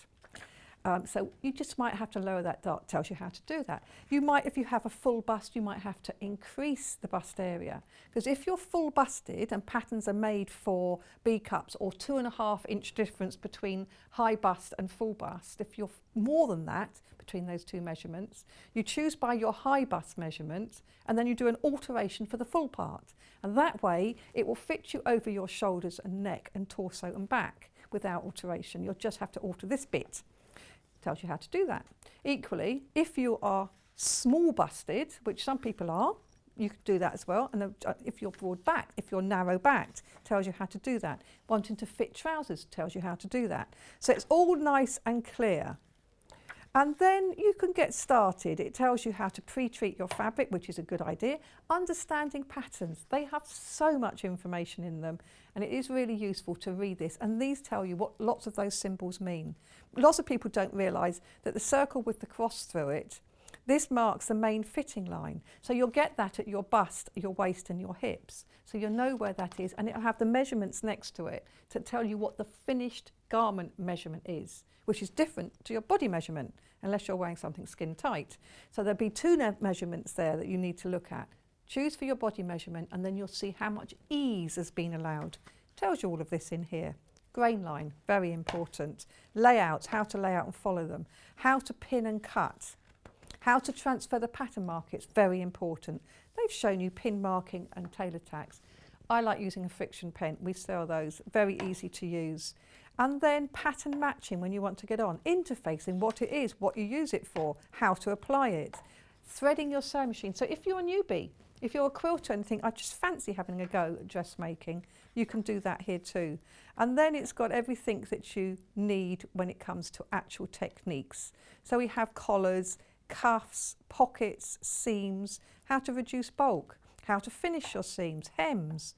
So all the way through, it's a book that you'll pick up and put down as you're making something. You've got your pattern instructions, tells you how to make your pattern, but sometimes it might say insert darts, or it might say insert zip, and that's it. So how do I put the zip in? Or what if I wanted to use an invisible zip, not a centered zip, or a lap zip, not a centered zip? You can make that choice and you can do that change, because it's not going to hurt the pattern, it's not going to alter it, but it's going to do the finish that you like. For me, that's usually invisible zips. Love them and easy to do when you know how and you've got the right equipment. So you've got all of that here. You could add a pocket. I love a pocket or two. Add a pocket to things.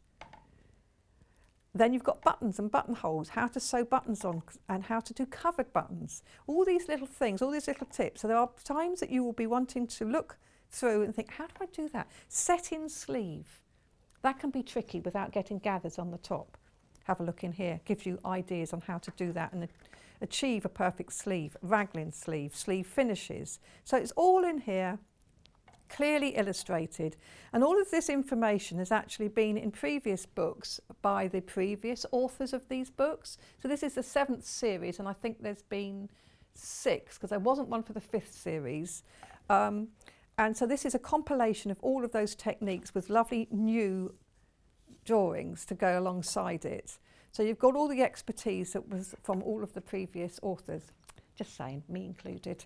But it's a lovely book. It's a lovely book to have on your shelf to be able to dip into when you need a little bit of help with a particular technique. We started with hundreds. It's $14.99.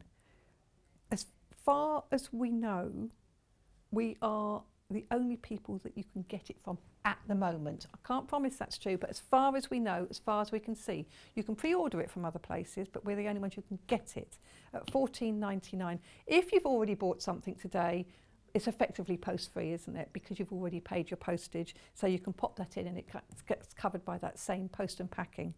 $14.99. We started with hundreds, we've got less than 15. It is a great book. It's definitely one to have on your bookshelf to dip into when you need help with any dressmaking techniques. If you're watching it on a replay, phone the call centre and have a look at the website, because we might still have one of those 15 left at this point in time. It's 12:15, but we might not, so you might have to wait until we get it back. But we are now very limited, so we wanted to let you know and not miss it. And congratulations for those that have got it, or it's going to be coming, winging its way to you. You should get it in time for the next episode, which was good and worth watching. And I comment on it all the way through. I have a friend that we do it together, and I do tips and things for one of the companies I work for. So it's good fun. It's really good fun to watch, and it's lovely to see people. And it's lovely to see the results that they achieve in the time that they have. I mean, unbelievable, it really is.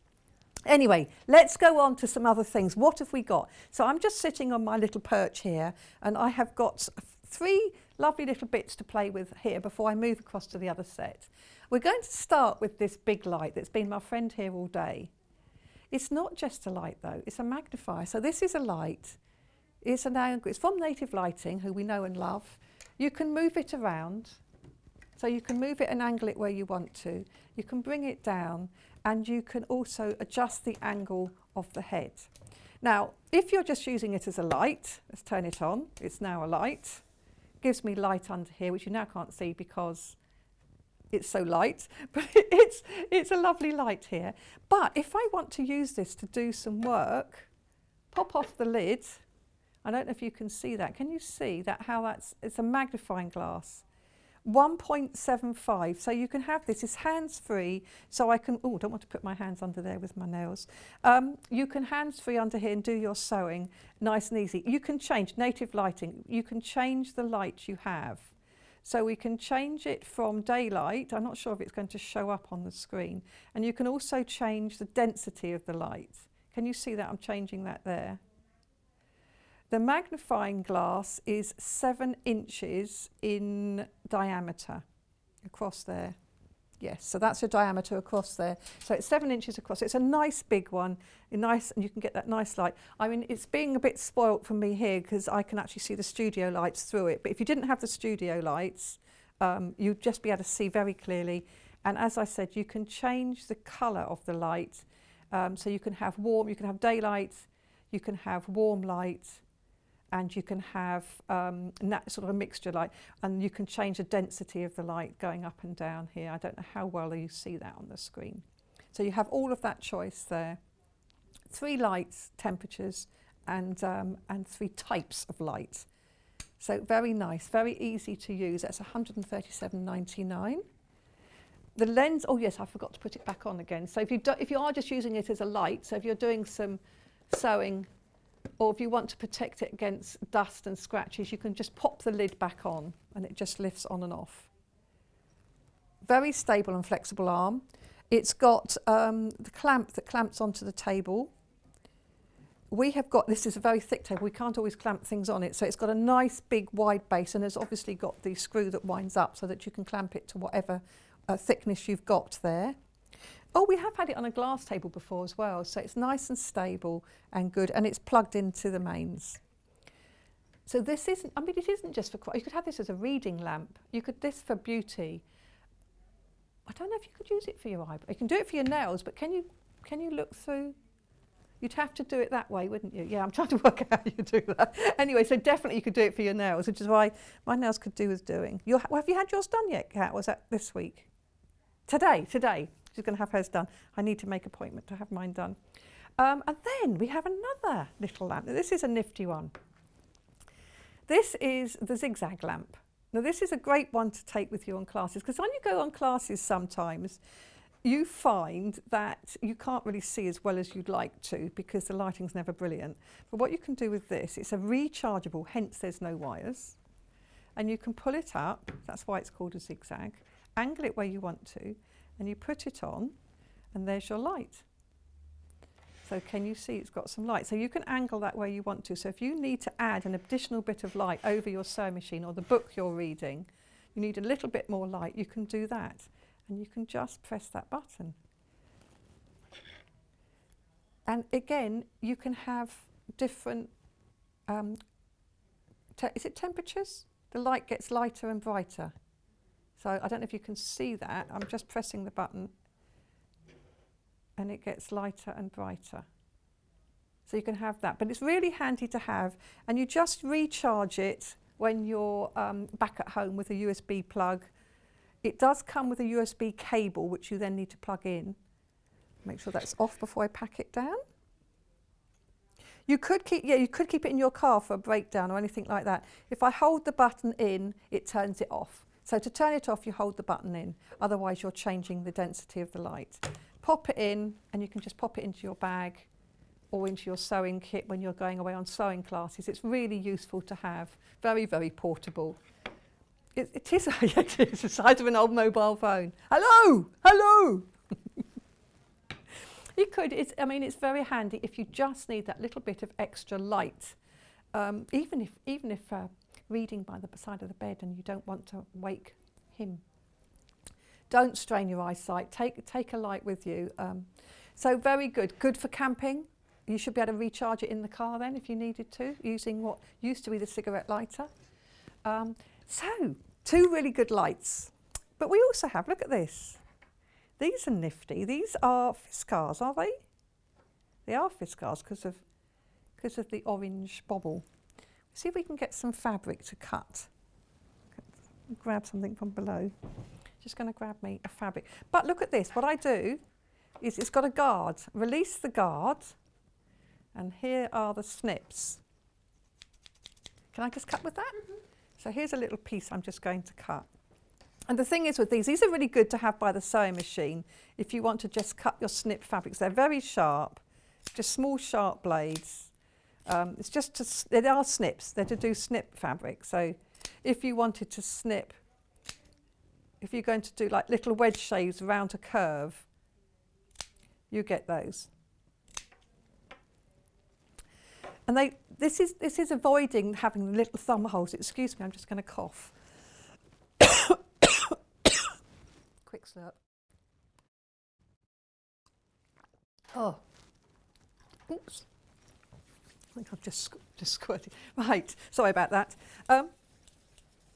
We've got some hand sanitizer. Yeah, it has. I think it's squirted across the top there a bit.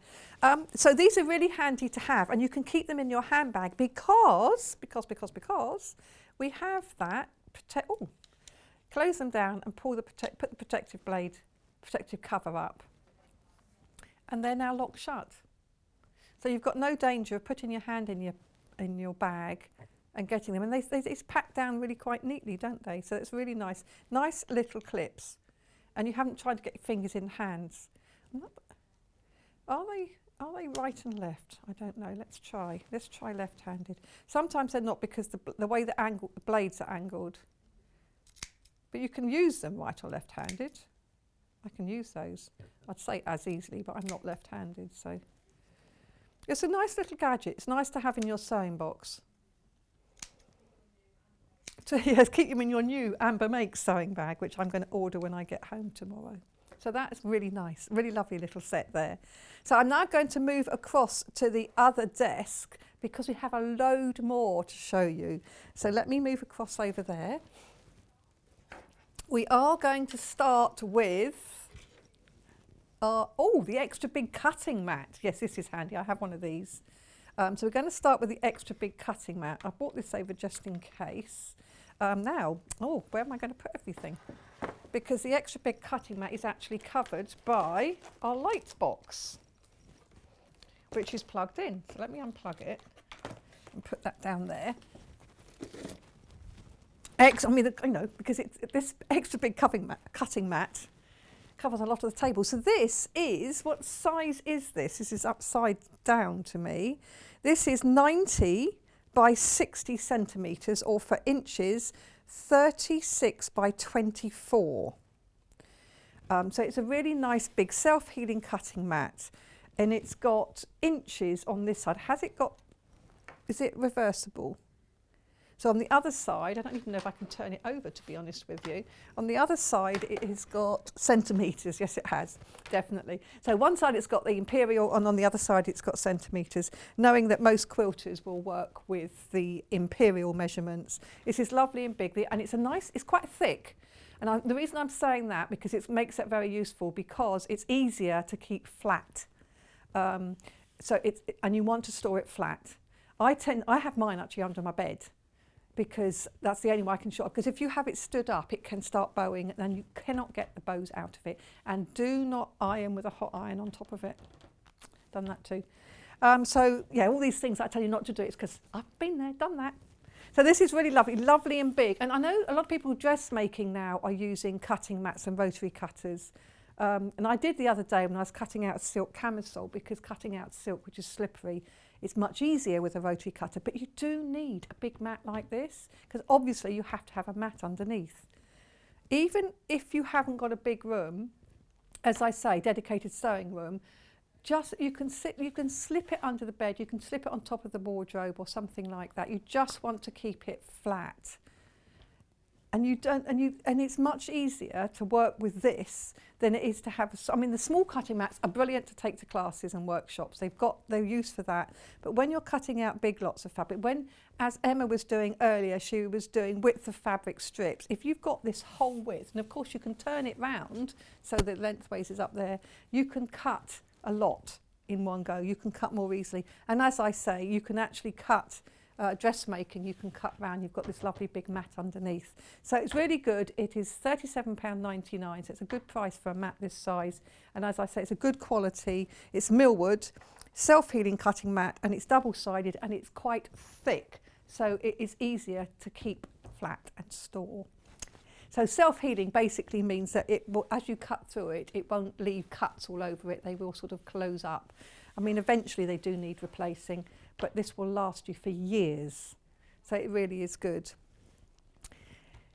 You definitely don't want, because I've got a lovely new white dining table, so absolutely don't. I make sure I have my cutting mats on that before I do anything like that. So this is really good. Now, friction pens. It's like being in a sweetie shop for me, this is. I've just got all of these lovely tools. These are brilliant. Absolutely swear by these pens. This is pack of 4, is great. So you've got they're all dark colours. You've got black, blue, red and green. £10.99 for all 4. We usually sell one friction pen on its own for £3.99, so just under £4 for one, which would mean £12 for four. So this is a good deal, and it comes in this nice case. So I find these really, really handy. Now they originally were designed for use, they were stationing, so used for stationing, but actually they're really good for fabric, and they basically iron away. So you can mark lines on your fabric, you can mark your design on it, you can mark writing on it, you can mark free motion lines. I use these to transfer things like darts, pocket placements, etc. Ours are very well used. So here's one we made earlier. So it comes in this lovely case, and they're just very easy to use. I'm going to write on this. This is a sample that's all right, so I can write on this. So you can just write on them as you would with a pen. They're lovely. And then to get rid of that, you plug in an iron and then you just iron it away. So if you're drawing a design and you're not happy with how you've drawn it, iron it away and start again. It will stay there until you do. So that is really handy. The only little proviso, and I know this has happened to one person, is in ultra cold weather, the marking can come back. When I say ultra cold, for instance, if you enter a quilt competition and you send your quilt from America to England and it comes via freight, and therefore is in the hold of an aeroplane, which is freezing, the marks will come back up again. You can tell this has happened, not to me actually. So you always test it on a scrap, because it can, you just want to make sure it works with the fabrics you're working. But if you iron it, they go away. The marks go away, and we're not normally in that kind of freezing conditions. So fabulous thing. Makes transferring things like darts, rather than tailor's tacking with thread, you can just do it with your pen, and you've got 4 different colours in there so that you've got a colour to suit. Very, very useful. Now, we also have, which is what now? This one. Yes, so this is a fabric marker pen. This is a wipe off. So this will disappear with a sponge or washing. The only thing I would say with this is please make sure you wash it off, sponge it off before you iron it, because you can iron it in otherwise. And that's the same with any other marking pen. You need to get rid of them before you iron over it. This one is the one that you iron over to get rid of. We talk about it, we forget there are others, and I actually have all of them. Because for different reasons. For instance, all of these pens are dark. So if you're marking on dark fabric, you need light. So then I would actually use a chalk pencil. So bringing that into view, this is the refills, this is the pen. So if I just pop those to one side for a second, what we have here is we've got the pen, and actually you've got lots of different colours, including white. Oh, early bird price still. We've had this as an early bird. So this is £10.99. And you've obviously got one in there already, but you've got all of these different colours. So they're chalk cartridge set. And you've also got a little sharpener. So you can actually sharpen it as well. So if you need to sharpen your points. You've got whites, you've got colours, and you've got this. So this is a chalk one. And on the end is a rubber, so that can help rub them out. So this is a really useful one. Are you trying to find me one that's open? Because I could then perhaps show you in use. And then if you're going to use it a lot, we also do have the chalk refill pack. Let me see if I can use it. Thank you. Oh, this is lovely. It's got blue. So again, if you want to use marks on here, now this has got, this, you can see this is marking beautifully. So if I was trying to mark anything that I wanted, like darts, pocket placements, zip placements and things, I can do it with that. And then I can rub it off with the rubber on the end. So that's fine. Now this is quite a thick line, so that's when I get out my sharpener and I can sharpen the point again if I want to. So that is a really quick and easy way. So chalk dust can be a pain, and actually one of the other things I really like is the very thin serrated chalk marker which has got dust. I like those, but if you want a more robust line that you're definitely going to keep there, then that is a really good tool. And if you want the refills, this is the pack of refills, so a complete pack of refills. You don't get the pen, that is just a picture. What you're getting is the chalks. So that's £6.99 for all of those, or it was £10.99 for the pen, the sharpener, and all of those as well. So that's a really good tool. That's a fabulous one to have. The final marking tool is this one. Now this is air erasable. Now this, again, this is a very useful tool, basically depending on the temperature of the room as to how long it takes to disappear. I think it does say on here something like 24 hours. However, I do have to tell you that if you're working under studio lighting, it can be an hour. It can be less, it can disappear very quickly. So again, it has its place. It's a really good one to use if you want to mark something and you're going to work on it straight away. That's really good. If you're going to mark it all up and then put it away in the cupboard for a day or two, the marks will be gone. So don't write birthday cards with it, write cheques with it. Okay, you just write the cheques with this one, so it'll disappear by the time they've got to the other place. Or you can pay the shop with it. No, don't do that, that's nasty. So these are different tools, so it's a really good idea to have all of these. So this one is £4.99. Different tools, different marking tools for different reasons. And I find it just depends. You might find that you prefer one type, but again with that one, you don't want to iron over it until it's disappeared. So then yes, this is another favourite of mine. This is the glue pen. This is the one I've got too. This is a glue pen. So it's just a stick of glue basically, and it's absolutely perfect for temporarily holding in place things like ribbon trims to make sure they're absolutely straight, zips, rather than tacking by hand, you can put a strip of glue on them to hold them in place. So it's really useful to have for ribbons, for trims, for appliques. Rather than using Bonder web, you could actually glue the back of it and then stick it in place. So it's useful to have, put it in your little sewing box, instructions on how to use on the back in all the different languages, so you need to find them. But it's a Prim product, so it's a good quality product that we know and love. So that is really good. Do we do refills as well, do we? Right, so we're not sure. But at £3.99, it's probably just as easy to buy a new one as to buy refills, to be perfectly honest. So that is one there. We also have the bobbin mates. Yes, so these are handy things. So this is a bobbin mate.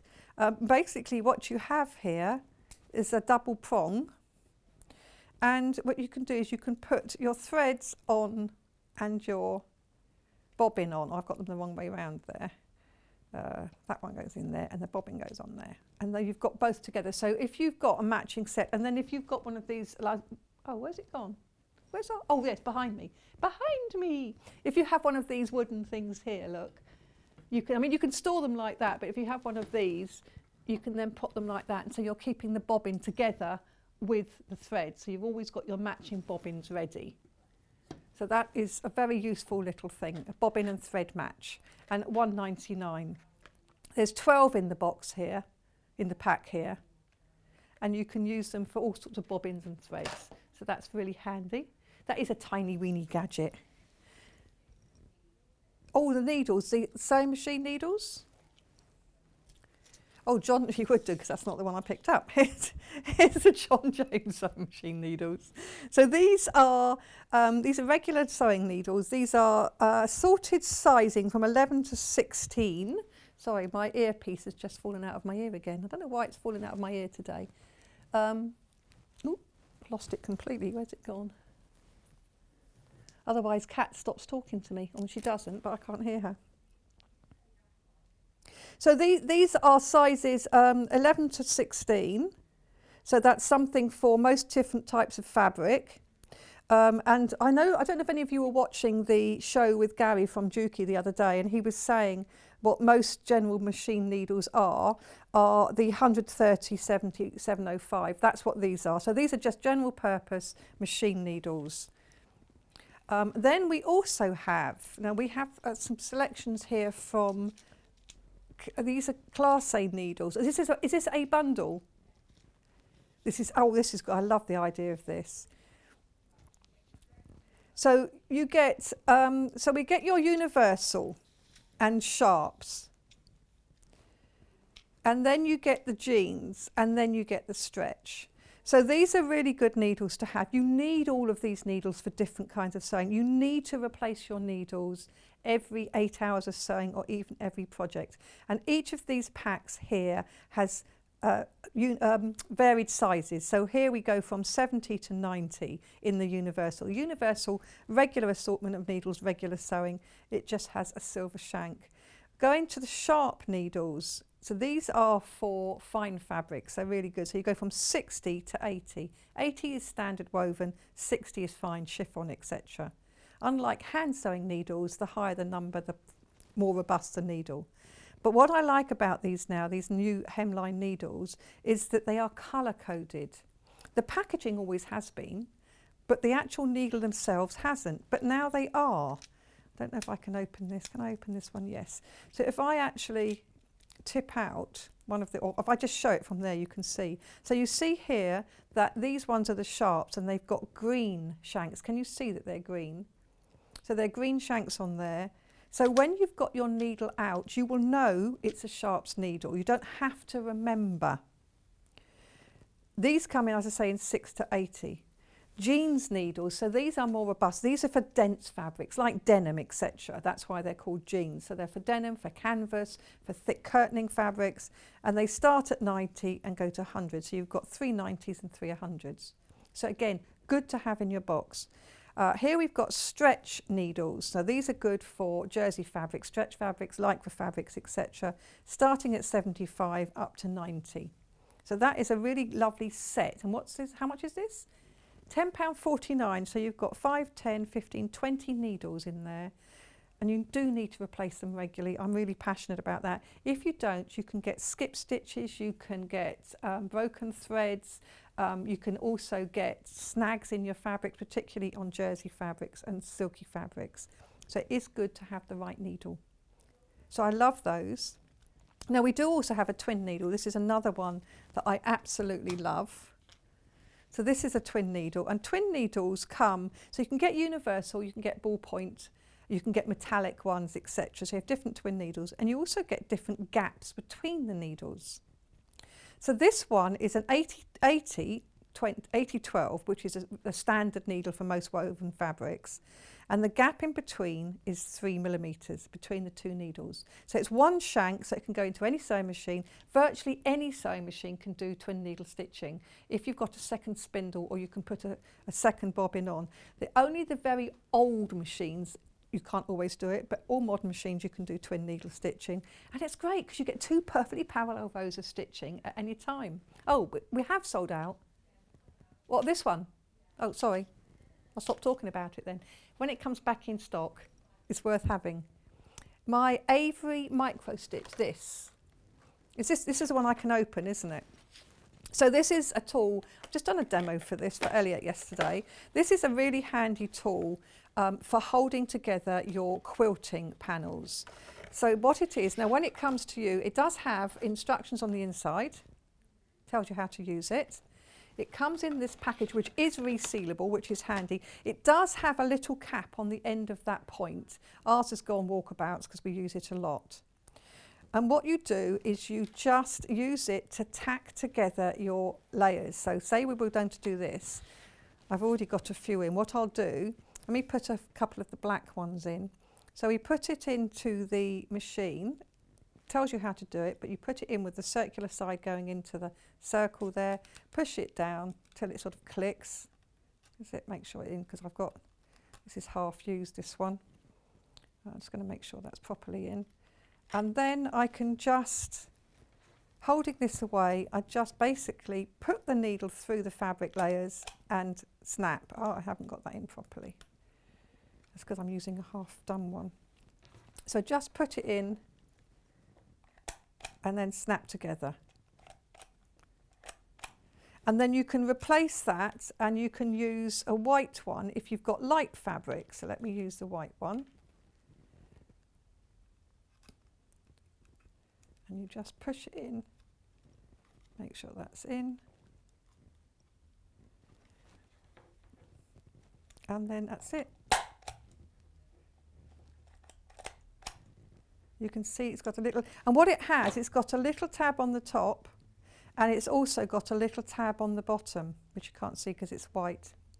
Really unobtrusive, and you can stitch over them. So you can stitch over these, and then when you've finished, you can just snip them off. So this is a nice little job to do in the evening. You can just snip these off, and the back will come off as well. So if you have a lap tray underneath or something like that, or a cutting mat, as you snip them off, you can collect all the ones from underneath as well. So that's really good. So you just snip off the top, and then it comes off the bottom. That's how easy they are to use. So it's a really handy tool to have. And you can also use it to help, again, put appliques on, or you can use it in crafting if you wanted to attach some items in when you're doing some crafting.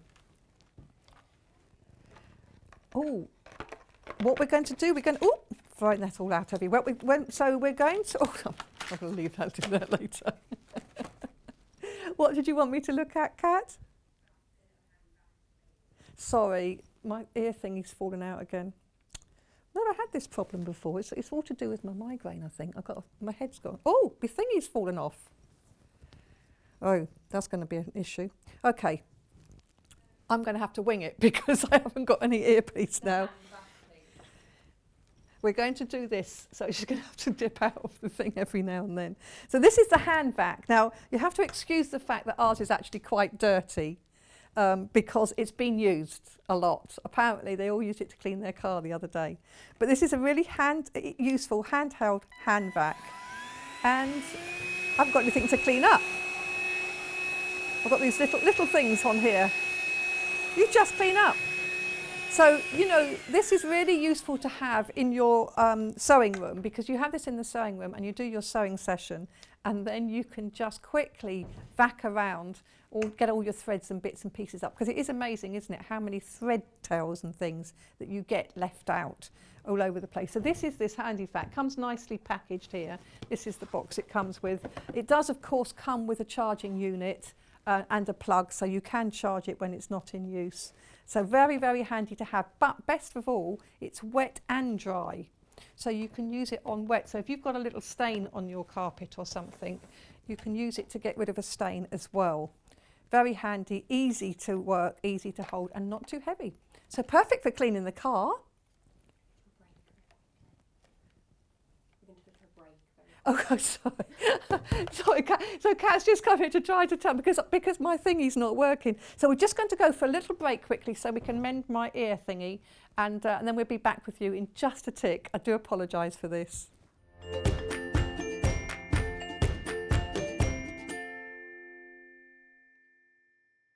If you'd like to get in touch with us during our live show and send in any messages or any questions, then you can do it on studio@sewingstreet.com. Alternatively, you can message us on our official Facebook page. Are you a fan of Sewing Street and Yarn Lane? Why not join our growing Facebook fans pages? Just search Sewing Street Fans and Yarn Lane TV Fans on Facebook and click Join Group. It's that simple. Never miss out on the latest news and updates from our presenters and guest designers, special offers, and plenty of chat with your fellow fans. Share photos of your makes, ask for advice, interact with your favourite guests and presenters, and be a part of the ever-growing sewing and yarn community. See you there!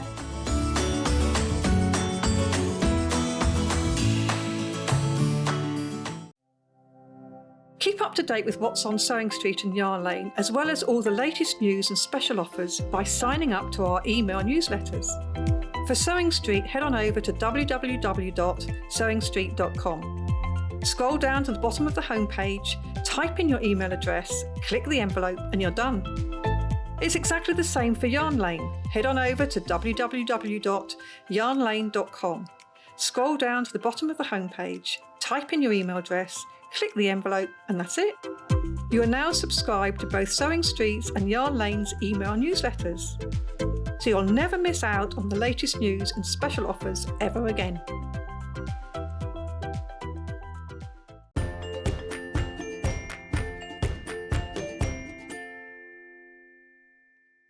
Sorry about that, ladies and gentlemen. I'm having a right day of it today, aren't I?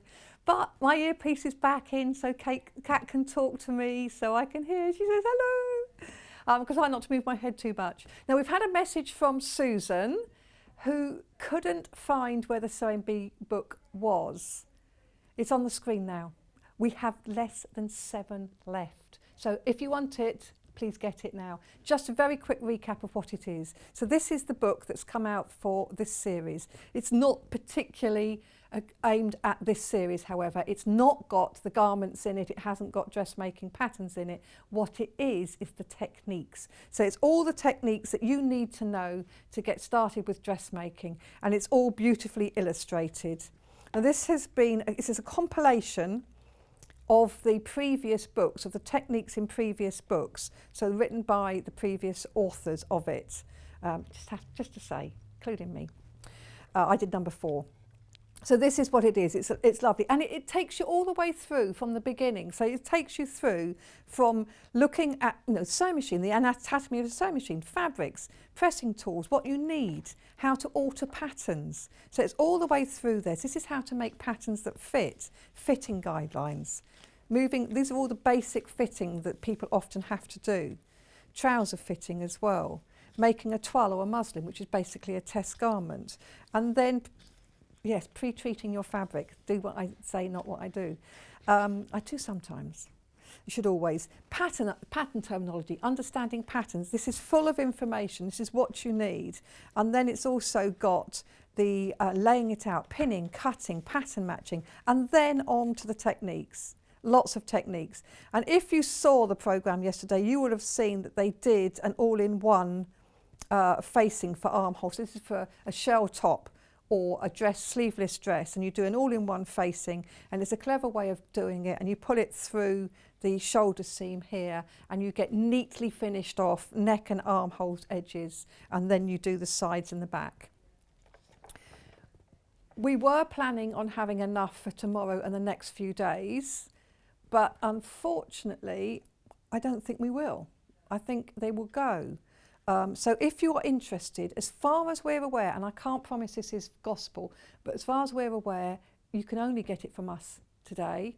It is going to be available from other sources from the 22nd, and that's when we thought we were going to be getting it, but we've already got it. So we are going to be sending it out with orders that are placed today. So you just need to add this to your basket, $14.99.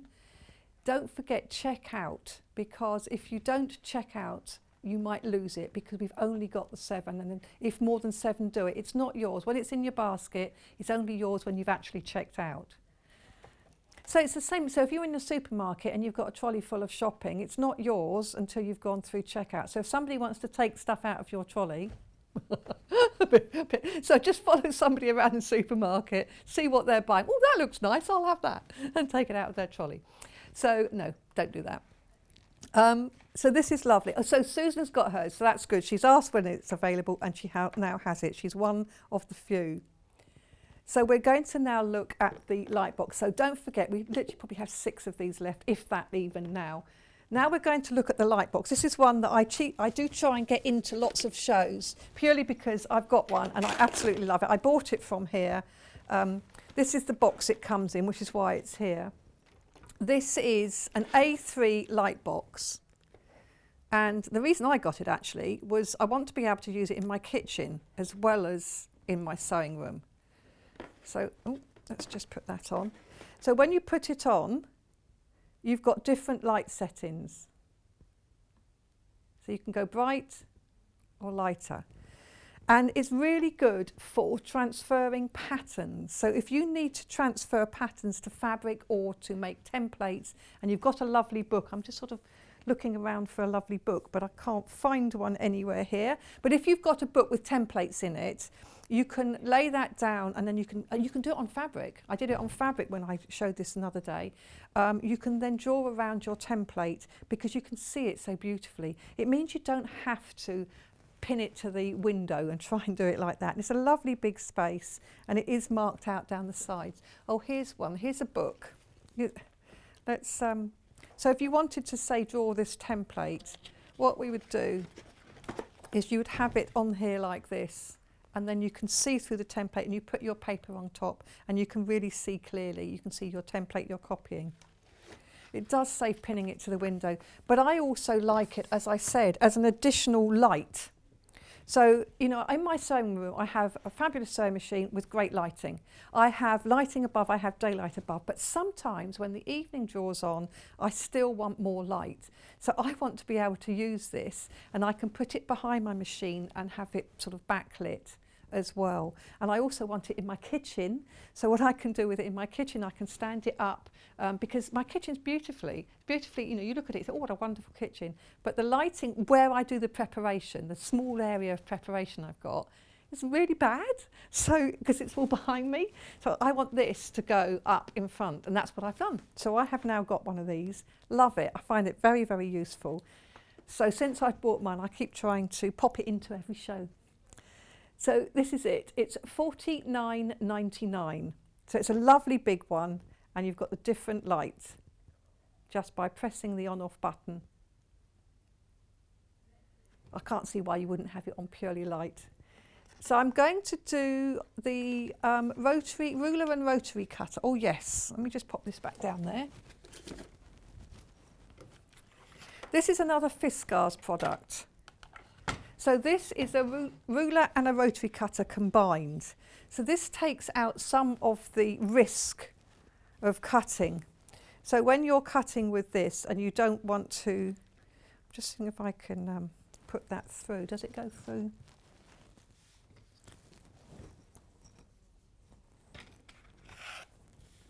Of course you do. I don't know why I was, you know what I was doing? I was thinking of a guillotine, wasn't I?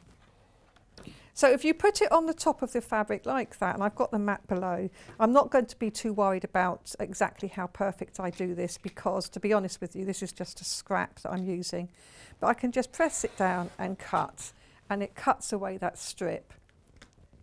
The blade isn't exposed until you press it down.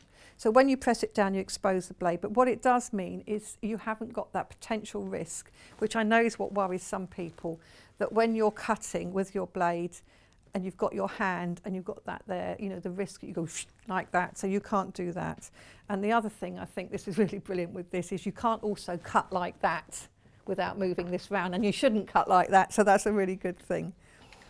So it's very safe. It's got a safety stop on both ends, so you can't get it wrong. So what you can do is cut like that. So it's quite a nifty tool. If you're a little bit unsure about using a rotary cutter, you can use this. So you get lovely, neat edges. You can cut towards yourself because it's got to stop. So it's not going to come off the end.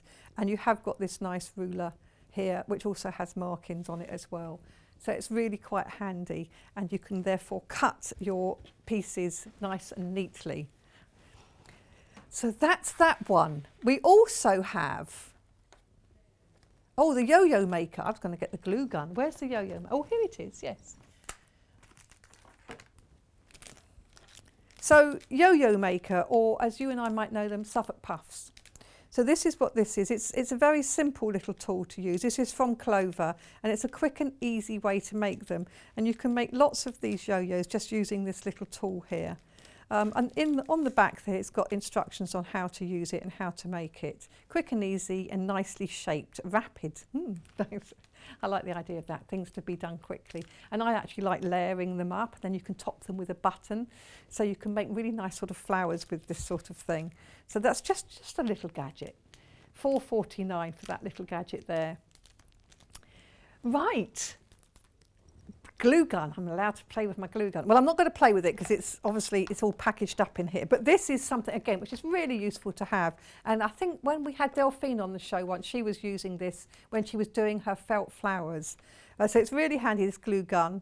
It's the high temperature is 170, but it's not enough. It's got a stand. It's got a plug so you can plug it in and heat it up. And it has 2 sticks of glue in here.